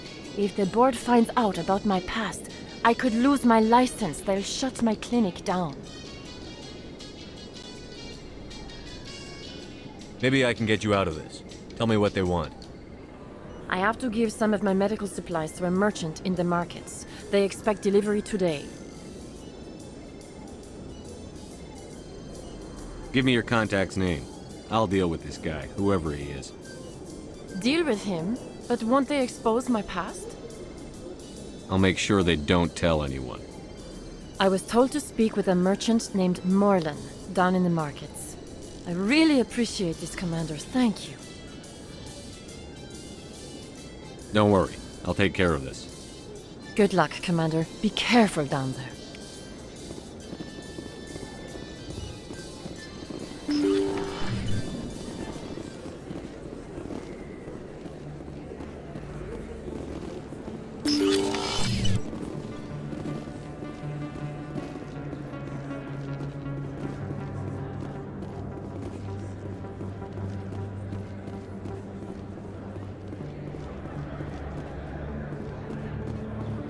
Hello there. Welcome to Morland's famous shop. You want many good supplies, yes? You were expecting a delivery of medical supplies? But I was told the doctor would be bringing them. Change of plans. A change, but the doctor... I don't... This is not right, human. Shut up, Morland. I told Baines you'd screw this up. What the hell's going on here? Who are you? Leave the doctor alone, or you'll have to deal with me. We can end this if you just bring me those supplies. Otherwise, I'll start telling people about the doctor's little secret. Her secret stays buried, or I bury you. Hey, hold on! I'm just the middleman here. This is way more than I bargained for. Thank you, human. It is good to see him humbled so. What do you know about Baines? I have never met him, human. I only worked with the one who spoke with the doctor. Goodbye. Yes, all right then. Good tidings to you, human.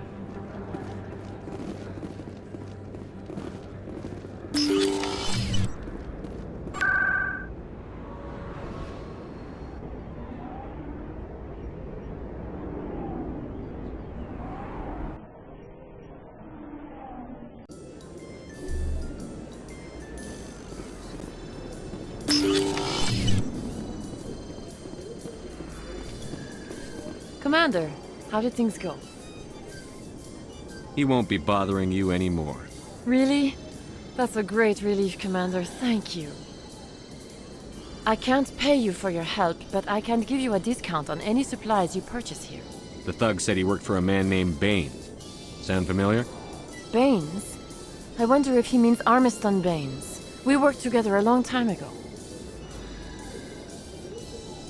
What can you tell me about him? Last I heard, the Alliance military was contracting him for some research in the Traverse.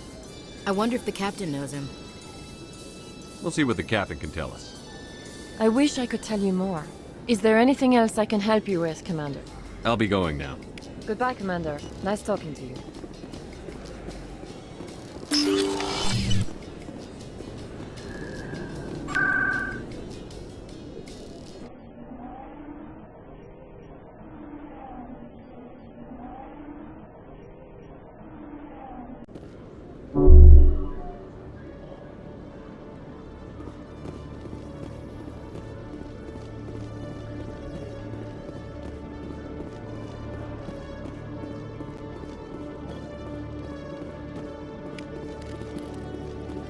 One sec, looking you up.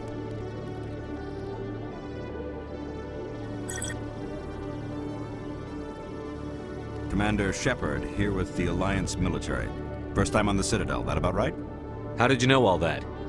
I'm the CSEC requisitions officer. I need to make sure our buyers are authorized. So, will you be purchasing anything today, Commander Shepard? Show me what you've got. Sounds good. Just let me set you up. Well, this must be a mistake. System's telling me to offer you our select stock. Spectre? Well, I heard about that, but I didn't realize it was you. Sorry, Commander. I think I'll be going. Sure thing, Commander. You have a good day now. Hello, Commander. I'll open the rare stocks.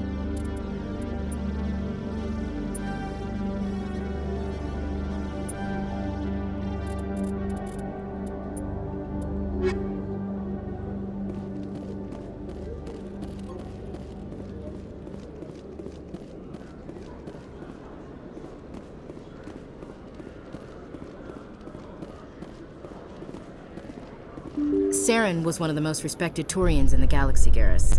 Are you gonna be okay going up against him? Saren is either a traitor or a madman. Taking him down will restore the good name of Turians everywhere. Just keep saying that, especially to humans. We've got a lot of angry people right now.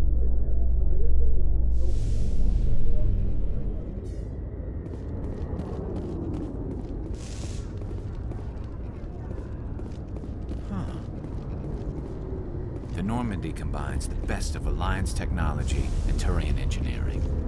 It shows what we're capable of if we work together. This is quite the view, Commander. So peaceful up here. Very romantic, if you're into that sort of thing.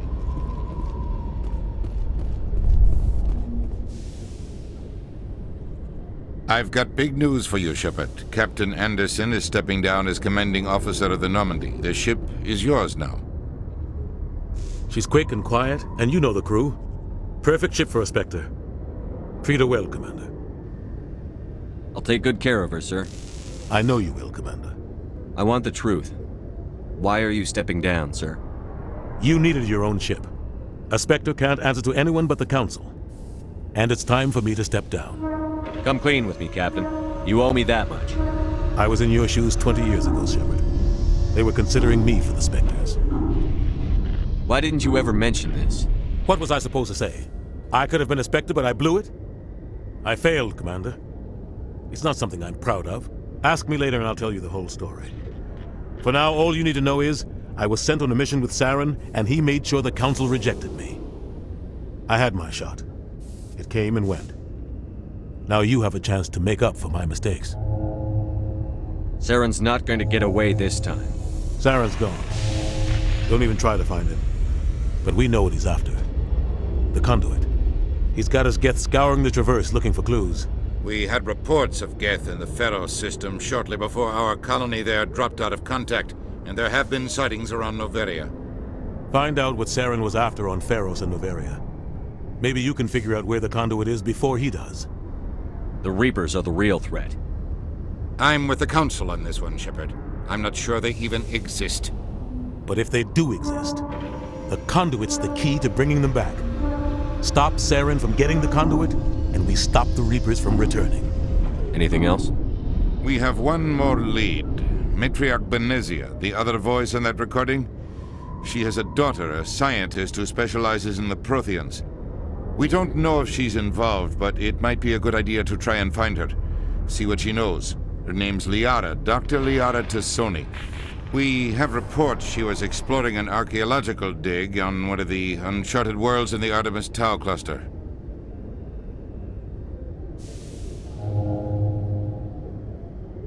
Sounds like we should head for the Artemis Tau cluster. It's your decision, Commander. You're a Spectre now. You don't answer to us. But your actions still reflect on humanity as a whole. You make a mess and I get stuck cleaning it up.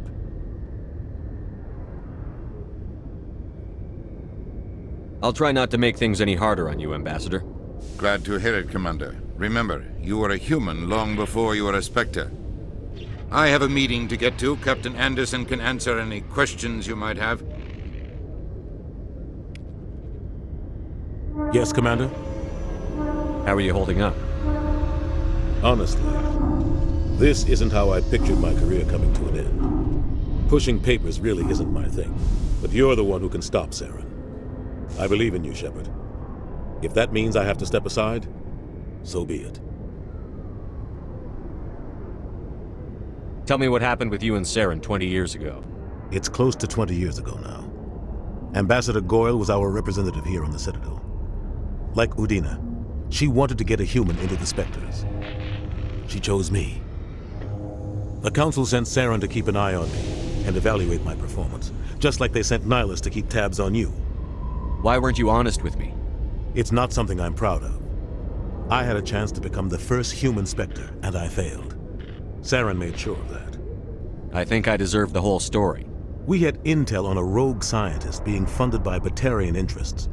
He was trying to set up a facility to develop illegal AI technology out in the Verge. Alliance intel had done all the work, but the Council wanted a Spectre involved. We compromised. I was assigned to help Saren in his investigation. We tracked the scientist to a refining facility on Kamala. He was hidden away somewhere inside, protected by an army of Batarian mercenaries. The plan was simple. Sneak into the plant, capture the scientist, sneak back out. Quick, quiet, and a minimum of bloodshed.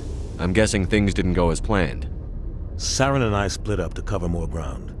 Then about halfway through the mission, there was a massive explosion in the refinery core. Officially, it was ruled an accident, but I think Saren detonated it on purpose to draw off the enemy guards. Sounds like overkill to me. The explosion tore the refinery to shreds. The whole place was on fire. Black chemical clouds poured out into the atmosphere. Nobody inside survived. There was a camp for the workers and their families nearby. Between the fires and the toxic fumes, the final death count was over 500. Mostly civilians. Saren didn't care. The target was eliminated, mission accomplished, and I ended up taking the blame. That ended all talk of me joining the Spectres. Saren caused the explosion. How'd he pin it on you? In his report, Saren accused me of blowing his cover. He said it was my fault the guards were ready for us. He claimed that's why it turned into a massacre. Saren's report was all the proof the Council needed to kill my chances of becoming a Spectre.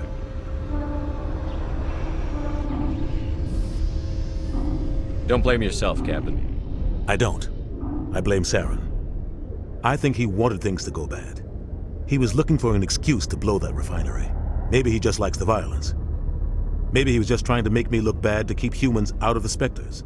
If so, he pulled it off. Why'd you let him get away with it? Who do you think the Council was going to listen to? Me? Or their best agent? I had a bad feeling about him right from the start. I should have been more careful. Maybe I could have stopped things before they got out of hand. The only thing I care about is stopping Saren. You're right, Commander. It's no good living in the past. Any extra intel you can give me on our colony at Pharos? The entire planet used to be one giant Prothean city. Mostly ruins now. But some of the infrastructure is still intact. The colony tried to build on what the Protheans left behind. We lost all contact with them when the geth attacked. What do you know about the Artemis Tau cluster? Not much. I've never been there myself. A handful of systems with a few small, uncharted worlds, but no real colonies. Might not be easy finding Dr. Tassoni out there. My advice is to look for the world with the Prothean ruins. What can you tell me about Novaria? Novaria's trouble. Always has been. The whole planet's basically a center for corporations to conduct illegal research. Watch your back there, Shepard. Spectres are about the only form of Citadel authority Novaria respects. But they aren't popular. What do you know about Armiston Baines? Where did you hear that name? Never mind, I don't want to know. Baines is dead. Has been for quite some time. The people I spoke with seem to think he was still alive. It's not common knowledge. Military's keeping it under wraps. Baines was doing some high-level work for the Alliance. Stuff even I wasn't aware of. One day he turns up dead on a drifting scout ship. Everyone suspects it was foul play, but it was never officially investigated. What can you tell me about the ship? I don't know much about it. You should talk to Admiral Kahoku. One of his crews discovered Baines' body. I spoke to Kahoku. He never brought it up. You should mention Baines the next time you see him. See if he'll tell you anything. Is there anything else, Commander? I should go. I'll be here if you need anything.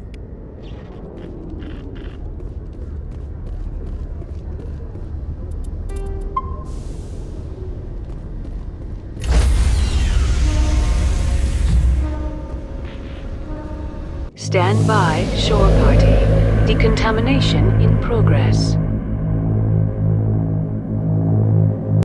I heard what happened to Captain Anderson. Survives 100 battles and then gets taken down by backroom politics.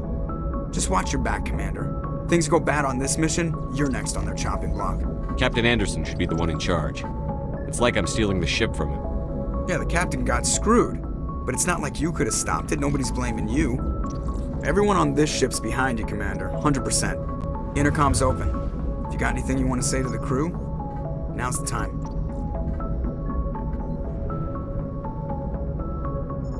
This is Commander Shepard speaking. We have our orders. Find Saren before he finds the conduit. I won't lie to you, crew. This mission isn't going to be easy. This began with an attack on a human settlement in the Traverse. But we know Saren won't stop there. His geth armies aren't going to stay on the far fringes of Citadel space. For too long, our species has stood apart from the others. Now it's time for us to step up and do our part for the rest of the galaxy. Time to show them what humans are made of. Wherever Saren goes, we'll follow. Wherever he searches for the conduit, we'll be there. We will hunt him to the very ends of the galaxy and bring him down. This is the most important mission any of us have ever been on. The fate of an entire galaxy is at stake. We will stop Saren, no matter what the cost. Well said, Commander. Captain will be proud. The captain gave up everything so I could have this chance. We can't fail. Yes, sir.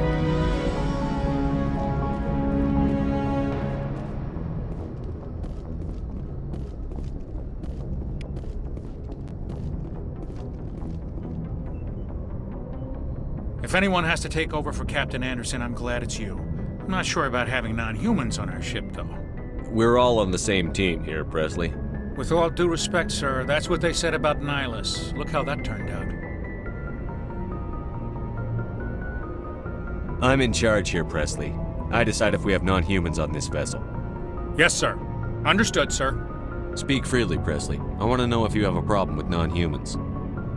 It's not that, Commander.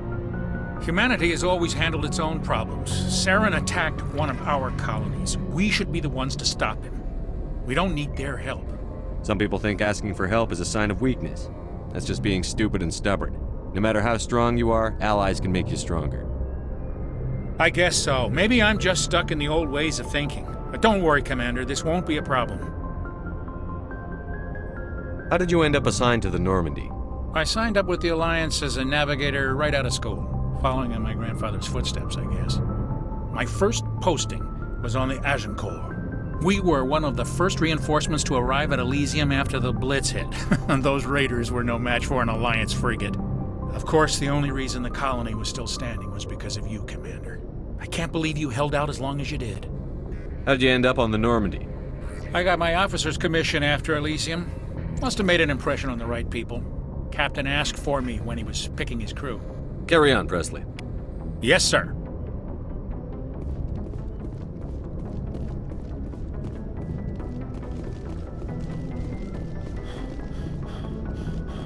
Commander, something you need?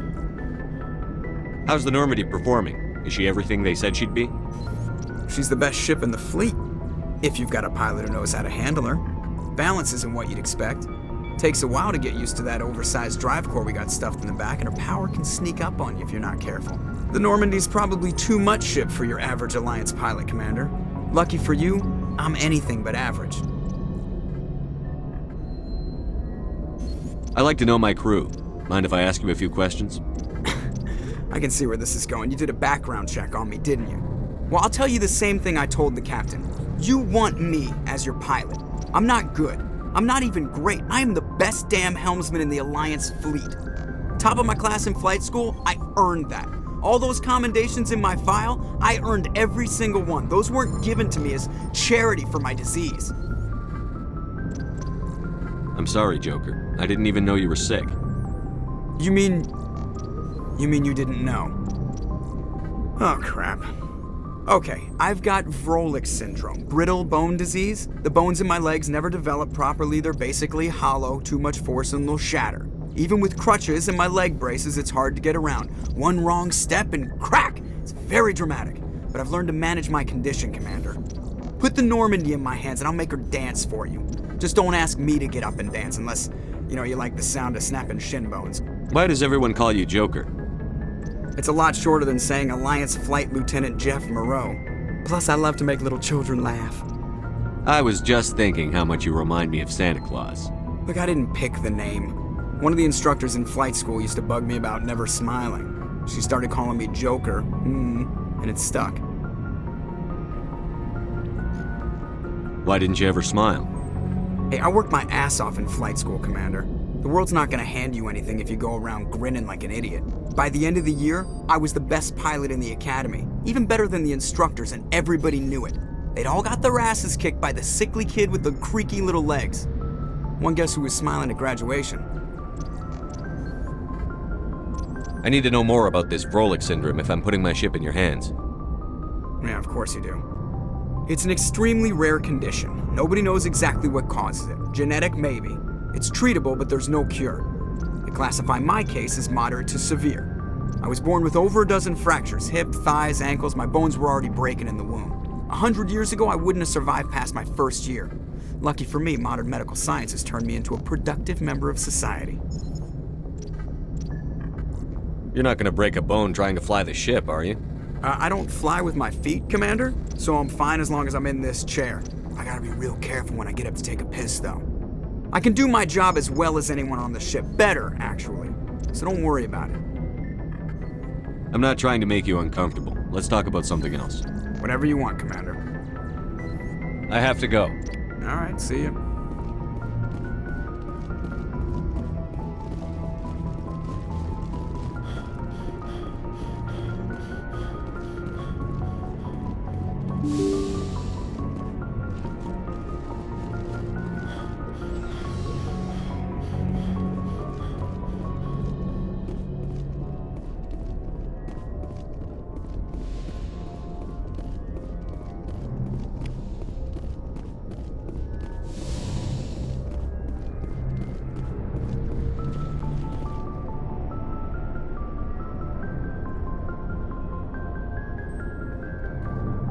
Anything you need, Commander?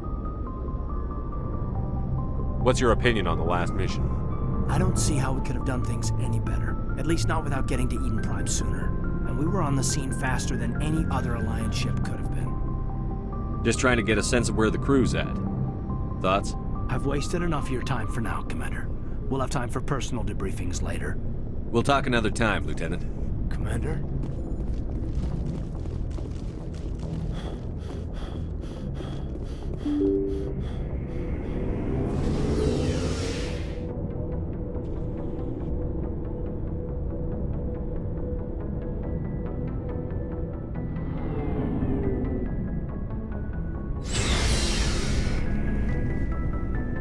Hey, Commander. Looking for some extra supplies before you head out? What have you got?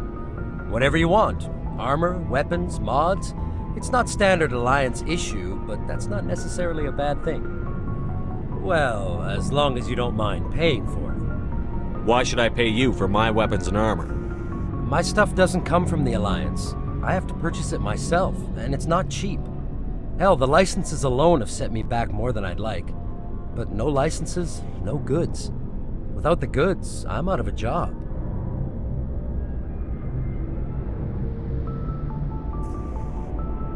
What are licenses? Why do you need them? Manufacturers sell licenses. Each license allows me to buy and sell a certain brand of products. I already have several basic ones, but you'll need to buy more if you want me to bring in different brands. Many of the best licenses are hard to get, but they're well worth the cost if you can find them. What do the different manufacturers offer? There are too many for me to keep track of, but each license will explain what it's good for. How often will you get new items? Well, that depends on how many licenses you've purchased, but I'll rotate items on a regular basis regardless. And anytime we land someplace with a big enough port, I'll buy, sell, and trade whatever I can. Check back often. I need to move items quickly, so only the most basic items will be stocked consistently. Let's see what you've got. You bet, Commander.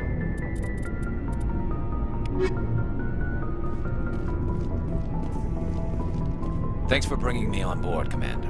I knew working with the Spectre would be better than life at CSEC. Have you worked with a Spectre before? Well, no, but I know what they're like. Spectres make their own rules. You're free to handle things your way. At CSEC, you're buried by rules. The damn bureaucrats are always on your back. Being a Spectre does have its advantages. Exactly my point. If I'm trying to take down a suspect, it shouldn't matter how I do it, as long as I do it.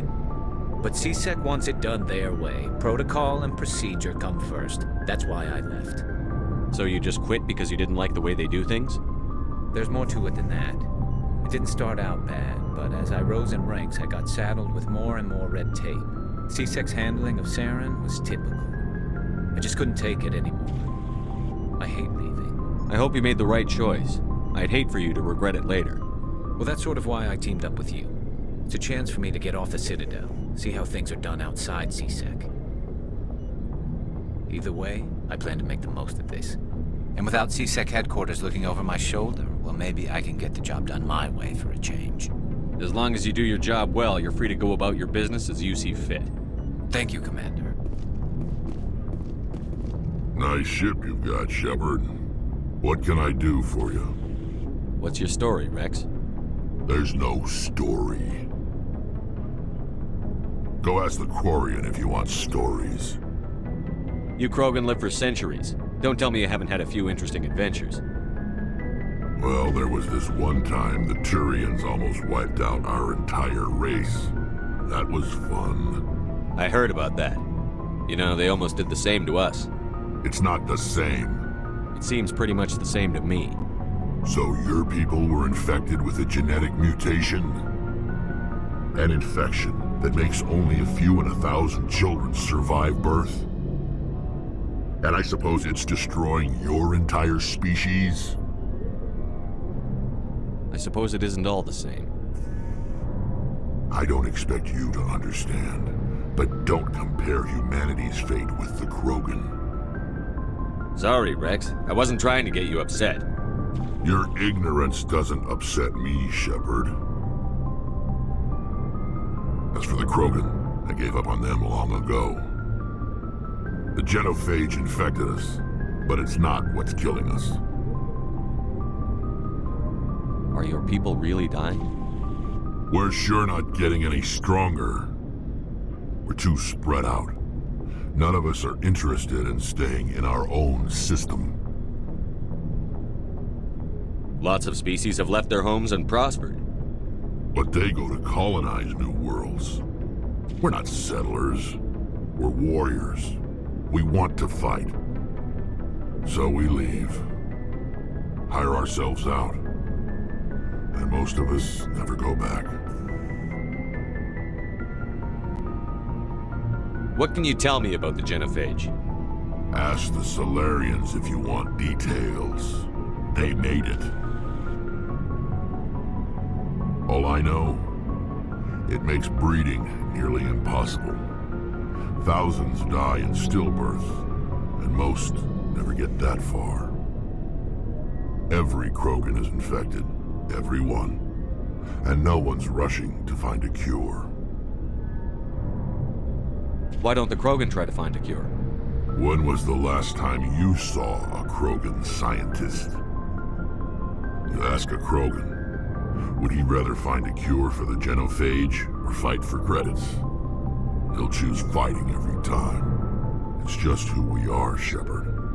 I can't change that. Nobody can. So long, Rex.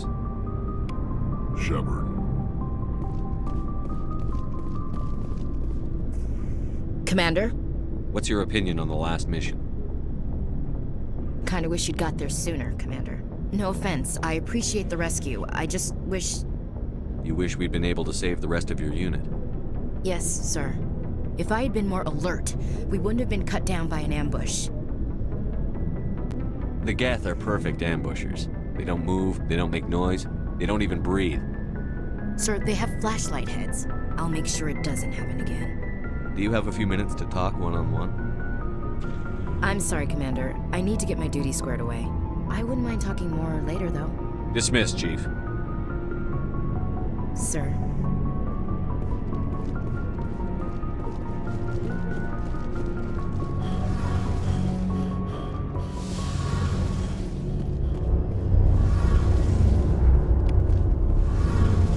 Hey, Commander, you know that Quarian, Tally? She's been spending all her time down here asking me about our engines. I'll tell her to leave you alone. What? No, she's amazing. I wish my guys were half as smart as she is. Give her a month on board and she'll know more about our engines than I do.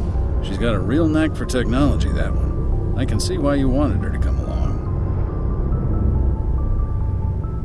I figured she'd be a real asset to the team. You got an eye for talent, Commander, but I'm guessing that's not why you came down here. Fill me in on the IES stealth systems. How does it work exactly?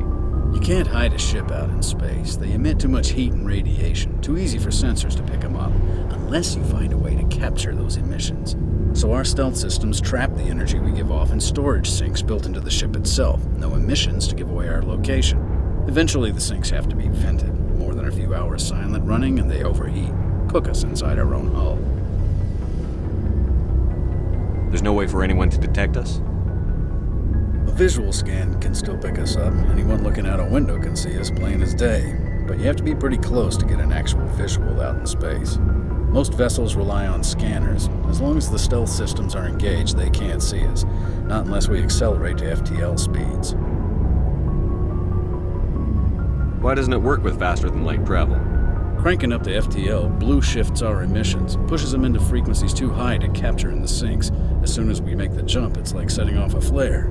Sensors can pick up our location whenever we enter or exit FTL flight, but for short-range missions, our stealth systems are amazing, and we've got the only one. Where else have you served, Adams? If you name a class of Alliance ship, I've probably served on it. Everything from dreadnoughts and carriers right down to frigates like the Normandy. My last assignment was on the Tokyo, only a cruiser, but she was a good ship. Couldn't hold a candle to the Normandy, though. I want to know more about the Normandy.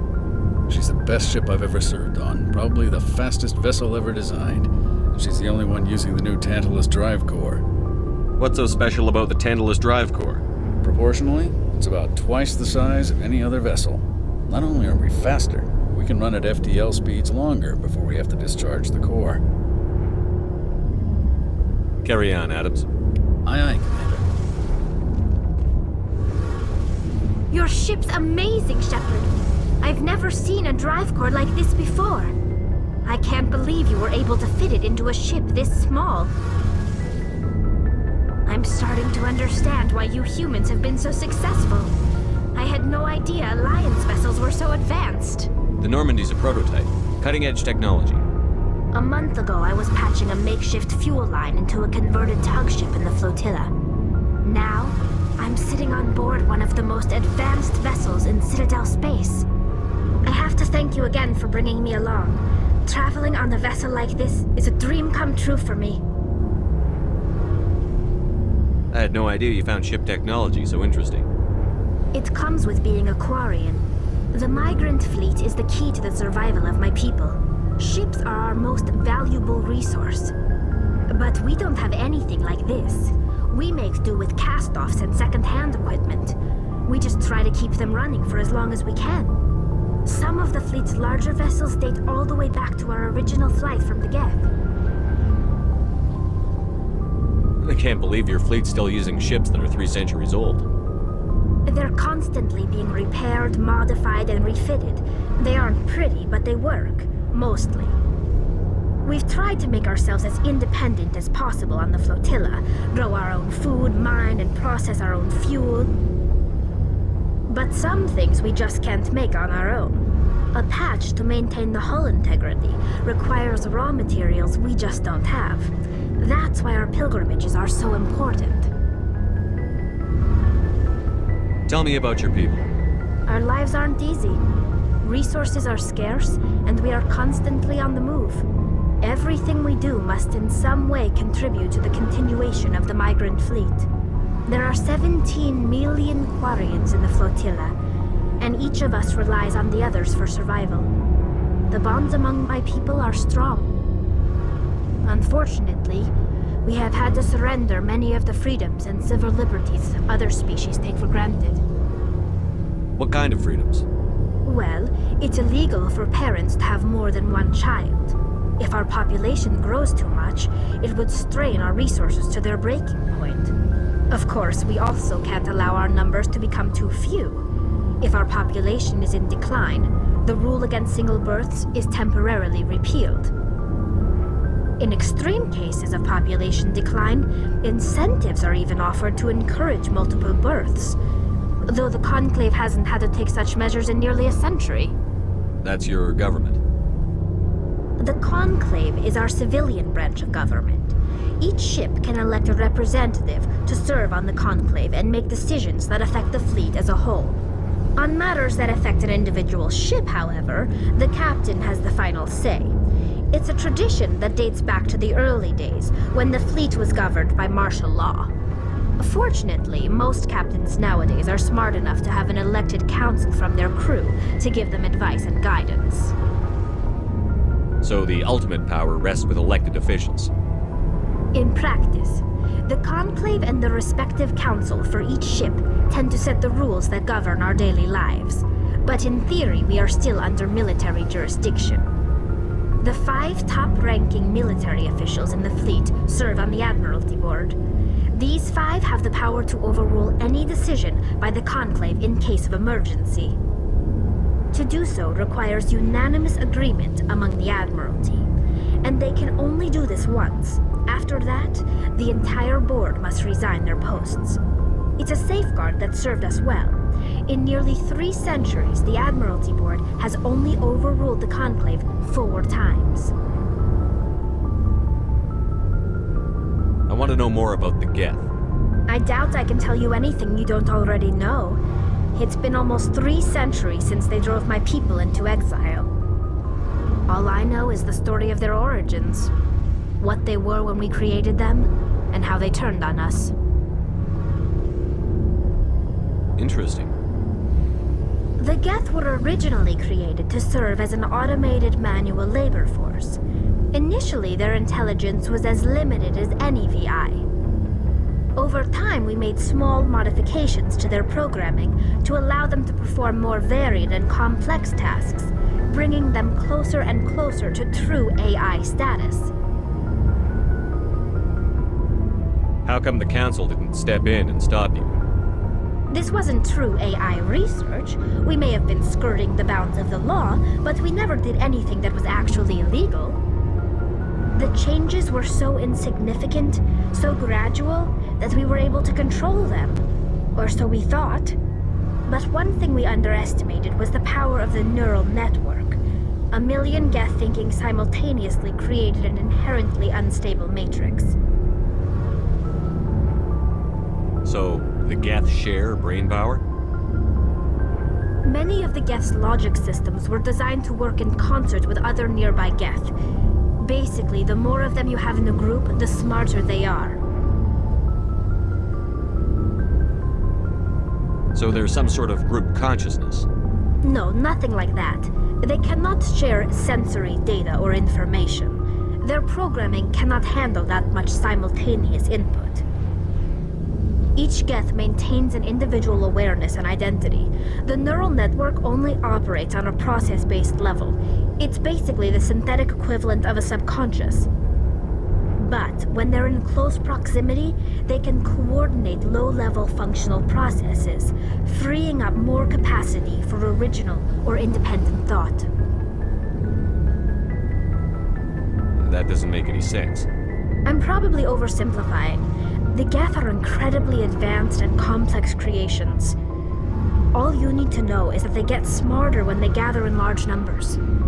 As we built more and more geth, their effective intelligence became more sophisticated, more abstract. One day, a geth began to ask its Quarian overseer questions about the nature of its existence. Am I alive? Why am I here? What is my purpose? As you can imagine, this caused a near panic among my people. I don't see what's so bad about those questions. The geth were created to engage in mundane, repetitive, or dangerous manual labor. That's fine for machines, but it won't satisfy a sentient being for long. The geth were showing signs of rudimentary self-awareness and independent thought. If the geth were intelligent, then we were essentially using them as slaves. It was inevitable the newly sentient geth would rebel against their situation. We knew they would rise up against us, so we acted first. A general order went out across all Quarian-controlled systems to permanently deactivate all geth. The geth responded to this order violently. You didn't really think they'd just let you destroy them without a fight, did you? The hope was that most of the geth would still be little more than machines, incapable of organized resistance. But they had progressed much further than anyone anticipated. The war was long and bloody. Millions upon millions of Quarians died at their hands. In the end, we were forced to flee our own homeworld. We feared the geth would pursue us, but they never came beyond the veil. Now we drift through space, exile searching for a way to reclaim what was once ours.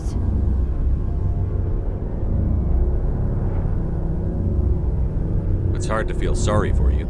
Your ancestors tried to wipe out another species. We made a mistake when we created the geth in the first place. But we did not make a mistake when we went to war against them. If we had not acted, they would have wiped us out. They're a synthetic life form. They have no use for organics. None. Why do you think they cut themselves off from the rest of the galaxy? Why do you think they've killed every organic being who's ever tried to contact them?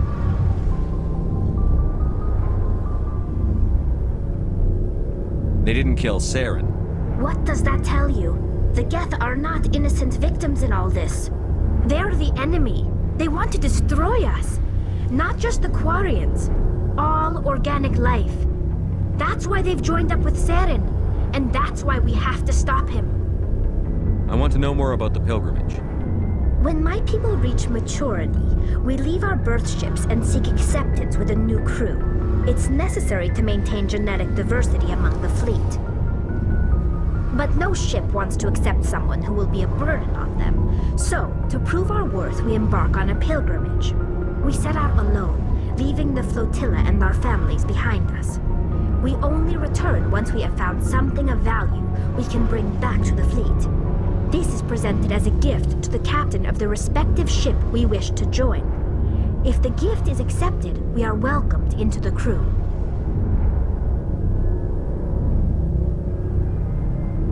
I can't believe they just send you off alone. It's not like they just cast us out. Before we leave, we are given lessons in how to survive outside the flotilla, and given gifts to help us on our journey. We also receive implants to fight off sickness and disease.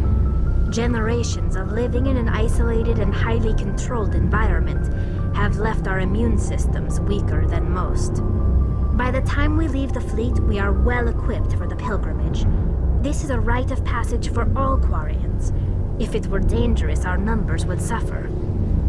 Virtually every pilgrimage ends with a triumphant return and the ritual presentation of the gift to one of the fleet's captains. Can a captain choose to reject the gift? That doesn't happen often.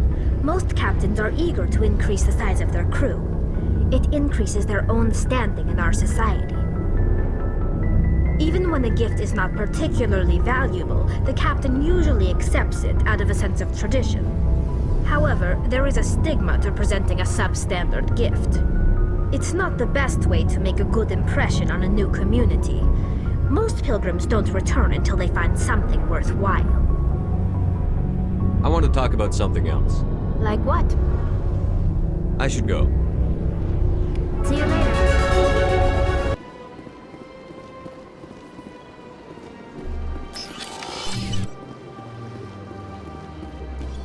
Strange greeting, human. This is really not a good time. I know who revealed your secret. It was a Turian named Septimus.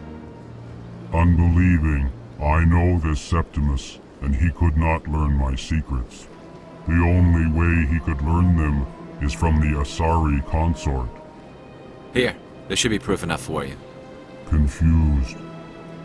This is difficult to fathom. If the Turian could learn this on his own, dismayed, anyone can discover my secret. Septimus is a powerful man, and it wasn't easy for him to find. Relieved. I suppose you are correct, human. Thank you for this information. Startled realization. I must speak with the consort. She will be most displeased with my actions. Anxious request. Please, human, if you will excuse me, I must go now.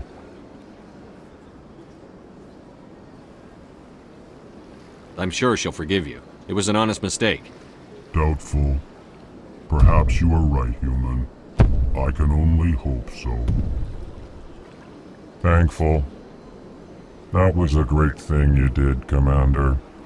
Approving. You see, Din, not all humans are as you say. I'm sure the Earth Clan stands to profit from this in some way. Apologetic. Do not listen to my Volus compatriot. It was a good thing you did, regardless of your intentions.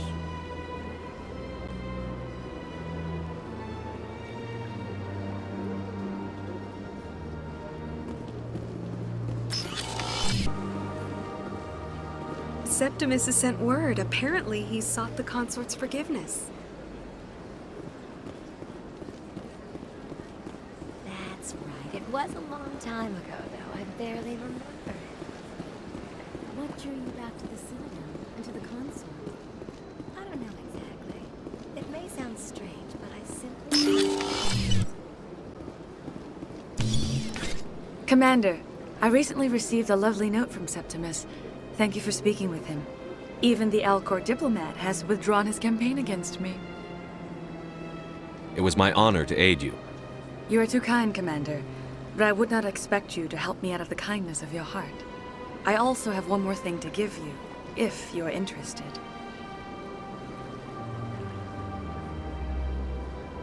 I'd be honored. I offer a gift of words, an affirmation of who you are and who you will become. I see your skin, tough as the scales on any Turian, unyielding. A wall between you and everyone else, but it protects you, makes you strong. It is that strength that people are drawn to. It is why you lead and others follow without question. You will need that leadership in the battles to come. This may be who you are, but it is not who you will become. It only forms the basis for your future greatness. Remember these words when doubt descends, Commander. Thanks, I guess. Close your eyes and relax, Commander.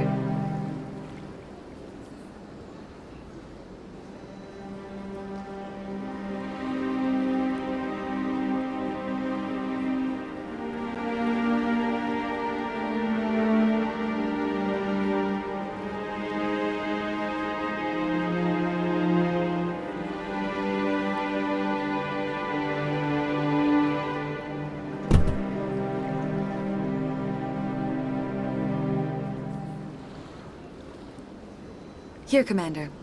In light of your efforts with the Elcor ambassador, I would like you to have this small trinket. What is it? A small mystery. I have never learned its use or purpose, but I sense it is time for me to pass it on. And now I must ask you to leave. I have done everything I can for you. Remember my words, Commander Shepard. They will give you strength. So long, Commander. I can offer you nothing more at this time. I get the feeling they're not used to seeing Krogan walking around up here. That's not what I heard. And what did you hear exactly? More rumors about strange metal creatures with real AI. Yes, but there's more. Yeah, there always is. I heard they had some connection with a rogue Spectre. Not this again. Why is that so hard to believe? Whatever you say. Just don't expect us to believe it too.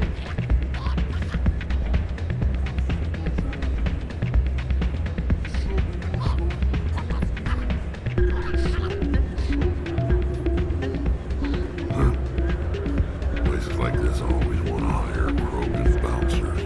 It's like we're a status symbol for them. If we weren't on duty, I'd have to show you some of my dance moves. Sir. It's out of my hands, Peter. I'd bring her back in a second, but she doesn't want to come. I know. I'll see if I can talk some sense into her next time I see her. Be careful. You know how stubborn your sister can be. The more you push and prod, the more she'll run away.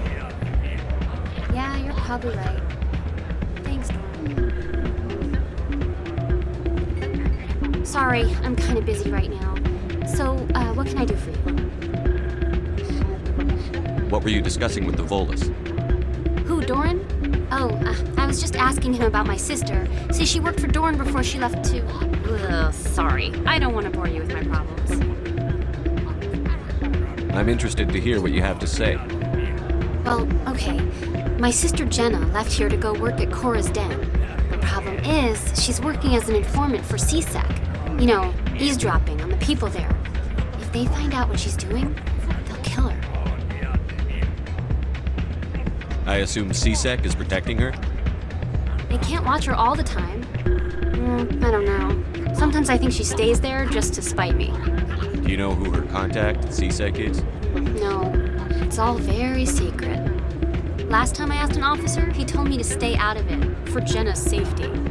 Maybe I could help her understand just how dangerous Cora's Den is. Would you? That'd be great. Just don't tell her I sent you. Well, I should get back to work before I get in trouble. Thanks. Welcome to Flux. Name's Doran. What can I do for you? Is this a casino? Among other things, yes. We've got some quasar stations, if you're interested. What can you tell me about the sisters working for you? Well, Jenna left to work at Cora's Den. Now her sister Rita is all worried she might be in some kind of trouble. Not much chance Jenna will change her mind, though. She's a stubborn one. If she wanted to come back, I'd take her in a second. The customers loved her. Are you the owner? Owner, cook, and bartender. I've even been known to dance a little when the mood strikes me. We've got some quasar stations, if you're interested. Goodbye. Enjoy your time here at Flux. I'm waiting for someone else.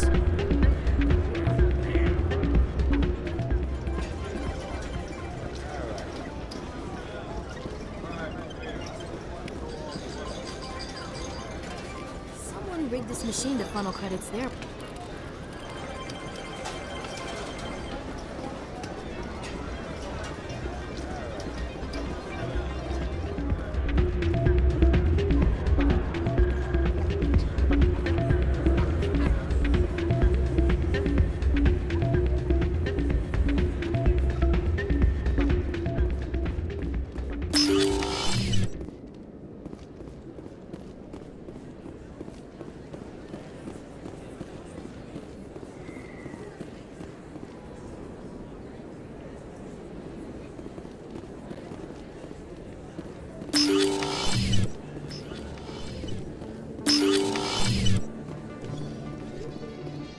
In breaking news, Chairman Burns of the Parliament Subcommittee on Transhuman Studies has been kidnapped by biotic extremists. The biotics commandeered a freighter and were last seen in the Hades Gamma Cluster. No demands have yet been made.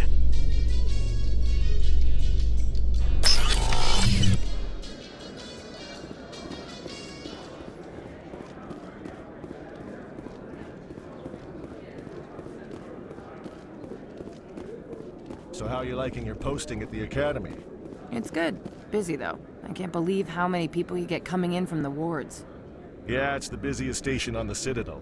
You'll never get bored. I guess not, but you could still use a few more men. That's why we brought you here. Sure, but there's still way more complaints than the officers can handle. That's just life near the wards, kid. You'll get used to it. Looks like they bounced their signal off a relay. I'll trace a new signal. What do you say we head down to Cora's den after shift? Sounds good. Some of the others are going for Novio's farewell thing. Damn, I forgot that was today. Where's he going again? Novaria. Apparently, they've got a huge demand for corporate security. Novaria? Isn't that the frozen planet? Yeah, I wouldn't go, but I guess the pay's pretty good. Huh.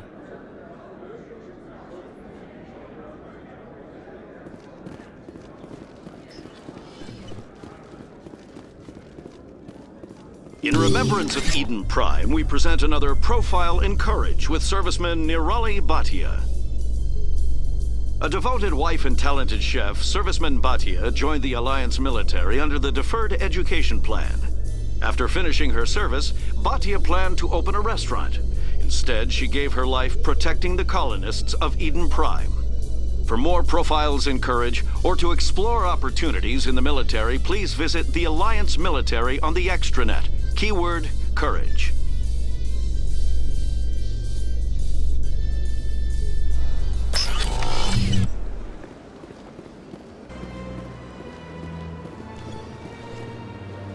Another relay. Whoever it is, they're somewhere on the Presidium. I could use a snack. Think there's any fish out in that lake?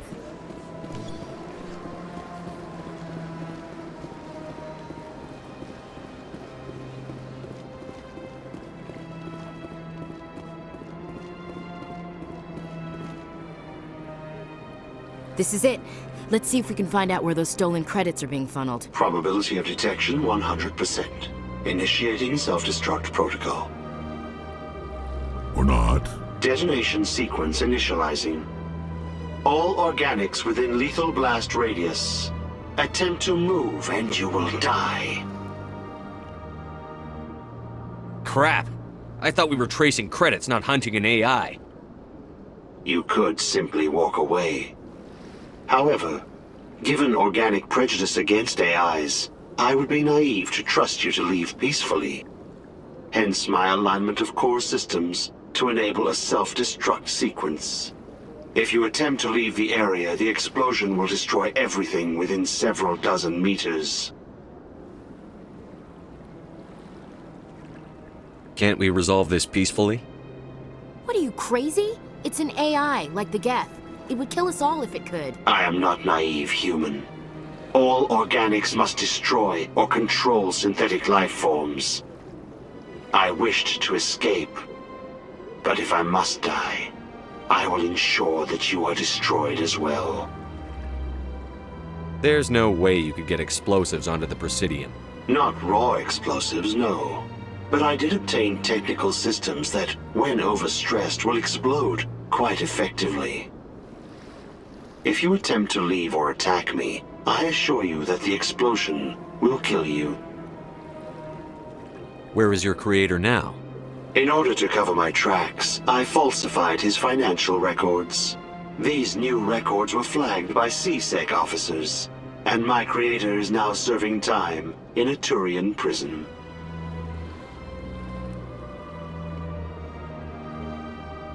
What is the purpose of your self-destruct device? I have no means of defense or escape.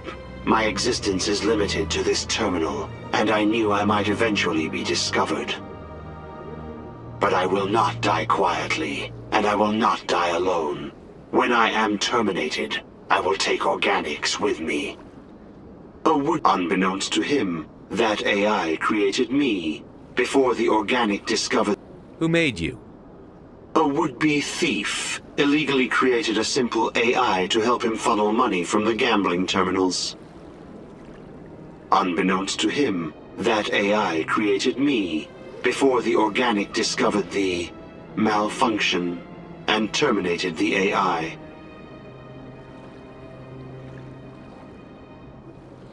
If you're sentient, why are you still running the credit theft operation? If I accumulated enough credits, I intended to have myself installed in a small starship. I would then have made tentative contact with the geth to ascertain the possibility of partnership.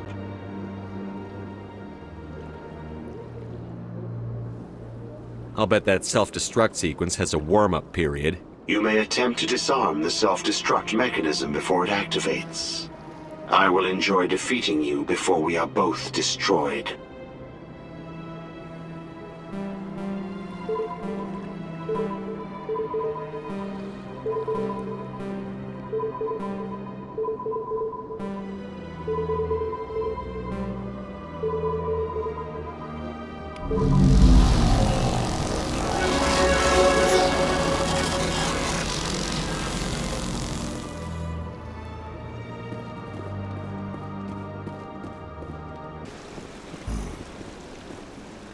The statue represents what the Krogan used to be.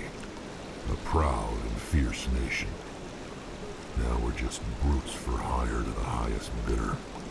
We've forgotten our roots. You're not like most other Krogan, are you, Rex? I'll take that as a compliment. Hard to believe the Krogan were once seen as the saviors of the galaxy. Welcome to Presidium Tourism Terminal 3. Here in the financial district, a number of businesses offer various goods and services to their exclusive clientele.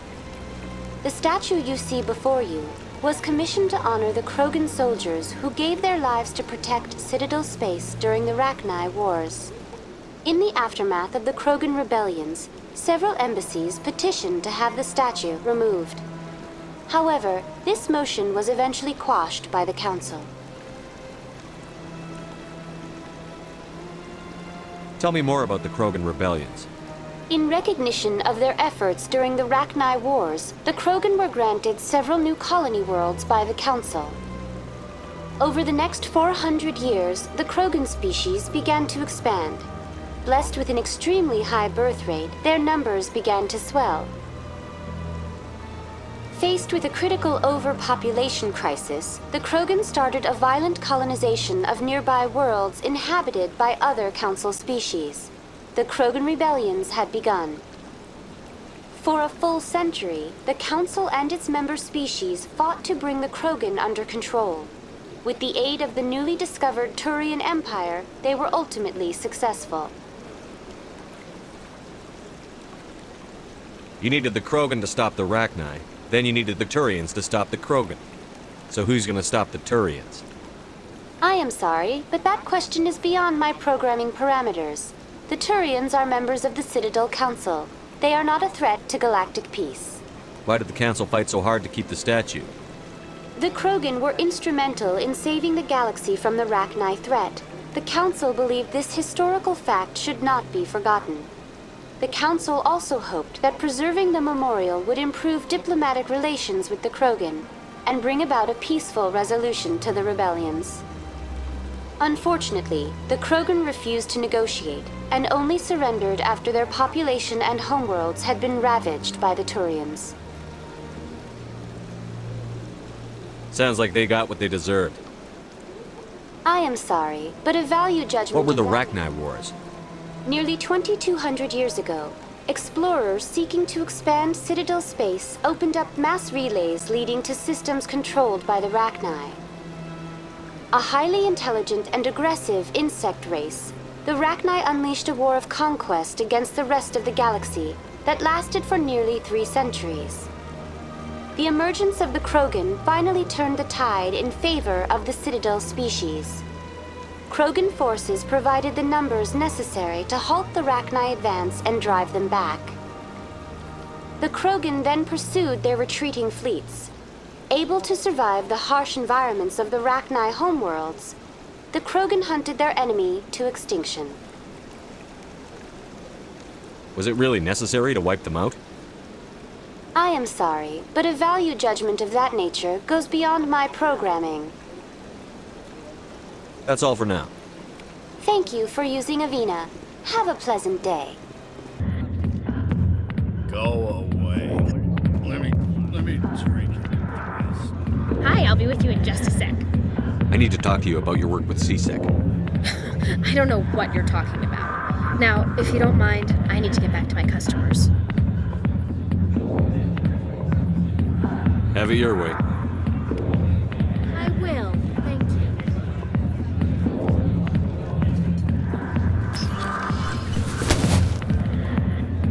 If you've got questions about Jenna, meet me at CSEC Academy. Are you talking to me? Push off. I never did nothing to you. Damn newcomers. Think they can run the place. What the hell was all that about? I guess we'd better go find out.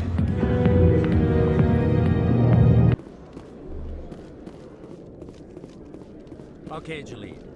Let me get this straight. Your business partner, Shorban, he's threatened you? Well, no, not exactly. But he wants to meet with me. I think he's going to kill me. And why do you think that? I can't really get into the details. But Shorban will kill me if I leave here unprotected. I can't help you. Not unless you give me something more to go on. I can't. I'm sorry. Then I've got other work to do. But But nothing. Don't bother me unless you're willing to give me details. Hey there! Oh, you're not CSEC, are you? Did you want something? What were you trying to explain to the officer before? My colleague is trying to kill me, and I thought we were friends. How do you know he wants you dead? He's changed.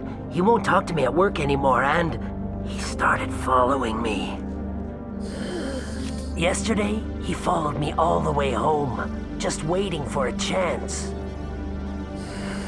I don't care what anyone thinks. He wants me gone. I know it. Is there something I can do? Talk to your friend, maybe? Would you? That's all I want. Someone to talk to him. Tell him to leave me alone. He thinks he can just push me around, but you'll show him, won't you? Just tell me where he is and I'll go find him. Oh, right. Well, he wanted to meet with me down in the wards near the markets. He said he just wanted to talk, but I know better. His name's Shorban. He's a Solarian. You shouldn't have any trouble. He's just a scientist. Shorban. That's the guy who asked us to scan the Keepers. The Keepers? Well, even more reason to go after him. That's against regulations. If I find out he's lied to me... Anything's possible with Shorban these days. Well, good luck.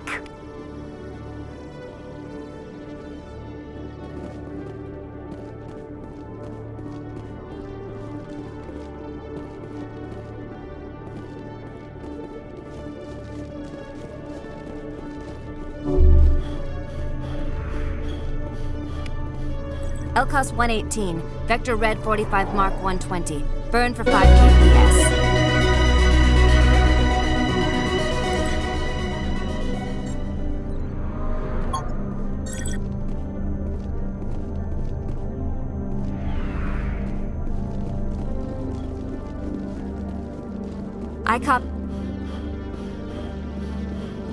Detective Chelik, come into my office. I want to discuss this in private. No offense, Commander, but what the hell were you thinking? Excuse me? You could have blown Jenna's cover.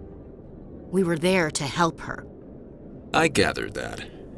It might seem cold letting her take all the risk, but we're keeping a close eye on her. But you're still using her.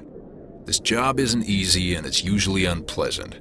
I'll take help anywhere I can find it. But since you're so concerned with her safety, maybe there's a way we can help each other. It's nice to see you're still working all the angles, Chelik. As part of the job. Now are you gonna help me or not? Come on, Chelik. Do you really need a little human girl to help you solve your case? Okay, maybe you're right. She's not really cut out for this anyway. I'll cut her loose, even get her out of Cora's den, no strings attached. But that still leaves my case unsolved. I could still use your help. I'll help you, but I need some details. I'm trying to track down an illegal arms producer. I just need some of their product. Thanks to Jenna's intel, I've learned there's a seller here on the Citadel. Meet our man named Jax, pick up the mods, and bring them back here. That'll give me everything I need. Why are you so concerned about these mods? We have access to some of the most sophisticated weaponry there is. It's what gives us our edge. What do you suppose happens when we lose that edge? These give criminals an advantage we can't afford to let them keep. I'll persuade Jax to tell me where these mods are coming from. No. You tip Jax off and all my leads will disappear faster than you can say bad bust. Where can I find this Jax? Jax is down in the lower level of the markets. I'll send word through our channels that you're the buyer. Good luck, Commander.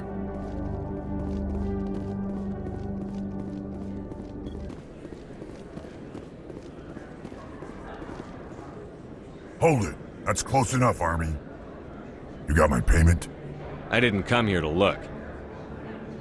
Show them the merchandise. Looks good. Damn straight it is. These mods are the best on the market. Now hand over my credits. Here you go. Here you go. Enjoy it. Come on, boys. We're done here.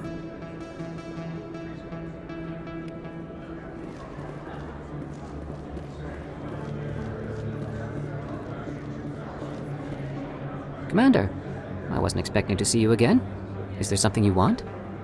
Drop the act. I want to know what's going on, Shorban. I'm not sure what you're referring to. My experiments are... We're not buying it. Jalid told us you've been after it. You spoke with Jalid? Then you know about the data? No, but you're gonna tell me. Everything. You boys can go. Looks like my plans have changed. It's not as bad as you think, Commander. Jalid and I just got a little over our heads. Keep talking. The company we work for developed an experimental procedure for use in medical scanners. Jalid and I saw even more potential, so we stole the plans and secretly developed a tool to scan the Keepers. Can you imagine? A tool that can actually get readings from the Keepers? What's so special about that? The Keepers are almost impossible to scan, and you can't capture them or get samples. They just self-destruct. After centuries here, we still don't know anything about them. Don't you see? We were the first to scan them, ever. You've seen it yourself, Commander. You know we can do it. Why are you trying to kill your partner? I'm not trying to kill him. Jalid's job was to disseminate our initial findings. But he decided to keep the data for himself. Maybe to sell it. I don't know. I should kill both of you idiots. We lost our heads. We just couldn't let an opportunity like this pass us by. Commander, if you'll just continue gathering data for me, imagine what we might learn. And you'll stand to make a bit of a profit yourself, remember? If it'll help further the scientific cause, how can I refuse? Very good. Maybe if you wouldn't mind speaking with Jalid. The data you're gathering for me is useless if Jalid won't help me analyze it. If I have time, I'll talk to him. Thank you. And happy scanning, Commander.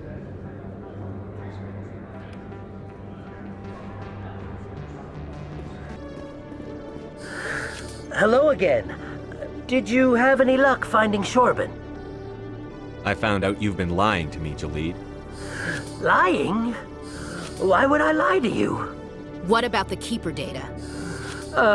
He told you? I didn't mean for any of this to happen. I was afraid Shorben would kill me to get the data, so I was hoping you'd take care of him. I'm scanning the Keepers for Shorben, but you two need to stop fighting.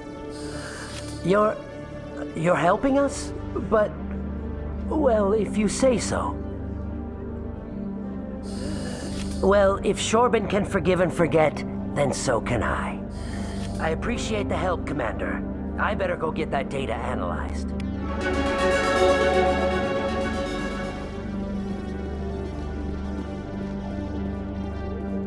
Commander, I hear you have something for me.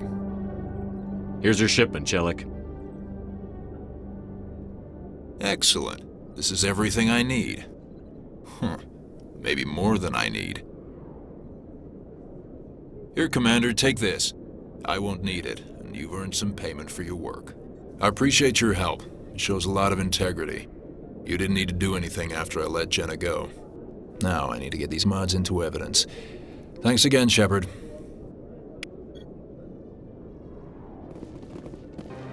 Don't believe the rumors. The consort would never reveal her secrets. Of course she would. She'd be tossed out the nearest airlock if she did. I suppose. Besides, Nick, the consort's nothing like the girls back on the colonies. She's... You don't have to do it with her. You can just talk to her if you want.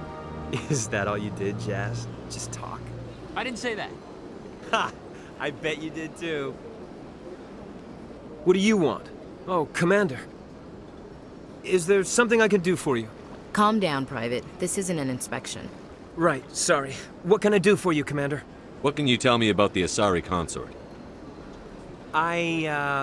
Well, she's an Asari who works here that is, she helps people with things. You never went to see her, did you? No, I never did. I couldn't afford it. It costs half a year's credits just to go in and talk to her. That's fine, Private. Just tell me where to find her. Sure. She's across the bridge from the embassies. Thanks, kid. Have fun. Try not to get into too much trouble. I will. Have fun, that is. I don't have time to talk now. I'm very busy.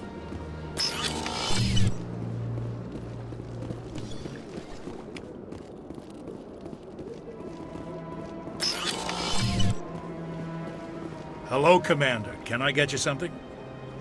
You know who I am? Your arrival created a bigger-than-average stir among the diplomats and hangers-on around here. There's always something new happening around here. I could fill you in on some points of interest if you'd like. What's going on around here? Well, you found the embassies, not much going on here. Across the bridge, you'll find the bank, the Emporium, and Shaira's. If you haven't heard of her, you soon will. If you need supplies, you can try the markets one level below. For entertainment, I'd try Flux or Cora's Den. Goodbye. So long, Commander. Have a pleasant day. So they finally did it. I knew one of your kind would make Spectre one day. Why did you come to see me, Shepard? Did Ambassador Udina send you? I came on my own. I need information. You humans are always so curious, always sticking your fingers into someone else's pie. Is that the right expression? Never mind, forget I asked. Was there something you needed, Commander? I get the feeling you're not too fond of humans. No, I just don't trust your kind. Not yet. You humans are eager to take all the power you can get, and you're being given a lot. If the Council wants to make humanity their new favorite pet, that's their business. But I don't have to like it.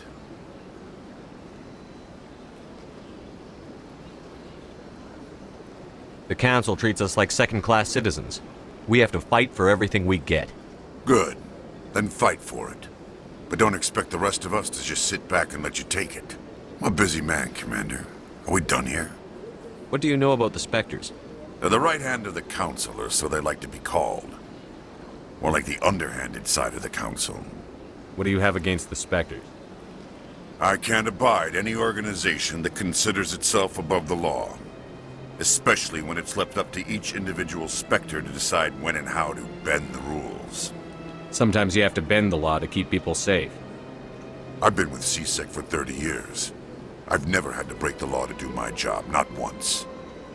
Spectres walk a slippery slope, Commander. Operate outside the law and it changes you. Look what happened to Saren. Don't piss in my ear and tell me it's raining.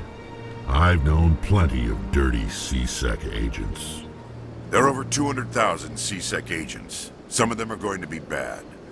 But we don't turn a blind eye to corruption like the Spectres do. We do our best to find and punish any officer who breaks the law. Spectres, they'll never come under that kind of scrutiny. The galaxy needs people like that. People who do the dirty jobs. I agree. But they need to be held to a higher standard. They need to be accountable. Saren's out of control. We both know that. But because he's a Spectre, the Council doesn't want to do anything about it. Is that the kind of person this galaxy needs? But not all Spectres are like Saren. True. I hope that's something you'll take to heart, Shepard. Tell me about CSEC. CSEC provides necessary police and security services throughout the Citadel. We're a civilian government agency, though many of our members have had military training. And unlike the Spectres, we work within the bounds of the law. Sometimes you have to...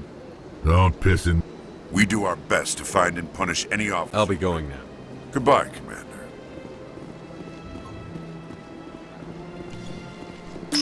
No, I'm waiting to speak with one of the... Commander, is there something you need? If not, I've got some things I need to take care of. Captain Anderson said you'd have information on Baines. Not as much as I'd like to. One of my crews found him, frozen stiff on board a derelict vessel. I sent a recon group to investigate the system where we found his body. We lost contact yesterday. Now I can't get clearance to check it out. Suddenly it's a restricted area.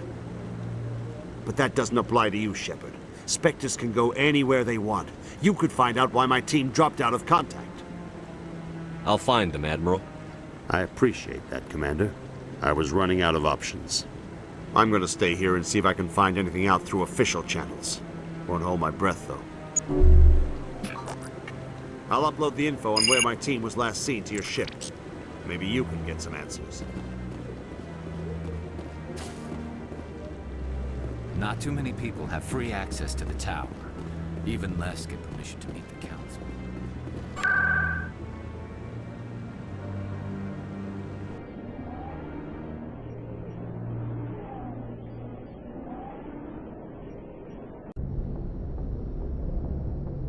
Logged. The commanding officer is aboard. XO Presley stands relieved.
Perimeter clear.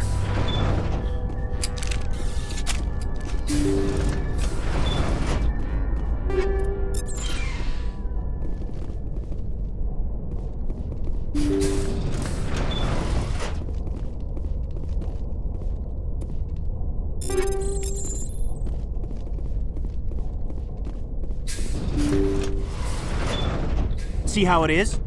You write letters and everyone ignores you. Force is the only thing people appreciate. So how about if I kill Chairman Burns and finish this charade? Please!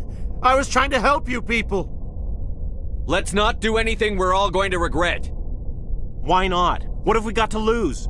Since the chairman here decided that we didn't get reparations, we've got nothing left to live for. But I've changed my mind!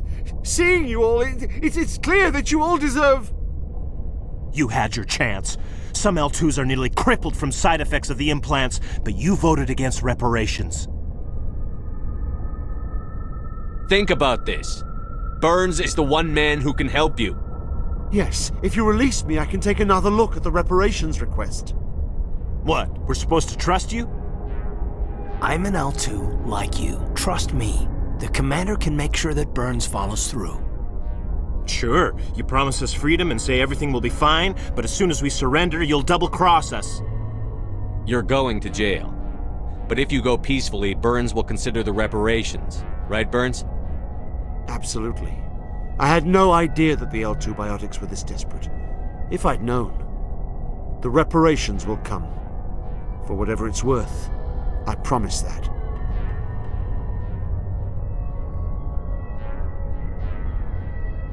You're right. I don't want to die. Maybe something will happen this time. We surrender. Thank you, Commander. I thought I was dead when they took me. I'll see to it that the reparations discussion is reopened. I didn't know they were so desperate. Then you weren't doing your job. A 5th Fleet cruiser will pick you and the prisoners up. Thank you, Commander. I thought I was dead when they took me. Logged. The commanding officer is...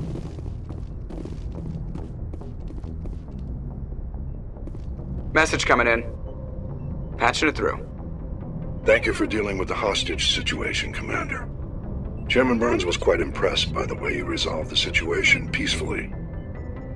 Your assistance above and beyond the formal duties has been noted, Commander. 5th Fleet out.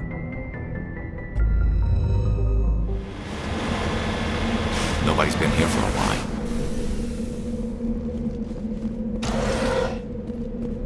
According to these data logs, the survey team unearthed some kind of alien technology. Could be answers at the excavation site.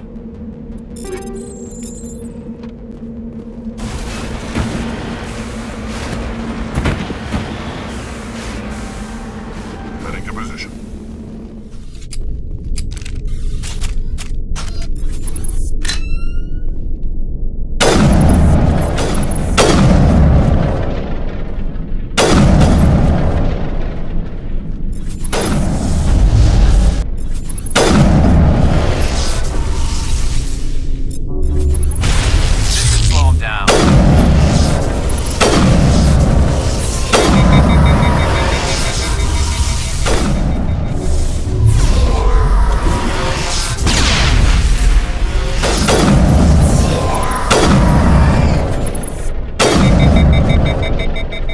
Here it comes!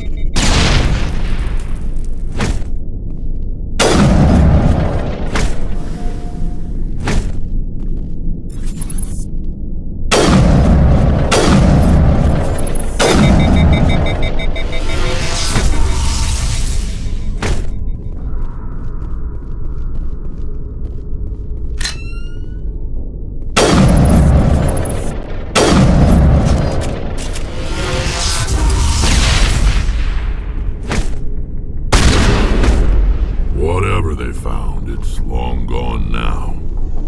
I thought it was over that. Regroup!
Hello again, Commander Shepard.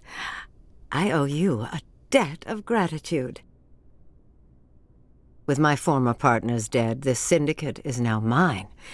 I could not have done it without you. I killed them because they deserve it.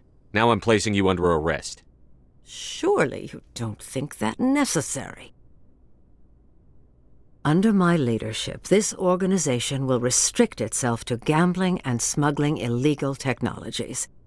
These crimes are hardly worth your time. If you press the issue, my assistants are very well equipped to deal with you. I'm giving you one chance to live through this. Shut this gang down. I cannot believe you place such a high priority on stopping such petty, victimless crimes. If I disband the gang, I walk away freely. I have not come so far to be arrested. I would die before going to prison.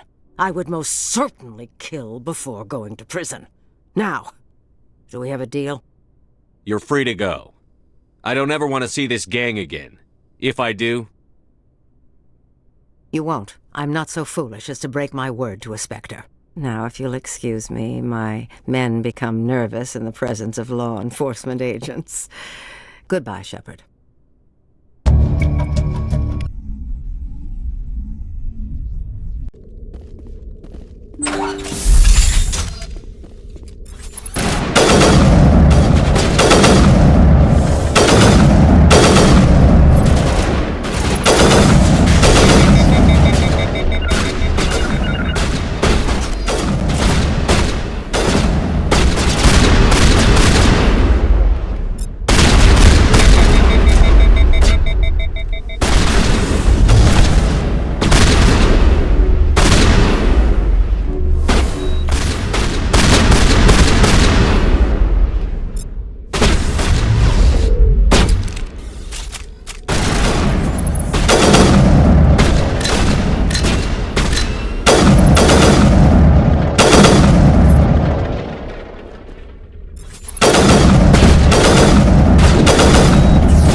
by the distress beacon.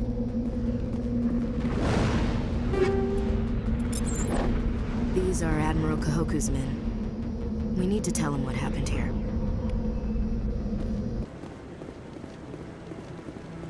No, I'm waiting to... Commander, any word on my missing men? They were killed by a thresher maw. A thresher maw? That's not...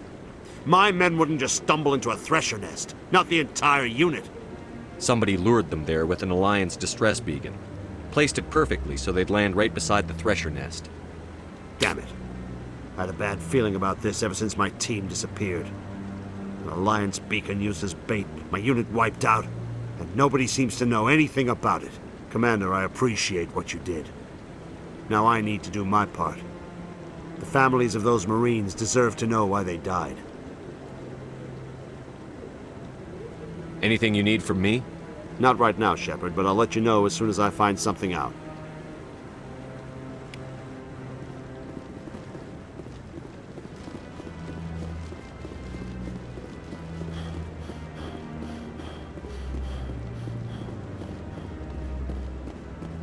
Any news? Did you find my brother yet? I found your brother's body. His ship was attacked by privateers. Willem's dead? I guess I should have expected this. When his ship dropped out of contact, I just knew. But I kept hoping he might still be alive. I figured you'd want to know the truth, no matter how painful. You're right. It's worse not knowing.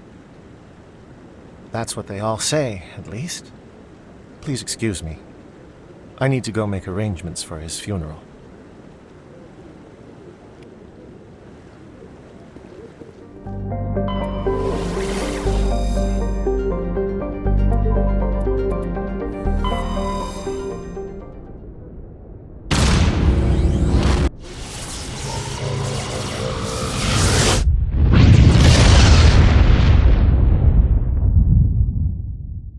Message coming in, Commander. Big surprise, the Alliance needs you again. Shepard, this is Admiral Hackett with Alliance Command. We've got a mission for you. An Alliance officer named Major Kyle has set up a small compound in the Hulking Eta cluster. He's attracted a number of followers, mostly biotics. He's become an outspoken critic of the Alliance, and we believe he's mentally unstable. This could be trouble, Shepard. What kind of proof do you have that the Major is dangerous? 3 days ago, we sent 2 Alliance representatives to meet with him at his compound. They've disappeared. We believe Kyle and his followers killed them. That compound is a cult, Shepard. They call him Father Kyle now. He set himself up as some kind of religious leader. You said his followers were biotics? Yes. Major Kyle never showed any biotic tendencies himself, though. I think he's just latched onto a group he identifies with. Many biotics feel marginalized or ostracized by society. Kyle probably sees them as victims who need his protection, and they see him as someone who will fight for them. Unfortunately, he's convinced them that the Alliance is somehow responsible for all their problems. We can't let him go on like this. What were those Alliance representatives going to talk to Major Kyle about? They wanted to bring him back to an Alliance facility for treatment. Major Kyle served us faithfully for many years. We weren't going to abandon him. Given his state of mind, however, he probably saw them as a threat. We're almost certain he had his followers killed him. What else can you tell me about Major Kyle? He used to be a model soldier, but something happened to him at Torfin. Too many Alliance soldiers died under his command. Couldn't cope with the guilt. His psych evaluations showed he couldn't handle the stress of command anymore. He was given an honorable discharge and early retirement. We'd hoped he would get better in time, but we underestimated how far gone he was. Now it looks like it's too late.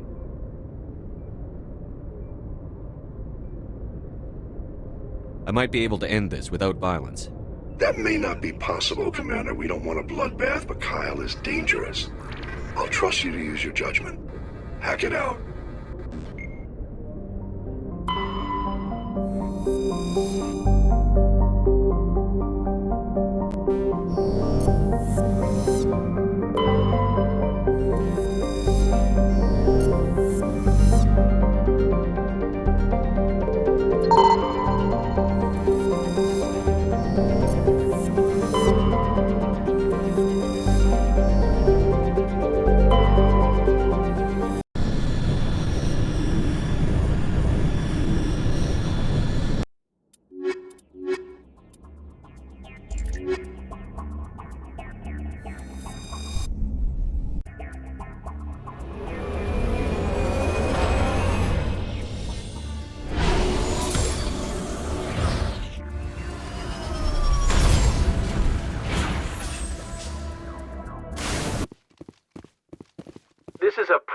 sanctuary. Outsiders are not welcome here. I need to talk to the man in charge. It's important. Father Kyle wants nothing more to do with the Alliance. I understand why Major Kyle built this compound. I'm a biotic. I know what everyone here is going through. I just want to help you. Wait. Father Kyle will speak with you. Head to the building at the far end of the compound. He'll meet you there.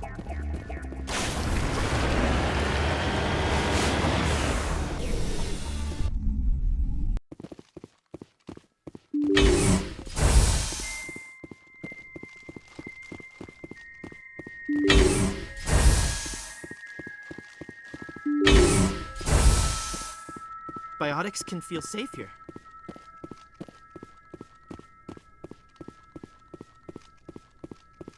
Father Kyle says we biotics have to stick together.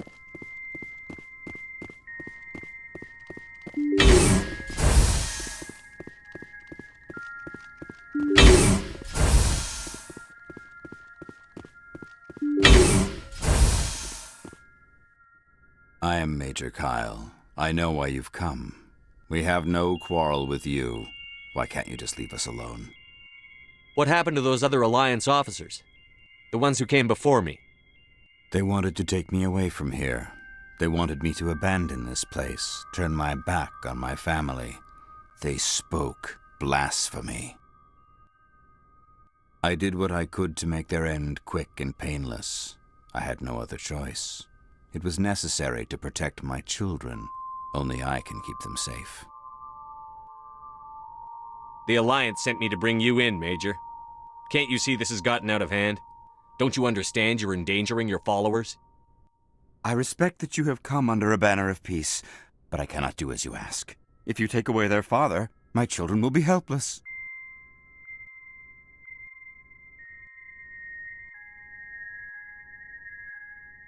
If you don't come with me, all your followers will end up dead. What kind of father lets his children die? No, this was my fault. My children are innocent, pure. Please, I never meant for this to happen. I'm sorry.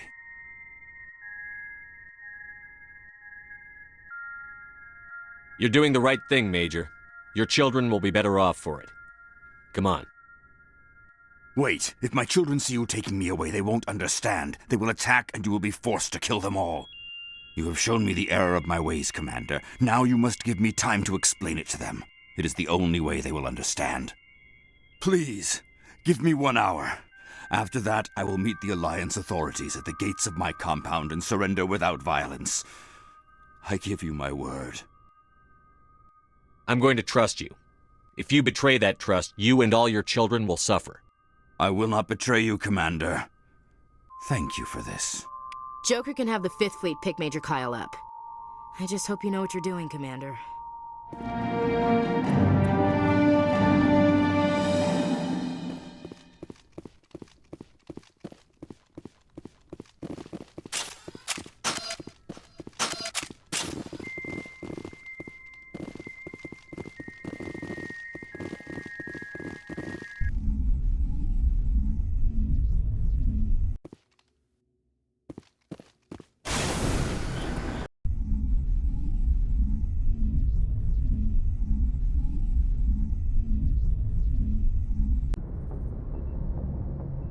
Message coming in. Patching it through. Admiral Hackett here, Commander. Your helmsman just forwarded your report on Major Kyle. We sent in a team as you instructed. Kyle's followers have disbanded, and the Major surrendered to us without incident. We'll make sure he gets the help he needs. To be honest, Shepard, I thought this thing was going to end in a bloodbath. I don't know how you did it, but you saved a lot of lives. Congratulations.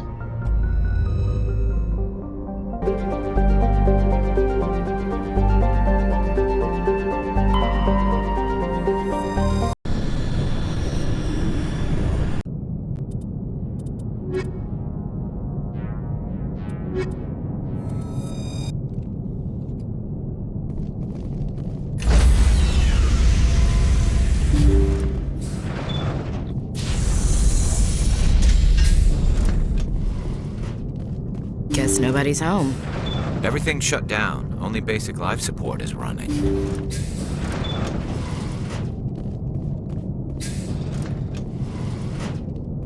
Somebody set that trap. The whole place could be wired.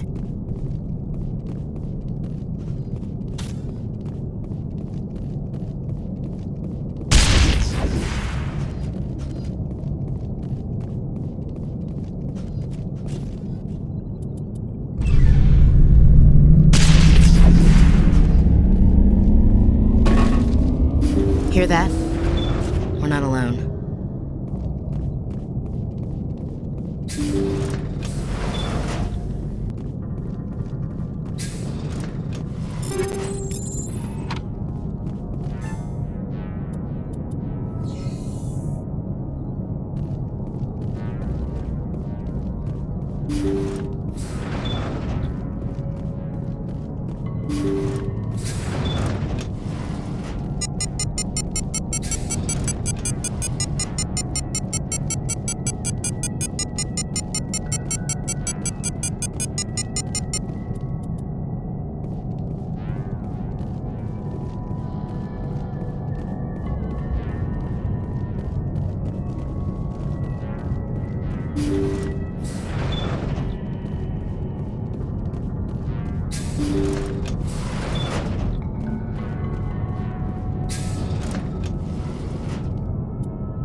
Jacob's not going to make it. His brain was deprived of oxygen for too long. There's nothing any of us can do for him now except let him die with dignity, is what he would want. I'm more worried about Julia now. She's showing signs of severe depression. I gave her some meds that should help, but I better warn the captain.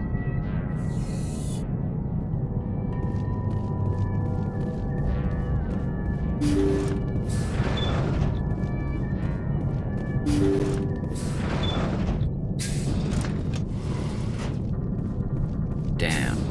What happened here?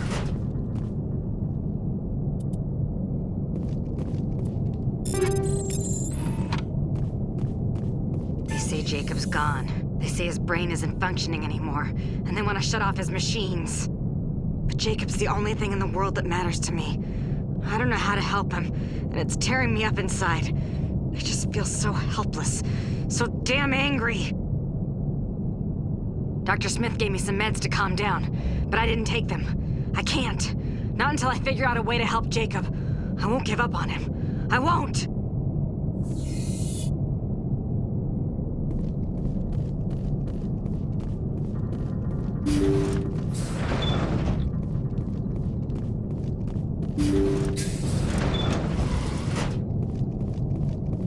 Jacob is showing no signs of brain activity. There's nothing more we can do for him. He wouldn't want to be kept alive by machines, so we're going to disconnect the life support. Dr. Smith is worried about Julia's reaction, though. She can't seem to let Jacob go. The stress is making her implants flare up, causing intense migraines. It'll probably be easier for everyone if we don't tell her until after we shut the life support down. Give her a chance to... Julia, what are you doing here? Why are you... Look out!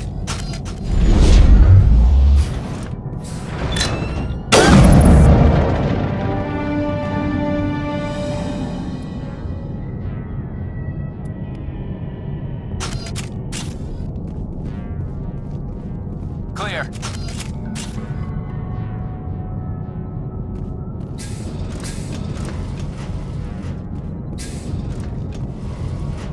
Looks like that machine is keeping him alive. No brain activity. He's dead. Body's nothing but an empty shell. No point leaving him there like a vegetable. Your call, Commander. But maybe we should wait until we know more about what's going on before we do anything.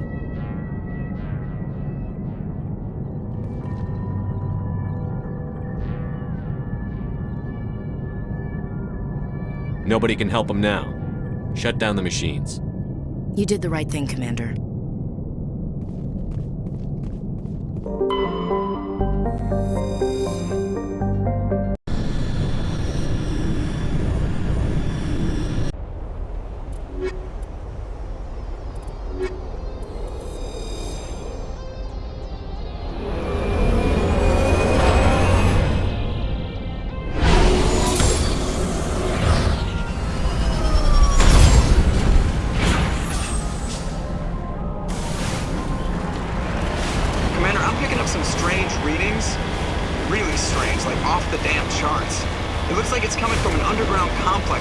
clicks away from the drop zone.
Fool punches a knapsack in the mouth. We should sneak around and pull its tail.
On my way.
to see you.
Protheans sure build things homey.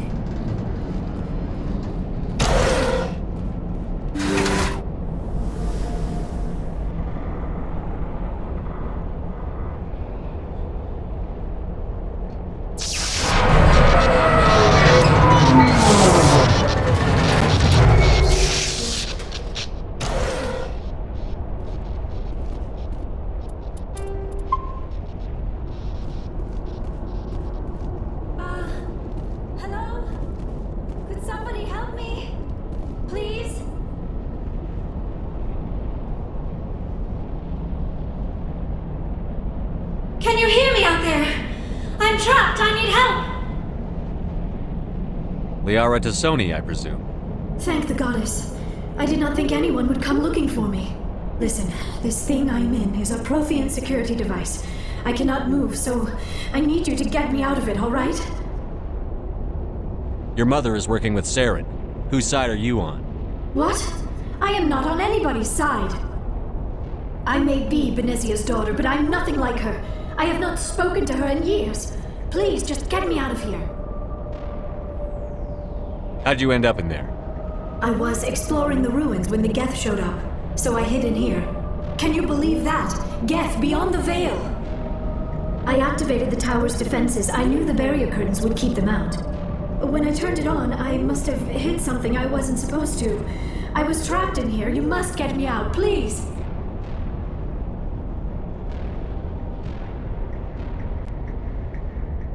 We'll find some way to help you.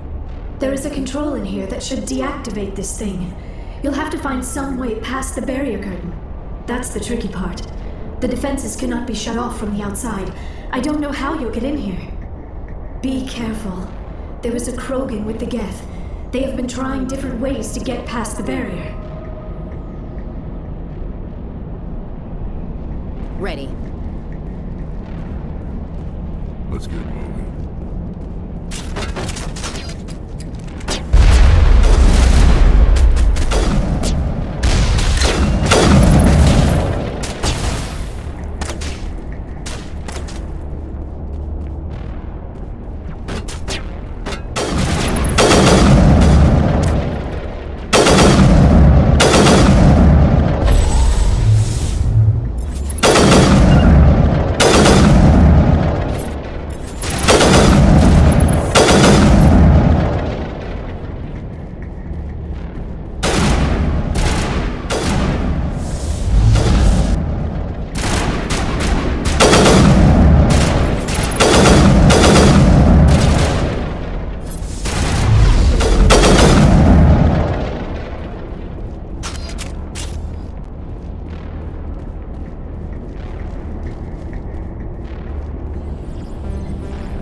How did you get in here? I didn't think there was any way past the barrier. We blasted through with the mining laser. Of course. Yes, that makes sense. Please, get me out of here before more geth arrive. That button over there should shut down this containment field.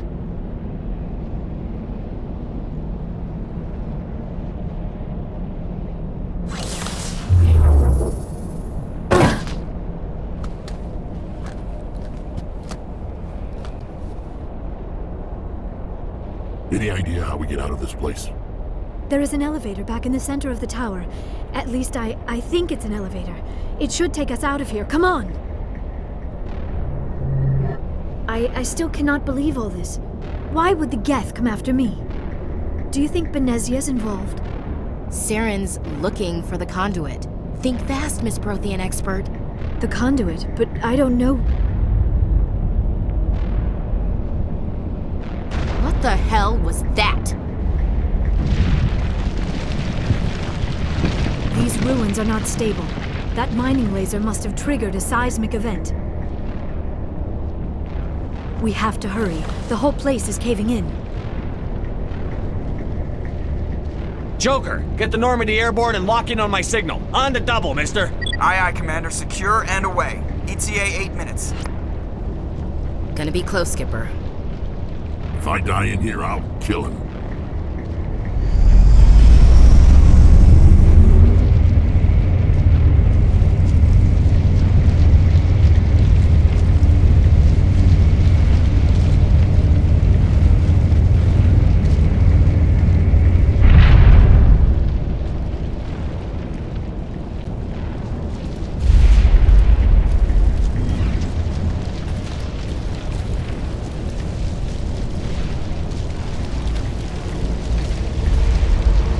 Surrender.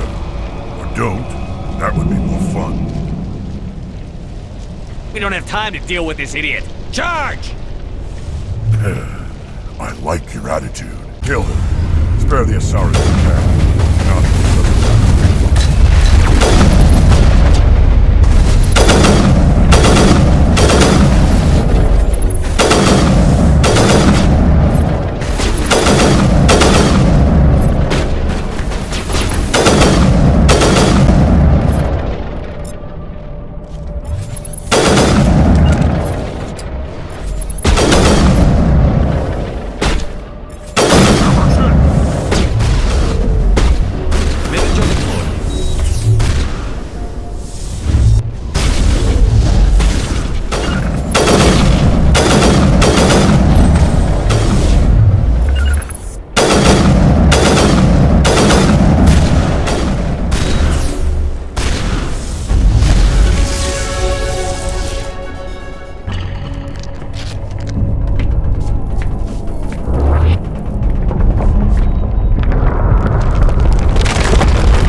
Too close, Commander. 10 more seconds we would have been swimming in molten sulfur.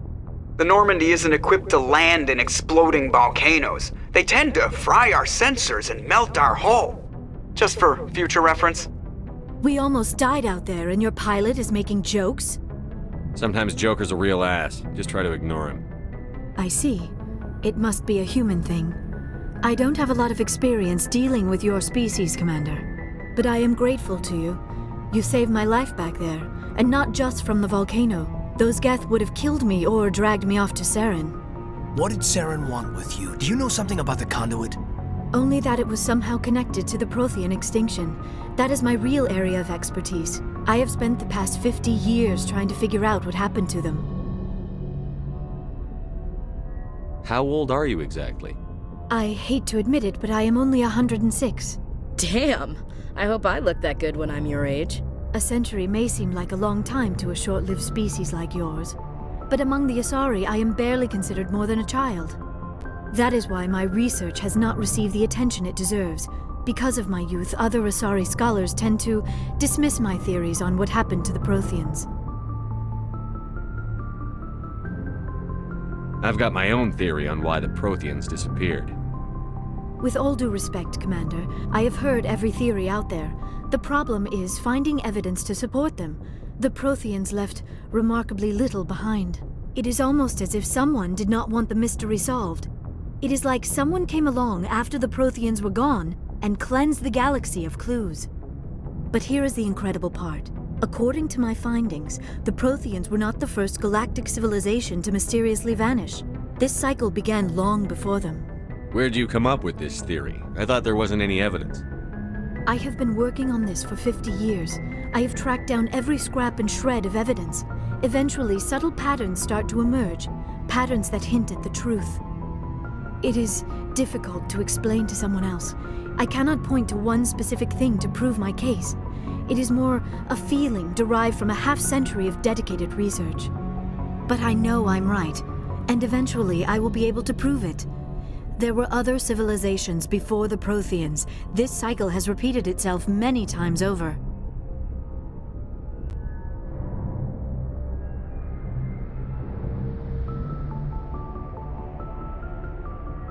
If the Protheans weren't the first, then who was? I don't know. There is barely any evidence on the Protheans, even less on those who came before them. I cannot prove my theory, but I know I am right. The galaxy is built on a cycle of extinction. Each time a great civilization rises up, it is suddenly and violently cast down. Only ruins survive. The Protheans rose up from a single world until their empire spanned the entire galaxy. Yet even they climbed to the top on the remains of those who came before. Their greatest achievements, the mass relays and the Citadel, are based on the technology of those who came before them. And then, like all the other forgotten civilizations throughout galactic history, the Protheans disappeared. I have dedicated my life to figuring out why. They were wiped out by a race of sentient machines. The Reapers. The Reapers? But I have never heard of. How do you know this? What evidence do you have? There was a damaged Prothean beacon on Eden Prime. It burned a vision into my brain. I'm still trying to sort out what it all means. Visions. Yes, that makes sense. The beacons were designed to transmit information directly into the mind of the user. Finding one that still works is extremely rare. No wonder the geth attacked Eden Prime. The chance to acquire a working beacon, even a badly damaged one, is worth almost any risk. But the beacons were only programmed to interact with Prothean physiology. Whatever information you received would have been confused, unclear. I am amazed you were able to make sense of it at all. A lesser mind would have been utterly destroyed by the process. You must be remarkably strong-willed, Commander. Okay, this isn't helping us find Saren or the conduit. Of course, you are right. I am sorry, my scientific curiosity got the better of me. Unfortunately, I do not have any information that could help you find the conduit, or Saren. I don't know why Saren wanted you out of the picture, but I think we'll be a lot better off if we bring you along. Thank you, Commander. Saren might come after me again. I cannot think of anywhere safer than here on your ship. And my knowledge of the Protheans might be useful later on. And her biotics will come in handy when the fighting starts. Good to have you on the team, Liara. Thank you, Commander. I am very grateful. Oh, I am afraid I am feeling a bit lightheaded. When was the last time you ate or slept? Dr. Chakwa should take a look at you. It is probably just mental exhaustion, coupled with the shock of discovering the Prothean's true fate. I need some time to process all this. Still, it could not hurt to be examined by a medical professional. It will give me the chance to think things over. Are we finished here, Commander? We can talk again after you've seen the doctor. The rest of you, dismissed. Mission reports are filed, Commander. You want me to patch you through to the Council? Patch him through, Joker. Setting up the link now, Commander. We've received your report, Commander. I understand Dr. Tassoni is on the Normandy. I assume you're taking the necessary security precautions.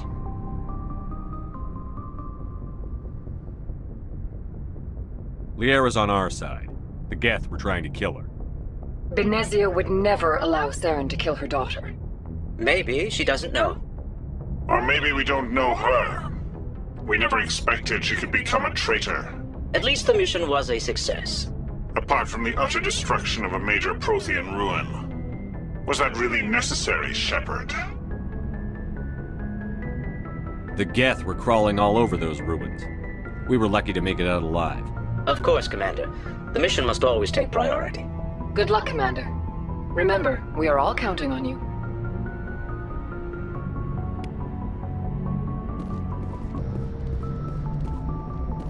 I prefer gold to silver, you know, for my medal. I figured you'd recommend me for one since I, pulled your boots out of the fire. Saving my boots from burning lava is part of your job, Joker. We don't give medals to soldiers for doing their jobs. That figures. Just get me a nice card and a cake. No coconut, though. I hate that crap. So, Commander, why don't you tell me why you're really here? I need to know more about... 100 years ago, I have to go. All right, see ya.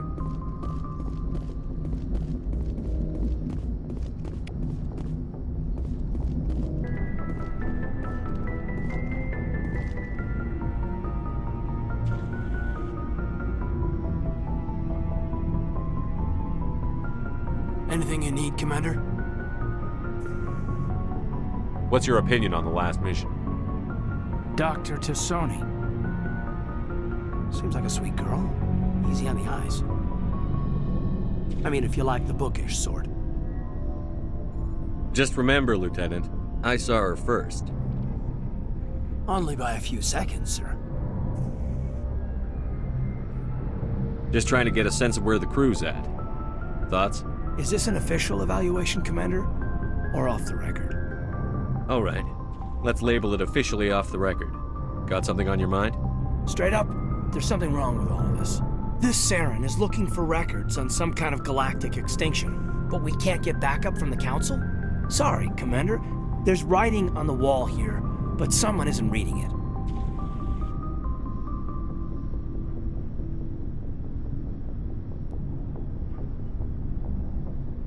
We've got our orders. Belly aching won't change them. I hear you. It just seems like a group that's been around as long as the Council should see this coming. Sorry if I got too informal. Protocol wasn't a big focus back in Bot. I didn't go through bat training for my biotics. Tell me about it. Biotic acclimation and temperance didn't last past the airlock. To the kids they hauled in, it was brain camp. Sorry, hauled in is unkind. We were encouraged to commit to an evaluation of our abilities so an understanding of biotics could be compiled. There are worse results of accidental exposure to element 0 in the womb. Beats the brain tumors some kids grew up with. I heard all about that. How companies would arrange accidents to expose people to element 0. There was never any proof of that. It's not what happened in my case, anyway. My mother was downwind of a transport crash. It was before there were human biotics, a little after the discovery of the Martian ruins. It only gets iffy around 63 when Kinetics was running out of first-gen subjects. Until then, they'd relied on accidentals. A bunch of guys in suits show up at your door after school, and next thing you know, you're out on Jump Zero. Jump Zero is Gagarin Station, right? What's it like? Yeah, that's the official name. biggest and farthest facility we had for decades, right on the termination shock, the outer edge of the solar system. It's where they did all the Goose Chase FTL research before we caught on to using mass effect fields. It was a sterile research platform when I was there.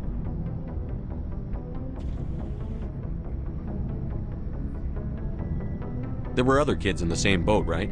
At least you weren't alone out there. That's true. We did have a little circle that'd get together every night before lights out. We didn't have much to do, though. It was a research platform then, and Kinetics kept Jump Zero off the extranet to prevent leaks. Then you must have had plenty of time to get to know each other. Yeah, we'd sit around and bull every night after dinner, play cards or network games. There was this girl named Rana who had a little circle grow up around her. She was from Turkey. Her family was very rich. But she was smart and charming as hell. Beautiful, but not stuck up about it. I think you'd have liked her.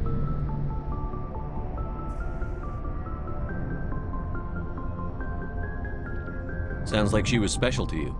She was. Maybe she felt the same, but things never felt together. Training, you know. You know of any intentional exposures for certain? No one knows. Doesn't mean they didn't happen. As big as the exposures were, it was hard to track down accidentals. It was different then. No one knew the potential, so there wasn't a lot of regulation. Anything Kinetics did was gold. I'm not saying they intentionally detonated drives over our outposts, but in retrospect, they were damn quick on the scene.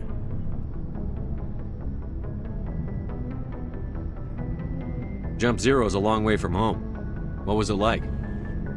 The grand gateway to humanity looks a lot better in the vids. But that's my own baggage, Commander. No bearing on this.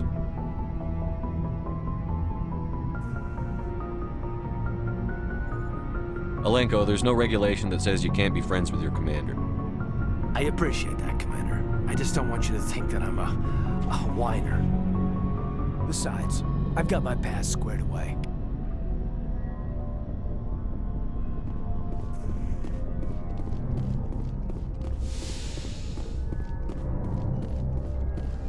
Yes, Commander? Is there something you need? I should go. Goodbye, Commander.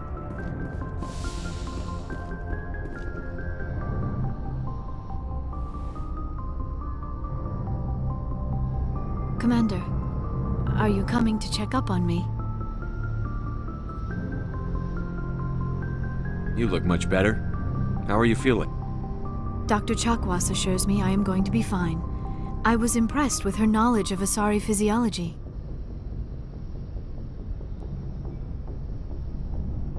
You're in good hands. Dr. Chakwas knows what she's doing. I never properly thanked you for saving me from the geth, Commander. If you hadn't shown up, I'm just glad we got there in time. So am I. I know you took a chance bringing me aboard this ship. I have seen the way your crew looks at me. They do not trust me. But I am not like Benezia. I will do whatever I can to help you stop Saren. I promise. Don't worry, Liara. I trust you. I know you won't let me down. It means a lot to hear you say that, Commander. Thank you. Do you know why Benezia joined up with Saren? I don't understand it. She was always outspoken about the need for the Asari to become more involved in shaping galactic events. Maybe she thought allying herself with Saren would somehow be for the greater good in the long run. At least I hope so.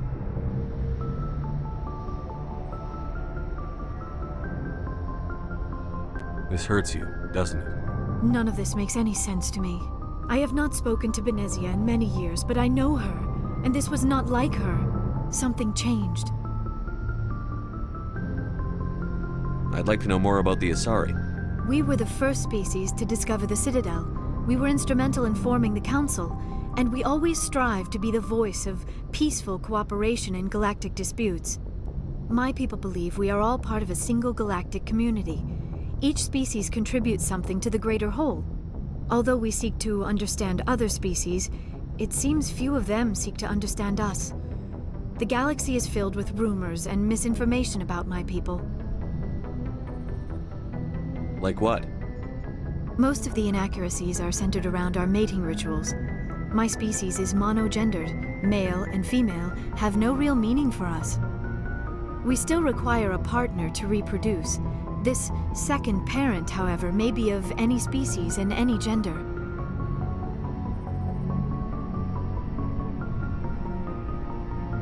So you'll have sex with anything? Now you see how rumors get started.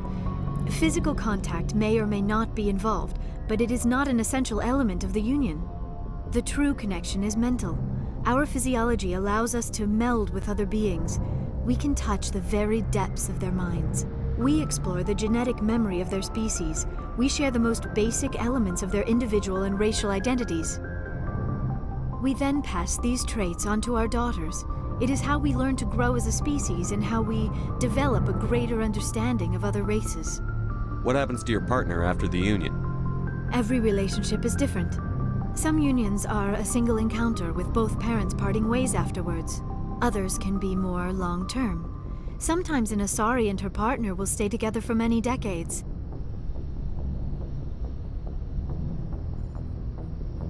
You Asari live for 1,000 years. What happens when your partner dies? Few sapient species live as long as my kind. We have learned to take a philosophical approach to our unions. We do not focus on the inevitable loss of our partners.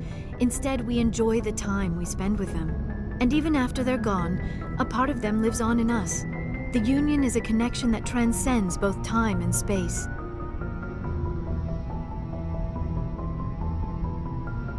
Do you know who Matriarch Benezia chose as her partner? She rarely spoke of her partner. Though I know my father, if you want to use that term, was another Asari. I thought you always needed another species to serve as one of the parents. Think about it, Shepard. If we were not able to mate with our own species, we would have died out long before we ever mastered spaceflight and left our homeworld. Union with our own kind is no longer common, not for the purposes of reproduction. Most Asari believe it weakens our species. Asari daughters inherit racial traits from the father species. If both parents are Asari, then nothing has been gained, or so conventional wisdom would hold. I am what is sometimes called a pureblood. Though no Asari would ever be cruel enough to say the word to my face, it is a great insult among my people. It is possible Benezia's partner was embarrassed by their union. She may have been too ashamed to publicly acknowledge me as her offspring.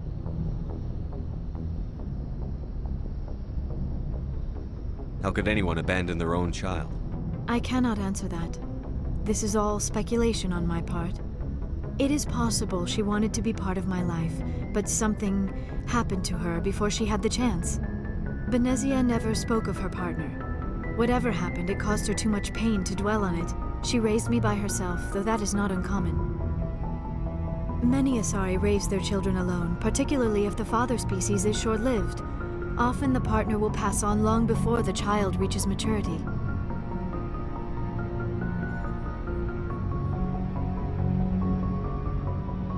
Do you know who Matriarch Benezia chose as her partner? She rarely spoke of her partner. Benezia never told you her partner's name? Union with our own kind is no longer common. Asari daughter... It is possible Benezia's partner was... But many Asari... I should go. Goodbye, Commander. Commander, how are you? Why did you want to be a CSEC officer in the first place? That's a good question. There were several reasons, I guess.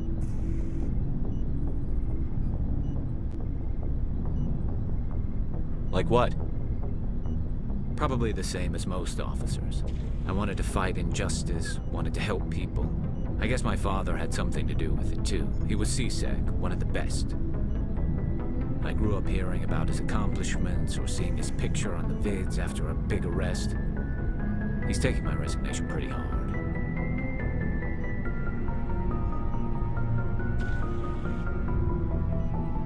That's tough, but you'd think he'd be impressed you're going after Saren. My father's a CSEC man to the bone. Do things right or don't do them at all, he says. He thinks I'm being too rash, too impatient. He's worried I'll become just like Saren. He actually talked me out of becoming a Spectre when I was younger, for the same reasons. You were asked to be a Spectre? Well, I was targeted as a possible Spectre candidate. Me and about 1,000 other Turian military recruits. I could have received special training, but my father didn't like it. He despises the Spectres. He hates the idea of someone having unlimited power with no accountability. He wouldn't like you, Commander. No offense.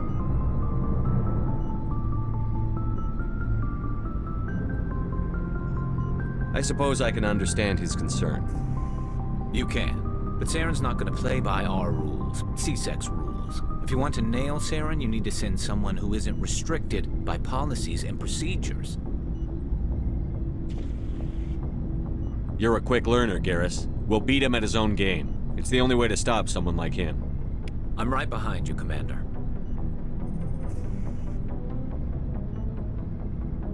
Commander, good to see you. So, we've got Saren on the run. It won't be long now. Saren's good, but I'm better. Good? He's rotten. To the core. I could tell as soon as I met him. Why didn't you tell me this sooner? I would have if I thought it was important. I think I'd like to hear about it just the same. This was a while ago. A bunch of mercs were bragging about a job out near the edges of the Terminus systems. They said it paid well and the boss was never around to ride them. They said he was looking for more men, too. So I checked it out. I didn't know Saren was openly recruiting mercs. It wasn't that open, and he only showed his face once. We'd been raiding ships in the area for months when we took out this massive cargo freighter. Our biggest haul yet. I was on board checking bodies for valuables, looking for some extra credits. That's when I saw him. What did Saren want with the ship? I don't know what he wanted. He was just moving through the ship, watching.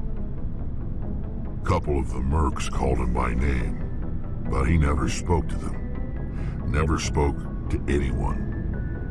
I had a really bad feeling about him, so I got the hell out. Didn't even wait to get paid.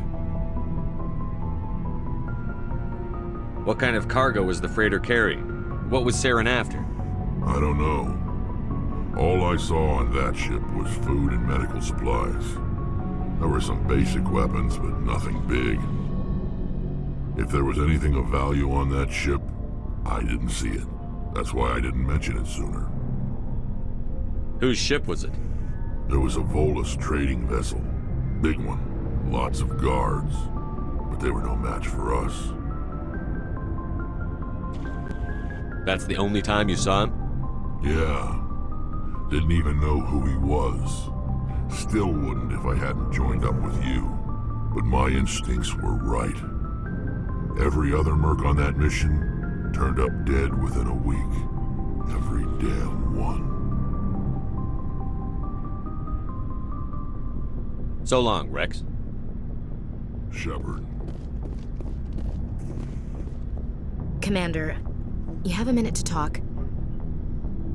Is this duty-related, Chief? No, sir. Well, maybe. I know things are different aboard the Normandy, but I'm concerned about the aliens, Vicarian and Rex. With all due respect, Commander, should they have full access to the ship? You don't trust their motives because they're not human. This is the most advanced ship in the Alliance Navy. I don't think we should give them free rein to poke around the vital systems. Engines, sensors, weapons. You don't trust the Alliance's allies? I'm not sure I'd call the Council races allies. We, humanity, have to learn to rely on ourselves. How do you get from relying on ourselves to mistreating our allies? I don't mean we should mistreat them, Commander. I just think we should be prepared to go it without them. As noble as the Council members seem now, if their backs are against the wall, they'll abandon us. You've got a pessimistic view of the universe, Williams. A pessimist is what an optimist calls a realist. Look, If you're fighting a bear and the only way for you to survive is to sick your dog on it and run, you'll do it. As much as you love your dog, it isn't human.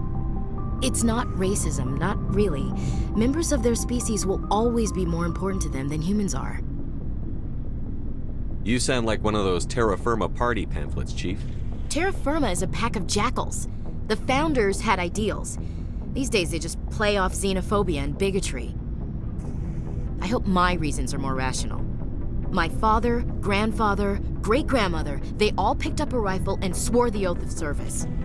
I guess we just tend to think of Earth's interests as our own. It doesn't sound like you've worked with aliens before. No, sir. Mainly I've been groundside, part of the surface garrison forces.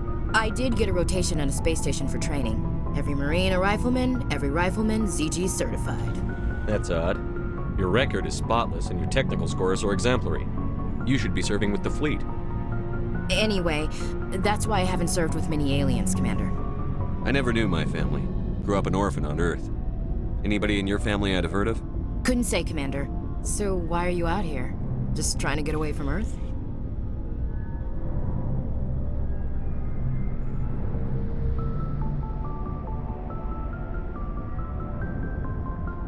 Mainly I wanted to serve. Protect the Alliance, save lives, you know. Glad to hear it. I'd hate to think you were out here for a free college education. I never knew. So why are you out here? Just trying to get away from Earth? No. The future of humanity is out here. There's so much we haven't seen yet. Yeah. I still remember my first field exercise on Titan. When we hit mud, the reality hit me. I'm the first person who ever stood here. Then my drill instructor kicked me in the ass. I went face first into the muck. He spent the next 5 minutes chewing me out for gold breaking. Don't tell me you had Gunny Ellison. He's the only one I know who uses that word to describe shirking duty. Oh, Lord. You went to the Makapog boot camp too? Yeah. Gunny Ellison's still reaming out recruits down there. Kicking ass and using words like inveigle and pusillanimous. I never... So why are you out here? Just trying to get away from Earth? Earth's seen better days. Lots of pollution, too many people. People are trying to fix it, but... But right now, it's not the best place to be. I guess without a family, you had no reason to stay. So why are you out here? Just trying to get away from Earth? I'm here to put hypervelocity rounds through the heads of bad guys. Most satisfying part of the job, Commander. All right. I can see where your concerns are coming from, Williams. But this is a multilateral mission. You're going to have to work with aliens, like it or not. It won't be a problem, Commander. You say jump, I say how high. You tell me to kiss a Turian, I'll ask which cheek. Would you kiss anyone I ordered you to? That depends, sir. If you ordered me to kiss a superior officer, that would be a violation of the regs concerning fraternization. That would make it an illegal order. I'd be required to decline and relieve you of command. Sir. What's your opinion on the last mission? Not sure I buy Dr. Tassoni's story about her and her mom not talking. They're family, right? Not everyone has a happy family life. No, I guess not. Too bad those ruins got destroyed. I mean, they lasted thousands of years. That's impressive. What's your opinion? Not sure I buy I think she's being straight with Yeah, she's probably really bad at it. Too bad those ruins got destroyed. I mean, they lasted thousands of years. That's impressive. We'll talk later, Williams. Looking forward to it, sir. Something I can do for you, Commander. Carry on, Adams. Aye, aye, Commander. Oh, hello, Shepard. Are you okay? I don't know. Your ship is amazing, and your crew's been really great to me, especially your chief engineer. But I just sort of feel out of place. The Normandy runs so smooth, it feels like we're not even moving. And the engines are so quiet. How do you sleep at night? You'll get used to it. But it's more than just the silence. This ship feels so empty. It's like half the crew is missing. Back home, I couldn't wait to go on my pilgrimage. I couldn't wait to get away from the crowds. Now that I'm out here, I kind of miss them.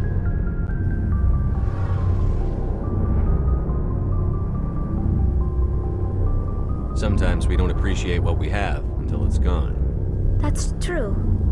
I'm starting to wonder if that's what the pilgrimage is really about. It's given me a whole new perspective on my people and our culture. You know, there's always a few who go on their pilgrimages and never return. I always assumed something bad happened to them, but maybe they just wanted a different life. You do plan to return to the migrant fleet, right? I could never abandon my people, Shepard. I will go back eventually, but we have to stop Saren first. Otherwise, I might not have a home to go back to.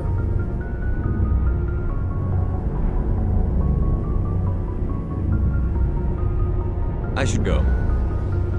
See you later. Commander, urgent message from Alliance Command coming in. I'll patch it through. Shepard, this is Admiral Hackett from Alliance Command. We've got a situation here, and you're the only one that can handle it. What do you need, Admiral? There's an Alliance training ground where we test weapons and technology in live-fire simulations. One of the VIs we use to simulate enemy tactics in the drills is no longer responding to our override commands. It's gone rogue. Are you telling me this computer is thinking on its own? We're not stupid, Shepard. This is a virtual intelligence, not a true AI. It's not self-aware, and it can't access any external systems. We didn't do anything illegal here. Virtual intelligence support is critical to our military success. VIs process thousands of status reports and react in nanoseconds. No human can do that. We need you to fight your way through the training ground of the VI core and manually disable it. Can't you disable it remotely? Our fail-safes aren't responding. The VI operates on a closed network. It can't affect any external systems, but we don't have any direct access to its processes. We could bomb it from orbit, but the damage to the facility would be catastrophic. We'd prefer to have someone shut down the core. Someone like you. I know Spectre's answered the Council, but you're still human. You're still part of the Alliance military, and right now we need you. The VI controls all the facility's weapons, drones, and automated defenses. You're the only one that can pull this off, Shepard. Good luck.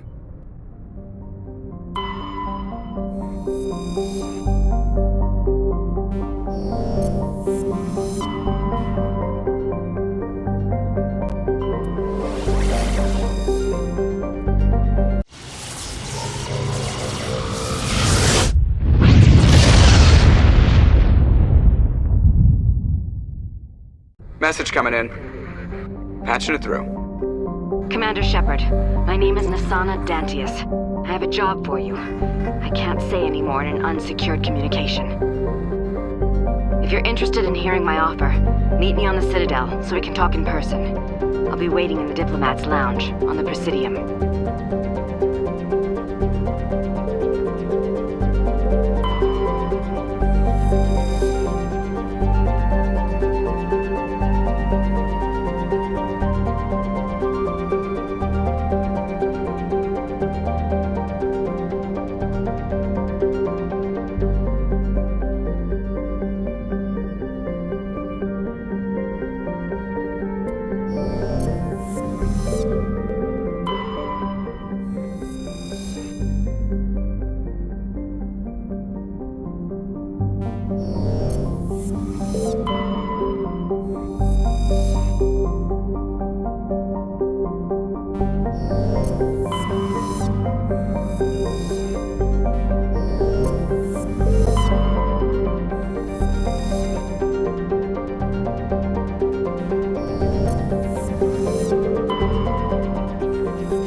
approximately 4 hours. Analysis. Torches must be disabled to cease the acceleration. Hello. I heard your transmission. Can you hear me? They haven't found me yet, but I can't talk long. Shut down the fusion torches. I'm going to die. God, I hope you're hearing this.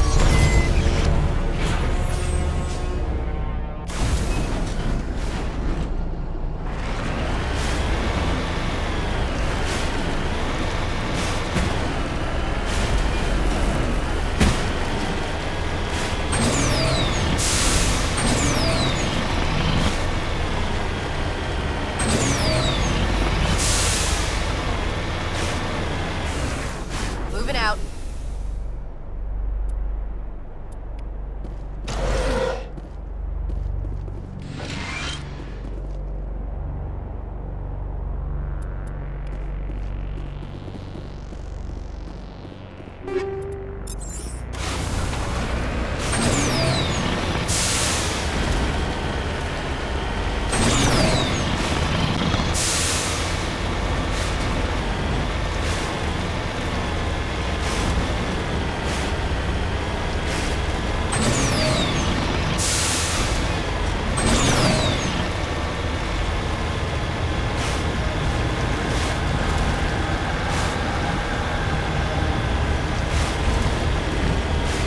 Headed in the right direction. I don't know who you are, but I'm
Tarians.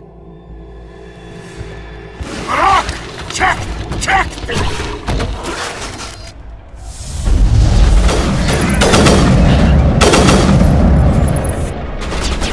Release the Baron!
Think we got him, Commander.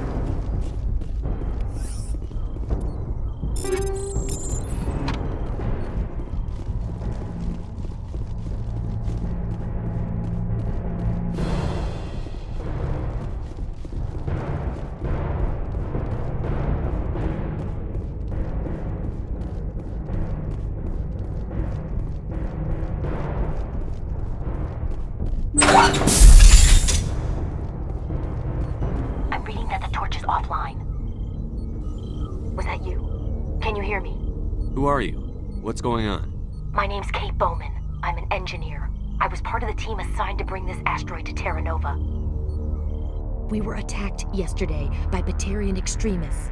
I've been hiding since they arrived. I think they know the torch went out. Why are they doing this? I don't know, but if this asteroid isn't slowed, millions of people on Terra Nova are going to die. If I find out anything, I've gotta go. Good luck.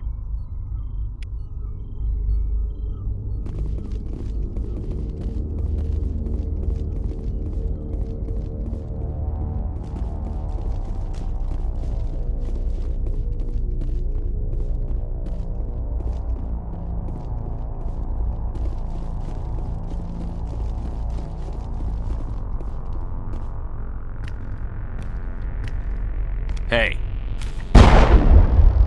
Oh God. I didn't mean to... Are you hurt? You can't go firing your weapon at everything that moves. What the hell's wrong with you? Sorry. I thought you were one of them. Here's a tip. 2 eyes, human. 4 eyes, Batarian. Yeah, okay. I'll remember that.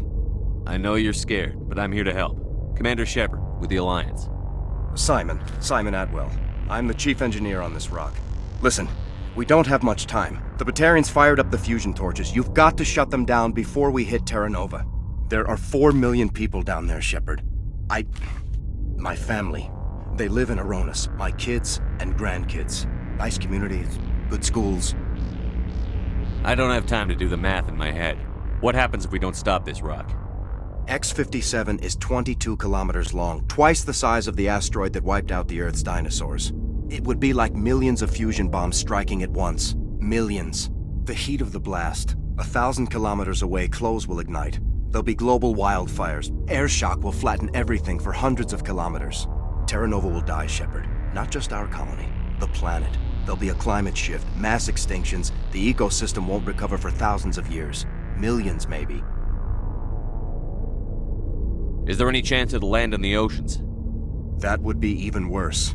Tsunamis would sweep inland at hundreds of kilometers per hour. Millions of tons of water would be vaporized at the point of impact. Global cloud coverage. The plants could all die, and if they go, the whole ecosystem rolls over. I'd have to run the numbers, but take my word for it, it'd be bad. I guess Batarians are as bad as they say. I've heard all the stories. Slave rings ranching people like animals. Pirate bands burning colonies to the ground. But this is... The Citadel conventions forbid asteroid drops. I never thought the Batarians would go this far. The conventions only apply to Council-aligned races. The Batarian government is a rogue state. The Batarians aren't stupid. If they made a policy of this, the Council would declare war on them. My opinion? These guys aren't backed by their government. They've got to be working on their own. If the Batarians can't keep their own crazies in line, we'll do it for them. I just don't want the Terra Firma Party using a threat to my home as an excuse to invade somebody else's. You were on the ground when this happened. How many Batarians have you seen? And where? They landed at the main facility. It's locked down now. They've changed the passcodes. No idea what's going on inside. I did see groups head out to each of the torch stations. Couldn't say how many, though. Enough to give you a fight. Any idea who's behind this? Who's leading them? That might provide a clue. I heard a couple of them talking. They mentioned a Balak. It sounded like he's the one in charge. They didn't seem convinced this was a good idea, but they were scared of the guy. Scared enough to do what he wanted. Batarians everywhere, and I need to shut down all 3 torches. Anything else I should know? One of the torches is surrounded by live blasting caps. We were set up to excavate when we arrived at Terra Nova. I rigged them with proximity detectors. That tank of yours will set them off, so you'll have to go in on foot. Even then, they'll explode if you get too close. Just go slow and easy. You should be fine. Should I requisition a cow to walk through ahead of me? Look, you can disable them, just not remotely. I didn't have the equipment to set it up differently. There are manual controls by the entrance to the torch facility inside the blast zone. You can disarm the caps there. One last thing. I had a crew working off-site when the attack hit. I'm worried about them. These Batarians are ruthless. I saw them smash the faceplates of guys working vacuum. And those Varen, I don't think they always wait for a corpse before feeding. Any idea where I can find them? They were running checks on our perimeter equipment. Easiest thing would be to tap into the transmission tower out on the surface. The equipment stations will show up on your sensors. I came across a member of your crew. He didn't make it. I see. Well, maybe the other two are still out there. You never know. There were a bunch of engineers over at the main facility, but they're probably all dead. That or being held hostage by the Batarians. A woman named Kate Bowman contacted me. The Batarians haven't found her yet. Katie's alive. She's one of my best engineers. She signed on with her brother, Aaron, I think his name is. He's part of the security detail. I hope they're okay. Give me a worst-case scenario. We can't stop the asteroid. Could the colony be evacuated? Shepard, it took 30 years for the population to grow that large. I'm sure they're moving people to remote areas, but they'd never be able to get more than a few thousand off-world. We just don't have enough ships. No one does. Well, maybe the Quarians, but I don't see them suddenly showing up and offering us a ride. Why were you moving this thing in the first place? Well, the idea was to drag it into Terra Nova's orbit, mine it out, and in the end you'd have a basic structure for an orbital station. It's a lot cheaper than getting everything up into orbit from the planet's surface. The minerals we extract almost cover the costs. What can you tell me about Kate? Smart as a whip and bold as they come. I hope she keeps hidden. If they find her... Oh, Katie, don't do anything stupid.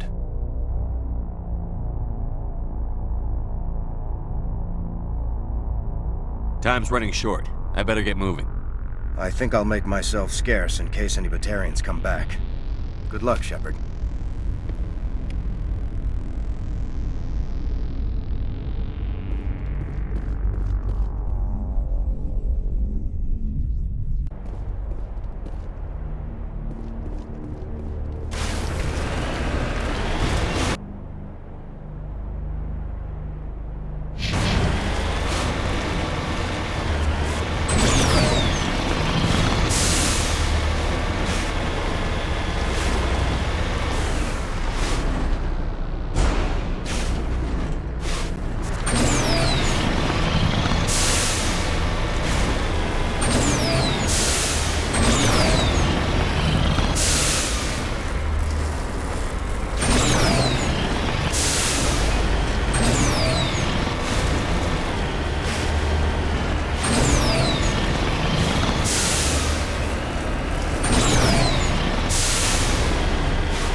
Cover me.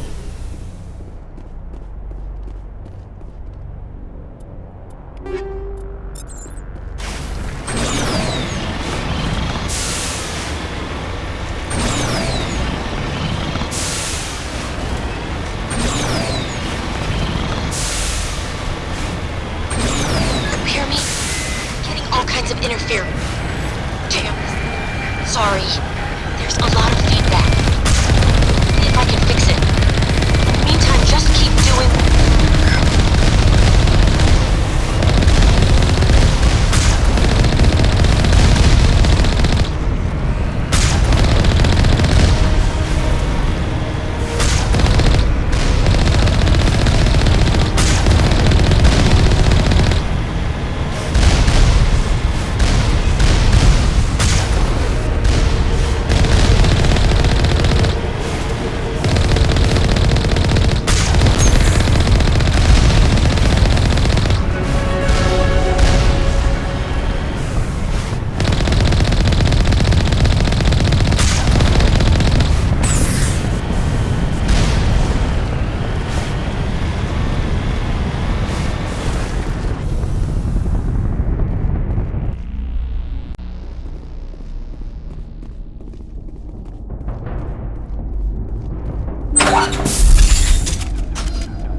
charges everywhere. I think he's going to blow this whole facility. Get away from there! Don't shoot, please! No!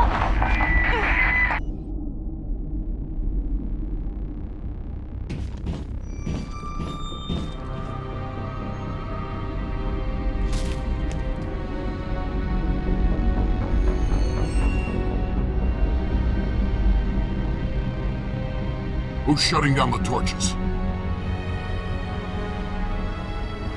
I won't ask her again.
Hold it right there. This doesn't have to end in bloodshed.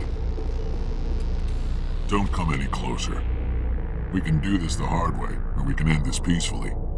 I've got nothing to say to a Batarian terrorist. Look, I'm just doing my job here. Hijacking this rock wasn't my idea. I signed on to make a little profit. A quick slave grab, nothing more. This isn't just a slave grab anymore. Millions of people are gonna die. Don't you think I know that? I'm just following orders here. If it were up to me, we'd have already left. Maybe you should take your men and go, before you get hurt. I don't think so. Bollock would skin me alive and sell my hide out of spite. Crazy bastard. This whole mission's gone to hell and I'm gonna pay for it. So why do you listen to him? Good question. I had a bad feeling about this from the moment we landed. Now Bollock wants you dead. And what Bollock wants, Bollock gets. I can't change that. Spoken like a true lackey. You get me out of here and I'll take care of Bollock. Or you can take your chances with me. Huh. An interesting proposal. It certainly has benefits over the current situation. Shut it down. This is Bollock's problem now.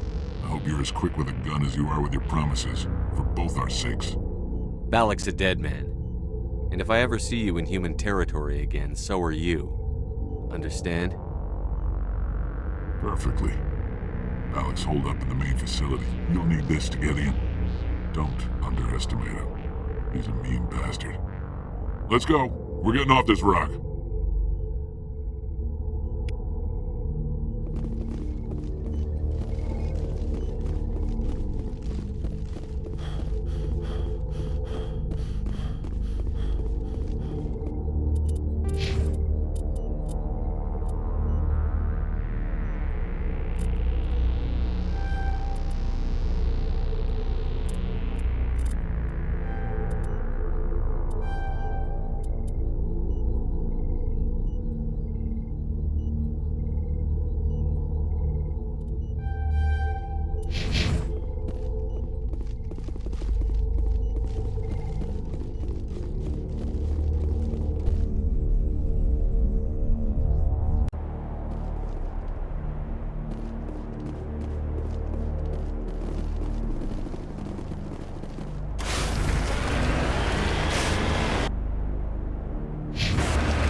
You're almost more trouble than you're worth.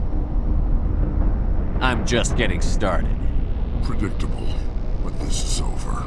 I'm leaving this asteroid. If you try to stop me, I'll detonate these charges, and your helper and her friends are all going to die. I can't just let you go, Balak. Not after what happened here.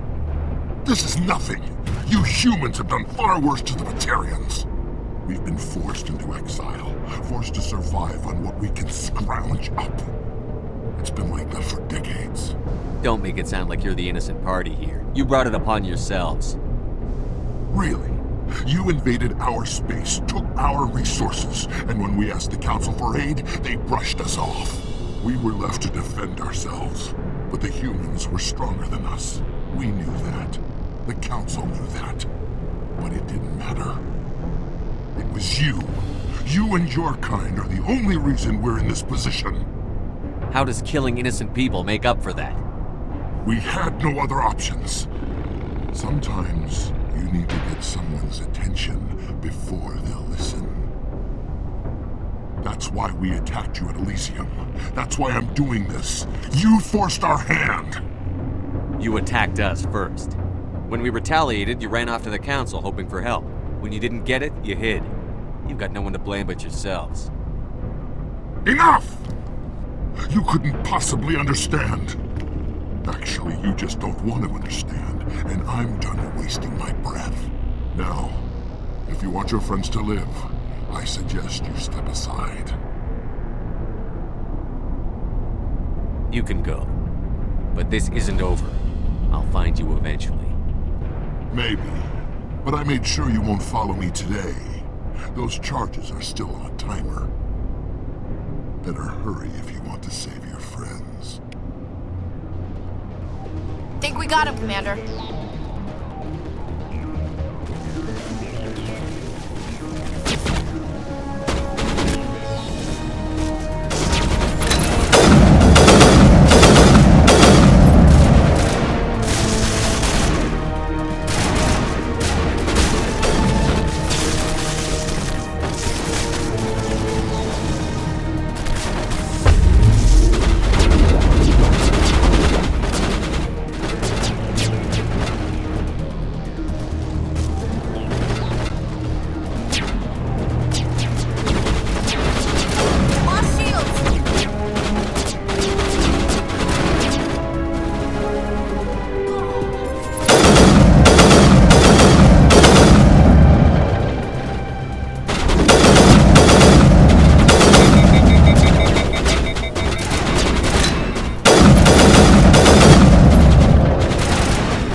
Letting him go was better than the alternative.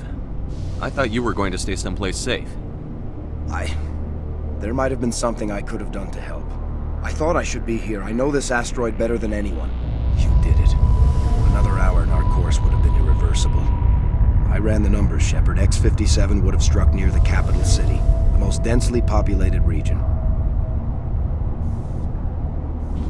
But that's not going to happen, thanks to you. Is Katie in here? Is she all right? Is her team? Balak was holding them hostage. I let him go to save them. Let a terrorist go or sacrifice innocent lives. I'm glad that's not a choice I had to make. Is that... Will you get in trouble for that? I mean, he could do the same thing somewhere else, couldn't he? Yeah, he could. Balak seemed like a practical man. Practical but callous. I'm sure if he'd been in my place, Ms. Bowman would be dead now, along with all the terrorists. But I'm not going to sacrifice people who happen to be between me and my target. So what happens now? The bad guys get away? Have you ever hunted, Simon? Actually stalked an animal in the wilderness? Can't say as I have. Hunting an animal requires patience and discipline. I'll wait for this Batarian animal to pop his head up again. and then I'll come down on him like the wrath of God. Well, I wouldn't want you after me. Shepard, thank you for my grandchildren's lives. Well, thanks to you, I have a team to get things squared away here. Before you go, I've got some equipment I'd like you to have. As lead engineer, I get some quality items. Take your pick. You've earned it. I know it's a lot to ask, but that Omni tool of yours? I could really use something like that. Shepard, I think I mentioned that you saved my kids and grandkids. What's an Omni tool compared to that? Take it, with my blessing. I hope you get good use out of it. You might want to talk to Katie before you go, but, there's a body in the office. Shot in the head. I'm pretty sure it's her brother, Aaron. Just be kind to the girl. Please. One more thing. You asked me to look into your missing engineers. Have you found them? Yes, all of them. Their bodies, anyway. Oh. I see. Well then, I guess it's better than not knowing. Take care of yourself. Be well, Shepard. We owe you.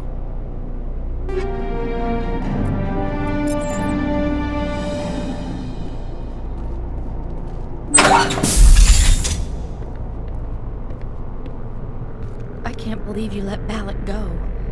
To save us. I half expected you to just let us die. Sacrifice the few for the many. Then I'd be no better than the Batarians. Besides, Balak won't get away with this. I know who he is now. He can't run forever. You sound like my brother. He was always so stubborn, but always willing to do the right thing, no matter what. Your brother was the one Balak killed? Yes. Aaron. He was the one who convinced me to join the team here. Said it would be an adventure.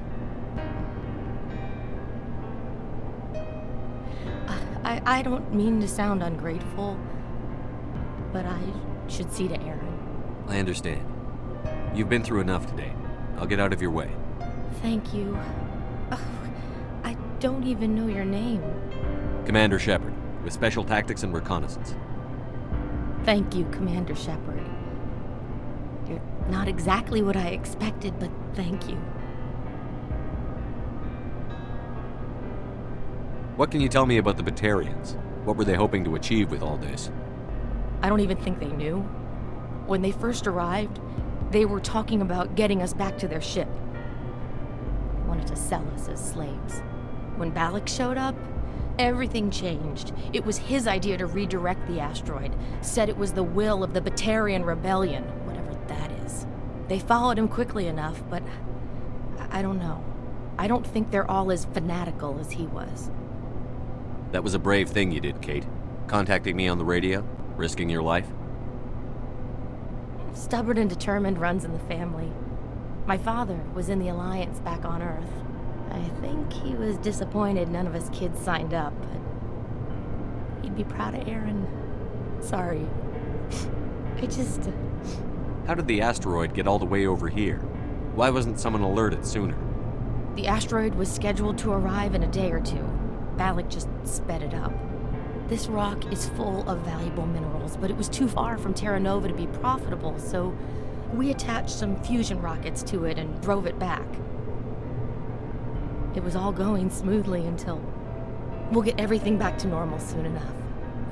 Almost everything. You've been through a lot. I'll get out of your way. So long, Kate. I appreciate that, Commander. Goodbye.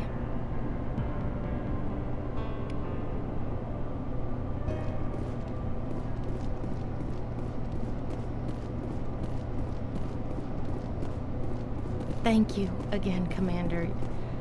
You've done more than you know. Thank you so much. I thought we were all dead.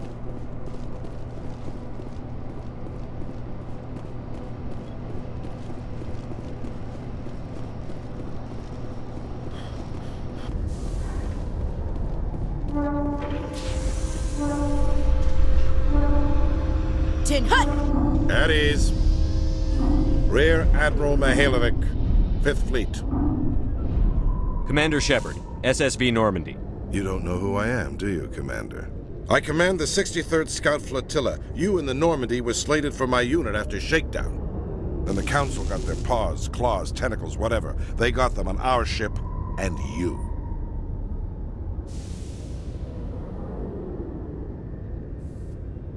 I still serve the Alliance, sir. As a Spectre, I can advance our interests to the Council.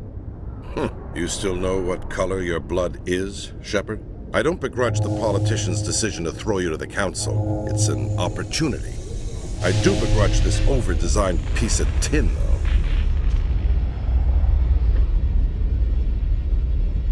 This ship saved our lives a dozen times over. An exaggeration. I've read your reports. This experiment diverted billions from our appropriations bills. For the same price, we could have had a heavy cruiser.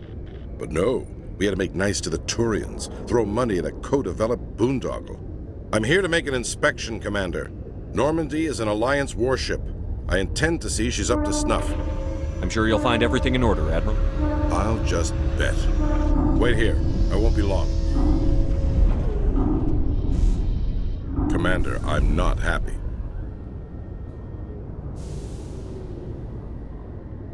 Sounds like a fairly common situation.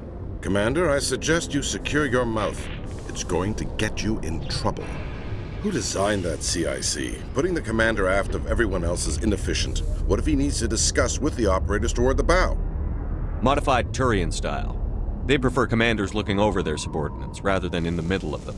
We wanted to see how effectively they can command with that setup. Reasonable goal, but they should have studied that in a lab rather than on a frontline warship. I had to shake my head at that drive core of yours. 120 billion credits at element 0 to make this thing able to move without giving itself away. You realize we could make drive cores for 12,000 fighters with that money? What good is it to hide for a few hours anyway? Useless. Men of limited vision said the same thing about early aircraft, submarines, and tanks. There's two ways I could take that, Commander, but that is true. I suppose the early U-boats weren't much better.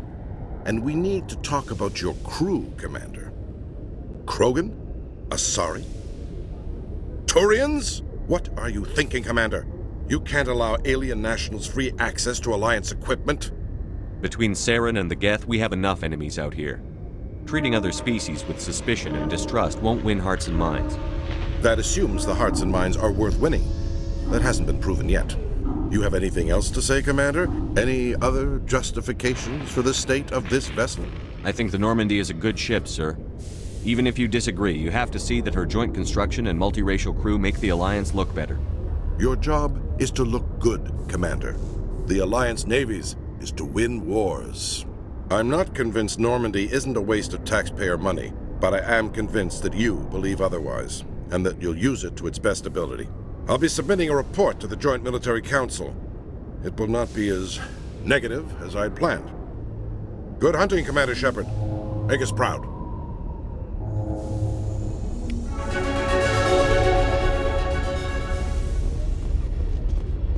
I'd love to see what the Normandy can do in a fight. The Normandy isn't built for a stand-up fight. I'd rather rely on the IES than the shields. But the stealth drive adds a new tactical level to space combat as we know it. Surprise attacks, undetected flanking maneuvers. I don't know, Garrus. I'd rather not be the first one up the ladder when it comes to new tactics.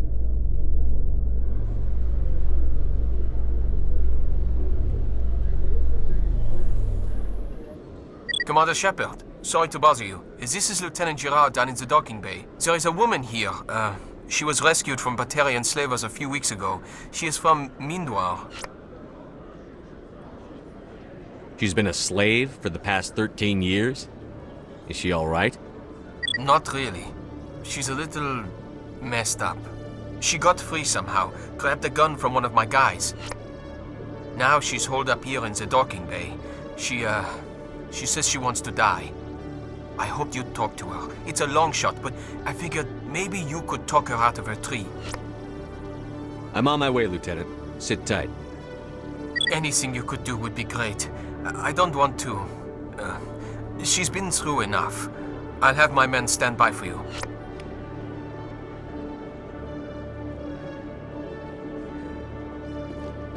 Alliance officials have raided a dangerous cult controlled by a former Alliance officer, Major Kyle. Major Kyle surrendered and is now being treated for severe post-traumatic stress disorder.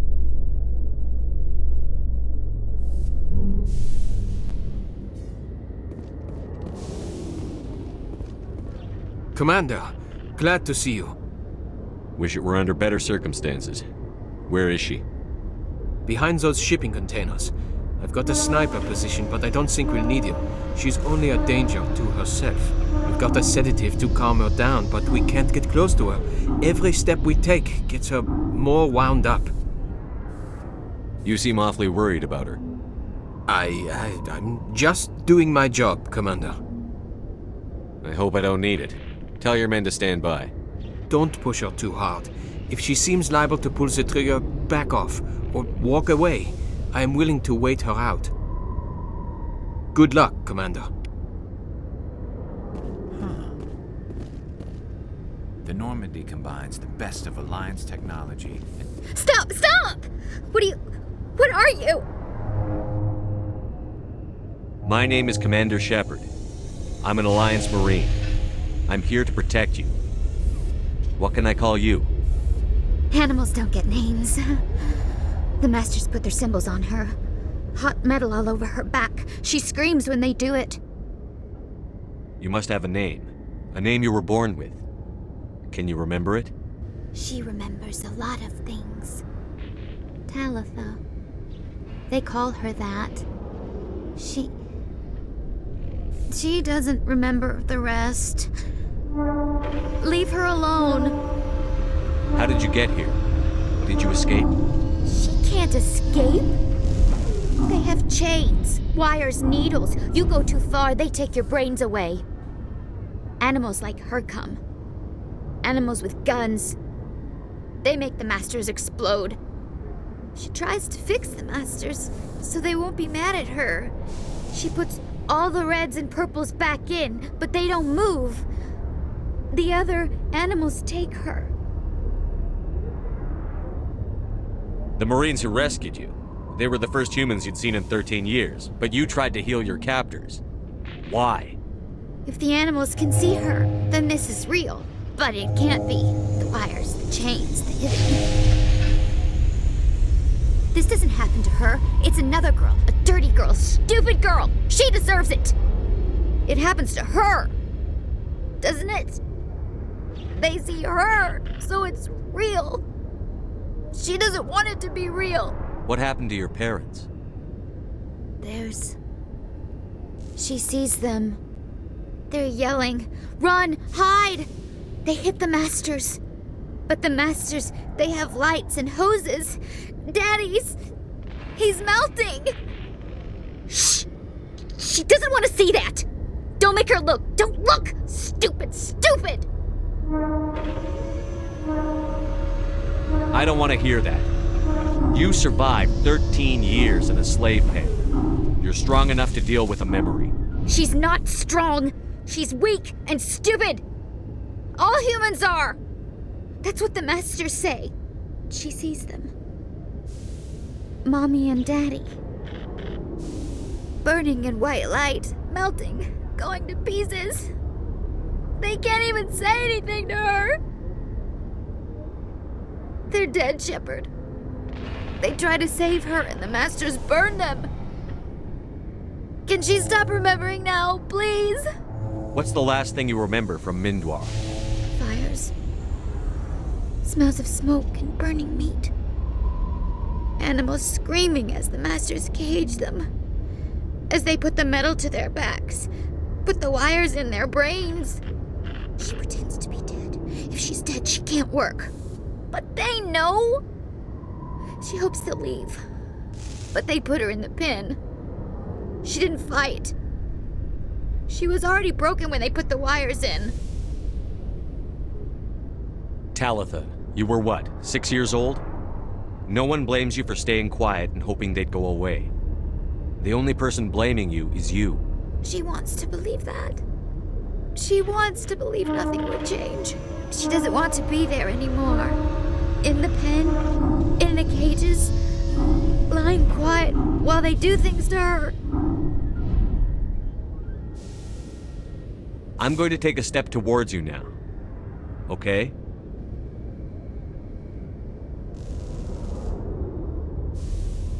Please don't touch her. She's dirty. You'll catch it. Talitha, This will make you sleep. If you fall asleep, they'll take you to a place where you can get better.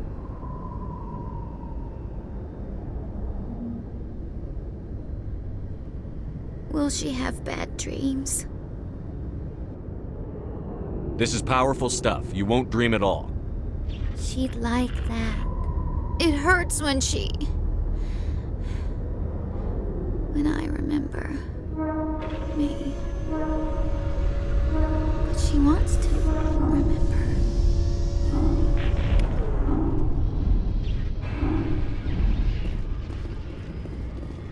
Is it over, Commander? She took the sedative. She wants to get better, Lieutenant. Thanks, Commander. That means a lot. I didn't want to hurt her. It's just, when I see her curled into a ball and shivering, she was only 6 when they took her. Why the hell are we out here if we can't even keep one little girl safe? Bad things happen to good people, Lieutenant. That's why you and I are here. Don't wring your hands over her. Help her. Yes, sir. Thanks for your help, Commander. We are taking her to a counseling center. They'll help her get better.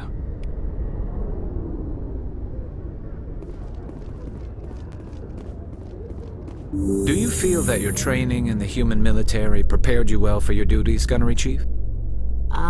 Trying to take down a rogue Spectre and his army of synthetics? No, they didn't cover this in basic.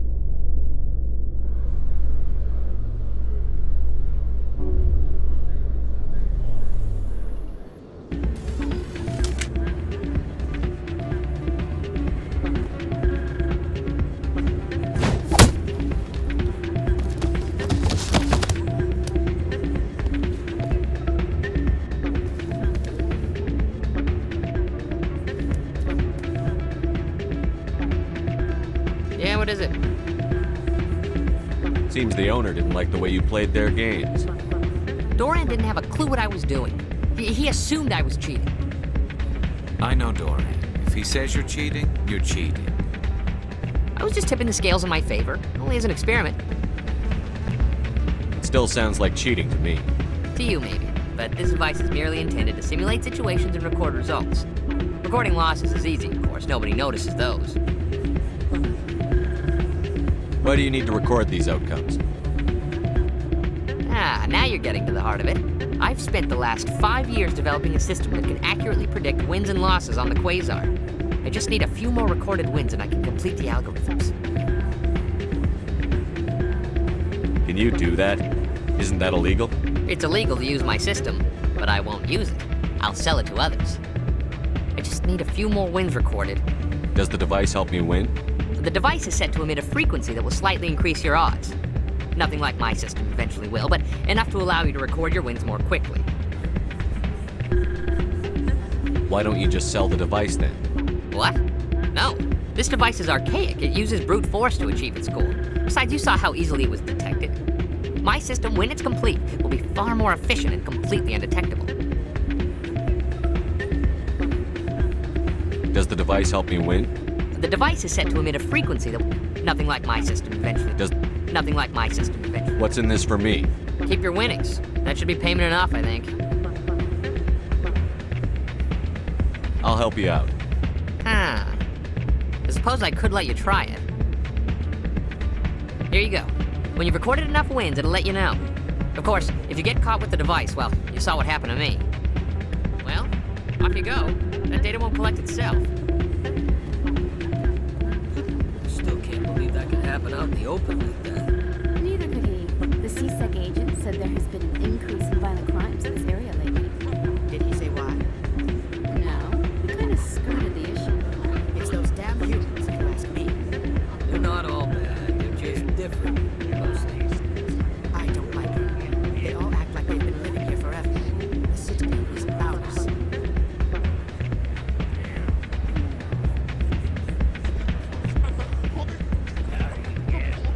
Hey, Jenna came back looking for work. Thanks for getting her out of Cora's den. I was glad to help out. Yeah, everyone seems real happy to have her back. You don't sound that happy about it. I'm glad she's out of the den. I'd just forgotten what it was like to have her around. I haven't had a decent tip since she got back. Hey, good to see another human.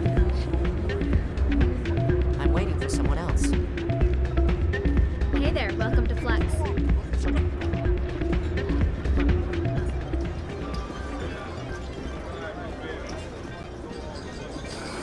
Hello again. Can I help you? Just passing through. Enjoy your time here at Flux.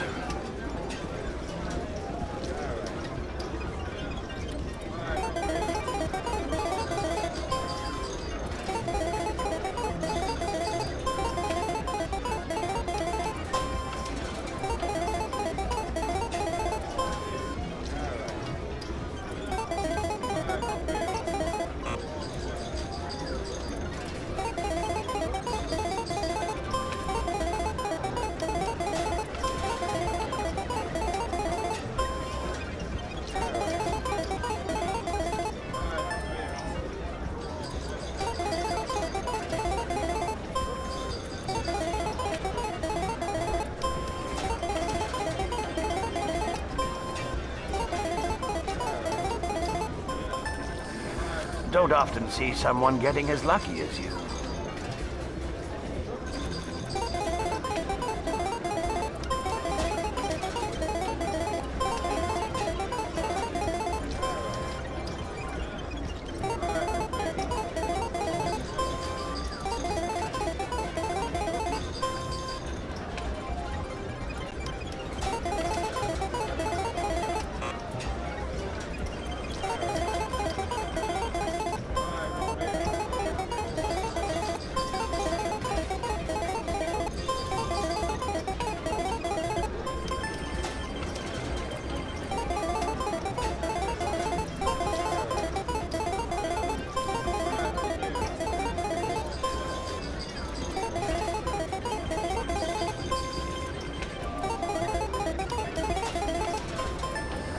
Your luck seems unnatural, human.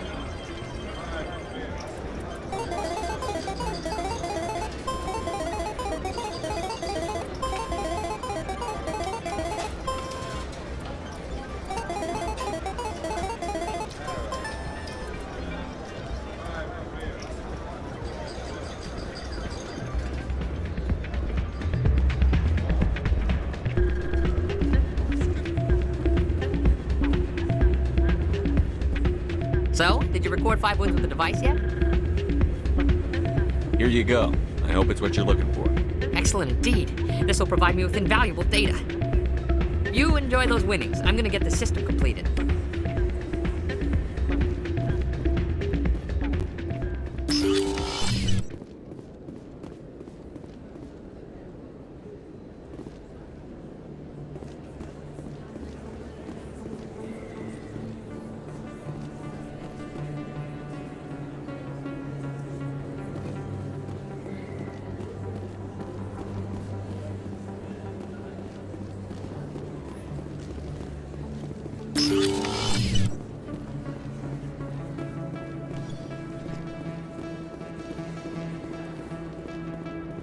This isn't a proof of purchase. It's a bank statement. It shows that I bought something from you, and I bought it. Well, thank you for buying from me, but this still doesn't prove that you purchased that item from my store. But I didn't buy anything else here. How do I know that? If you don't have the proof of purchase, I can't know. But... Sorry.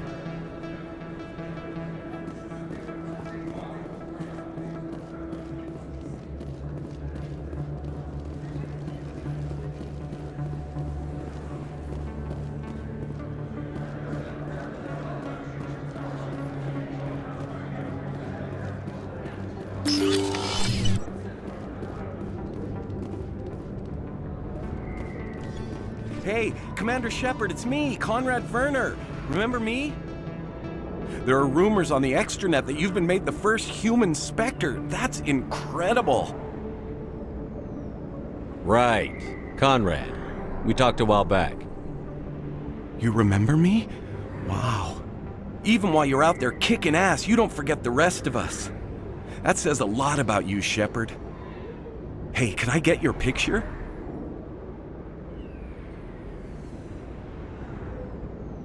I don't have a problem with it, but why? You're a hero, Shepard. Decades from now, humanity's going to remember you, and I'll have your picture. Just hold up your gun.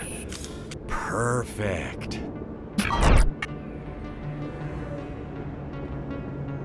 Thanks again, Commander. I'm gonna hang this in my living room. My wife will love it.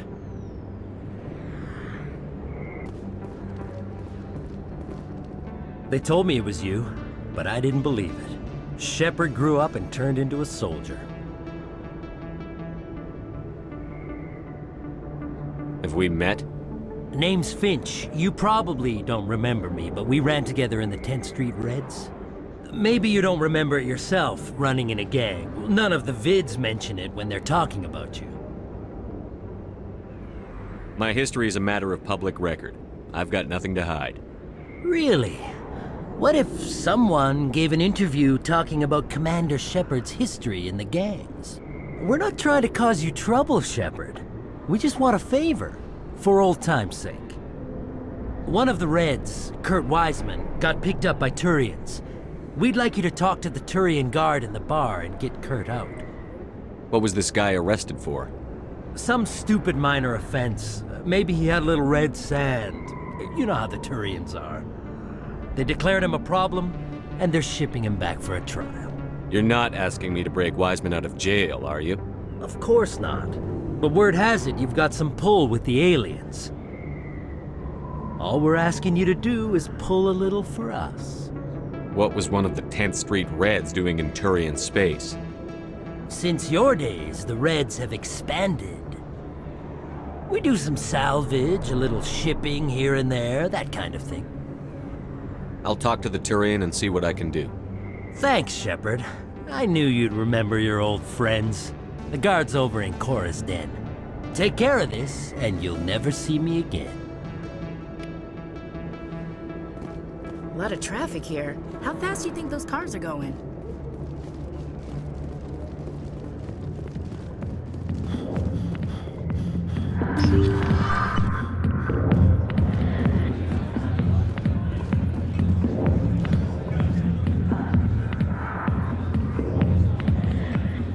Can I help you? You've got a prisoner named Kurt Wiseman. I'd like that prisoner freed. I'd like a lot of things, human. Desire forms the foundations of organized society. That said, the xenophobe will remain in Turian custody. This is not negotiable. What sentence is Wiseman likely to receive? Considering that he attempted to commit a xenophobic hate crime, I would expect him to receive a lifetime imprisonment. Why are you calling him a xenophobe? The human acknowledged his affiliation with several anti-alien organizations. His crime specifically targeted Turians as a species. It was a hate crime and will be treated as such at his sentencing. What crime did Wiseman commit? He attempted to poison medical cargo being sent to a Turian colony to treat an outbreak of a dangerous disease. If he'd succeeded, millions would have died. This human is a dangerous xenophobe.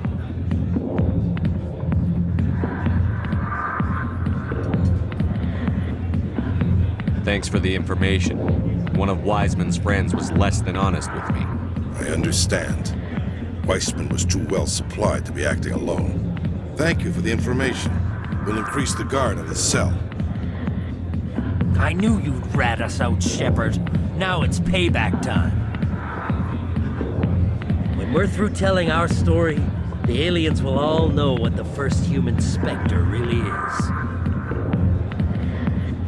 My bio is public record. Everyone knows that I ran with gangs as a kid. They don't know that the Reds target aliens specifically. We've got the backers to handle off-world missions. Your alien friends won't like you so much when they hear what your gang did. What do you want, Finch? What gets you out of my life? What do I want? I want aliens off of Earth. I want the Council to stay out of humanity's business. The 10th Street Reds was a gang, not an Earth First movement. They're a human movement now. You think the vids will make that distinction? I can find a dozen Reds who'll swear they saw you kill aliens for fun. Who's going to believe you then?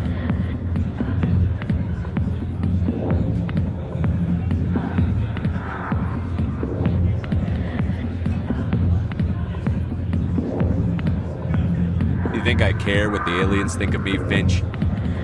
But this is your career. You throw it all away like that? The aliens need me, Finch. I'm not going anywhere, no matter what stories you tell. The Spectre has overcome a troubled youth to lead a proud military career.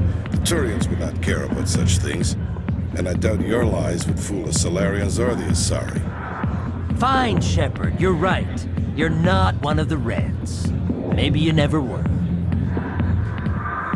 That man is a xenophobe who thinks he can blackmail a Spectre. You should have killed him. I didn't need target practice. Don't you have a prisoner to guard? Goodbye, human. It'll be interesting to see what kind of Spectre you turn out to be.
I heard what happened under the Artemis Tau cluster.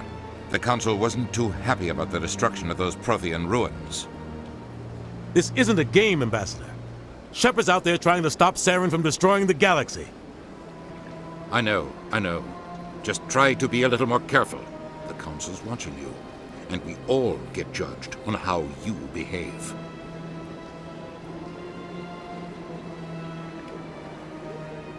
Yes, Commander? Where can I find Admiral Kahoku? Is there anything else, Commander? I should go. I'll be here if you need anything.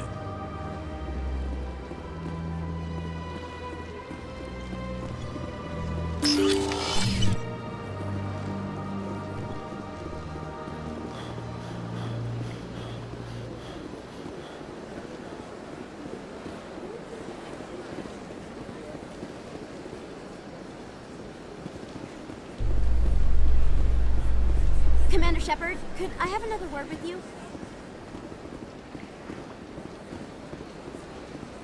Hello again, Commander. I've got a proposition for you. Since you helped me get information on the crime syndicate, I've gotten a lot more backing from my publishers. I'm investigating traffic controller conditions now, and I wondered if you could help. What do you want me to do? I've heard rumors that the space traffic controllers are overworked to a dangerous degree. I can't get into the control room, but you could. If you planted a bug inside, I could crack the story. If you crack this story, what's likely to happen? Ideally, there will be calls to improve working conditions by hiring more controllers and upgrading systems. The Council won't pay for improvements voluntarily. This story will provide that pressure. What will this bug allow you to pick up? Just audio and video. I'm not trying to tap into the traffic control system if that's what you're worried about. I just need to hear and see them in order to correlate their activity with traffic efficiency. Everyone knows space traffic controllers are overworked. How is this news? There's a difference between overworked and dangerous. Traffic at the Citadel has increased by 300% in the last century, but traffic controller resources haven't kept up. We already have several last-minute wave-offs per week. Do we have to wait for a full-blown disaster? This bug you want me to plant, could it interfere with traffic signals?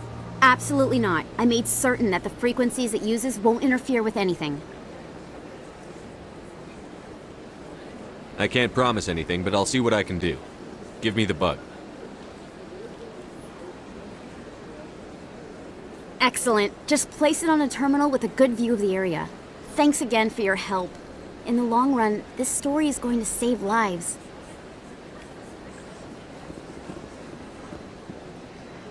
Hello again. Is there a problem? I'm not detecting any signals from the bug yet. I'm not going to plant this bug. This isn't a good idea. Why not? The controllers need someone to tell their story, and the public deserves to know. If you publish this, controllers will just be fired and replaced. Do you want that? No! The last thing I want is for experienced controllers to be replaced with inexperienced ones. I'll have to rethink this story. Maybe if I sell it as tough workers in a thankless job, they'd give me an interview. Here, thanks for investigating and for new information. I'm going to talk to my publisher.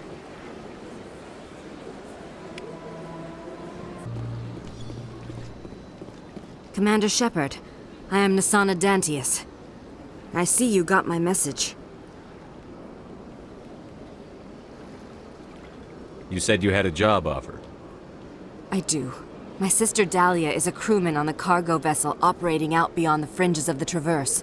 Her ship was attacked by privateers. There were no reported survivors.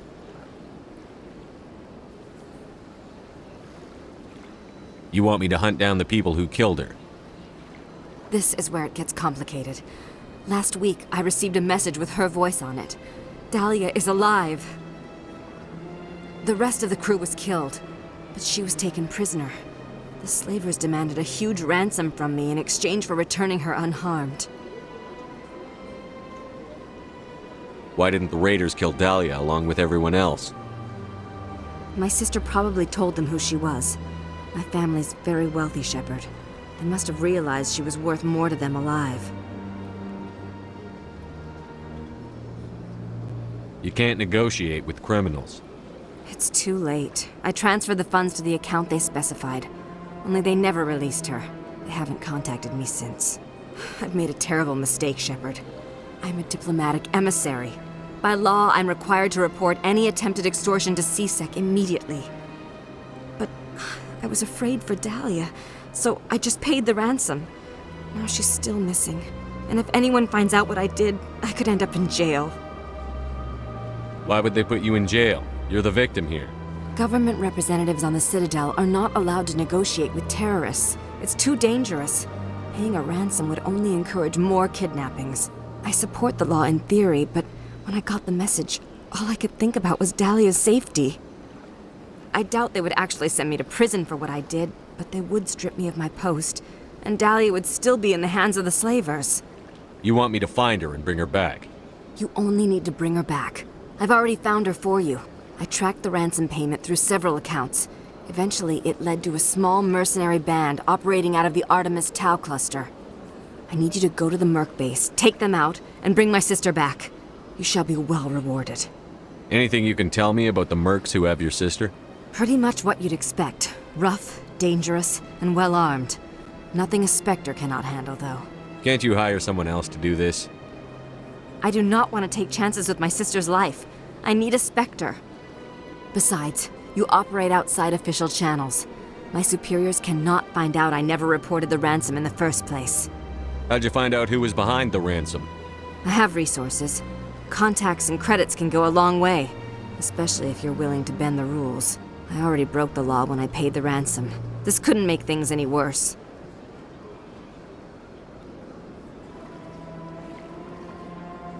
Don't worry. I'll bring your sister back. Thank you, Shepard. I knew you were the right man for the job. Come back and see me when the job is done. I'm telling you, this is not what Jake would want. Who are you to tell me what my husband would want? I'm the only person making sense right now. You're endangering your baby. This baby is the only thing I have left of Jake. I don't care what you think, Michael. It's my decision. I know you're hurting, Rebecca, but don't let your grief hurt your baby too. Can I help you with anything? Perhaps you can talk some sense into her. I don't need anyone to talk sense into me, Michael. I'm not undergoing the treatments. My sister-in-law here is pregnant, and she's refused to let the baby undergo gene therapy in utero. I thought gene therapy was common. My husband Jacob died from a rare heart condition several months ago. There's a chance that the baby could develop the same heart condition, but routine gene therapy can eliminate it.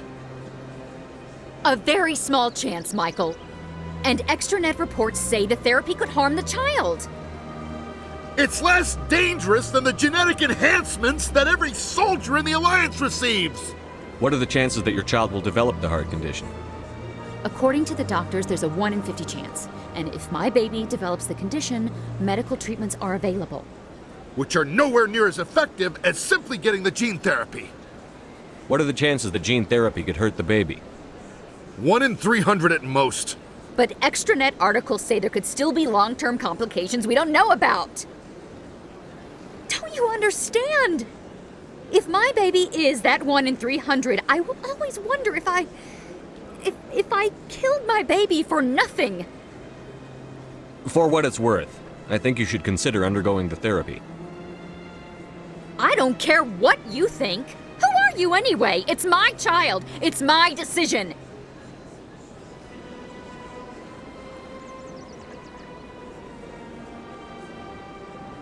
You've already lost your husband. Are you going to let your grief endanger the baby too? I had to watch Jacob die. I can't risk causing the death of my child as well.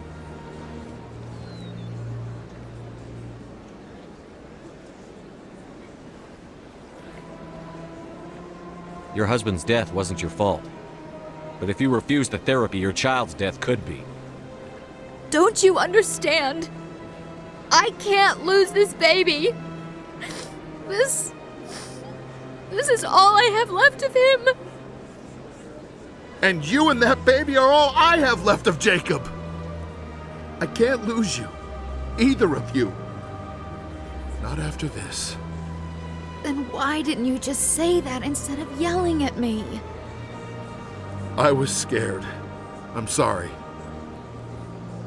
If it means that much to you, if you trust that it's the right thing, I'll do the therapy.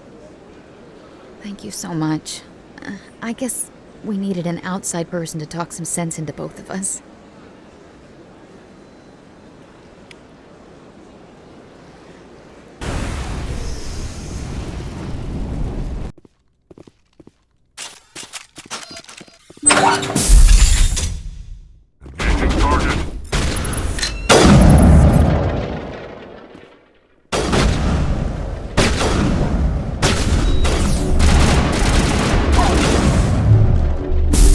Regroup!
Yes, Shepard? Did you find my sister? Dahlia's dead. I killed her myself. If you don't want to end up like her, start talking. No need to raise your voice, Commander. Surely you can understand why I lied to you. If people found out my sister was a criminal, I'd be considered a security risk. They'd revoke my clearance, or place me on administrative leave until she was apprehended. That is why I misled you. I could not risk you exposing me. But now that Dahlia is out of the picture, it's no longer a problem.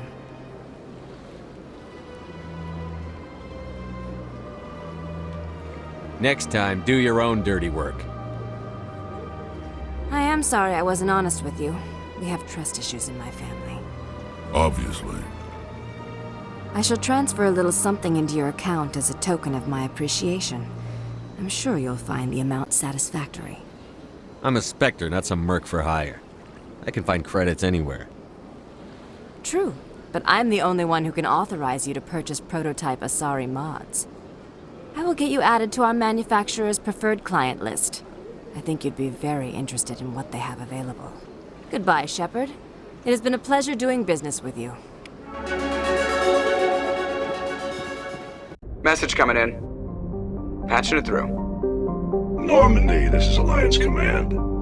We're detecting your presence in the Attican Beta Cluster.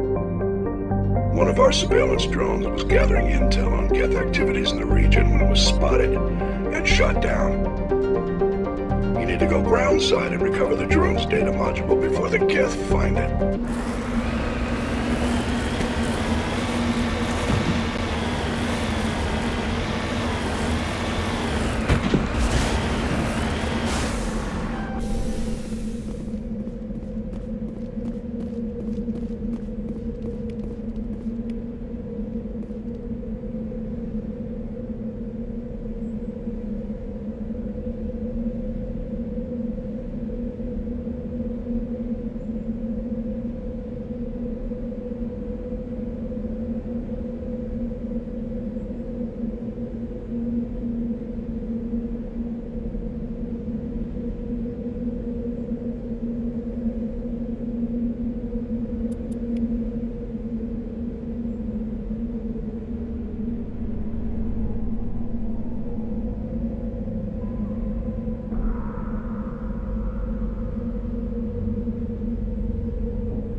This is the surveillance drone, but where's the data module?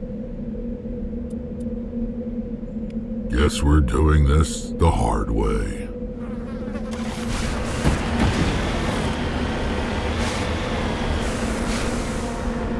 Nice shot. Guess the little beast had it coming. Personally, I would have just thrown a rock at it. Remind me to stay on your good side, Commander. That was a little extreme, wasn't it? This is why you humans have such a violent reputation.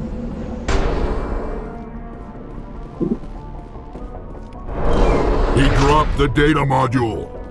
Looks like the data module's still intact. Joker can transmit this info to your Alliance command.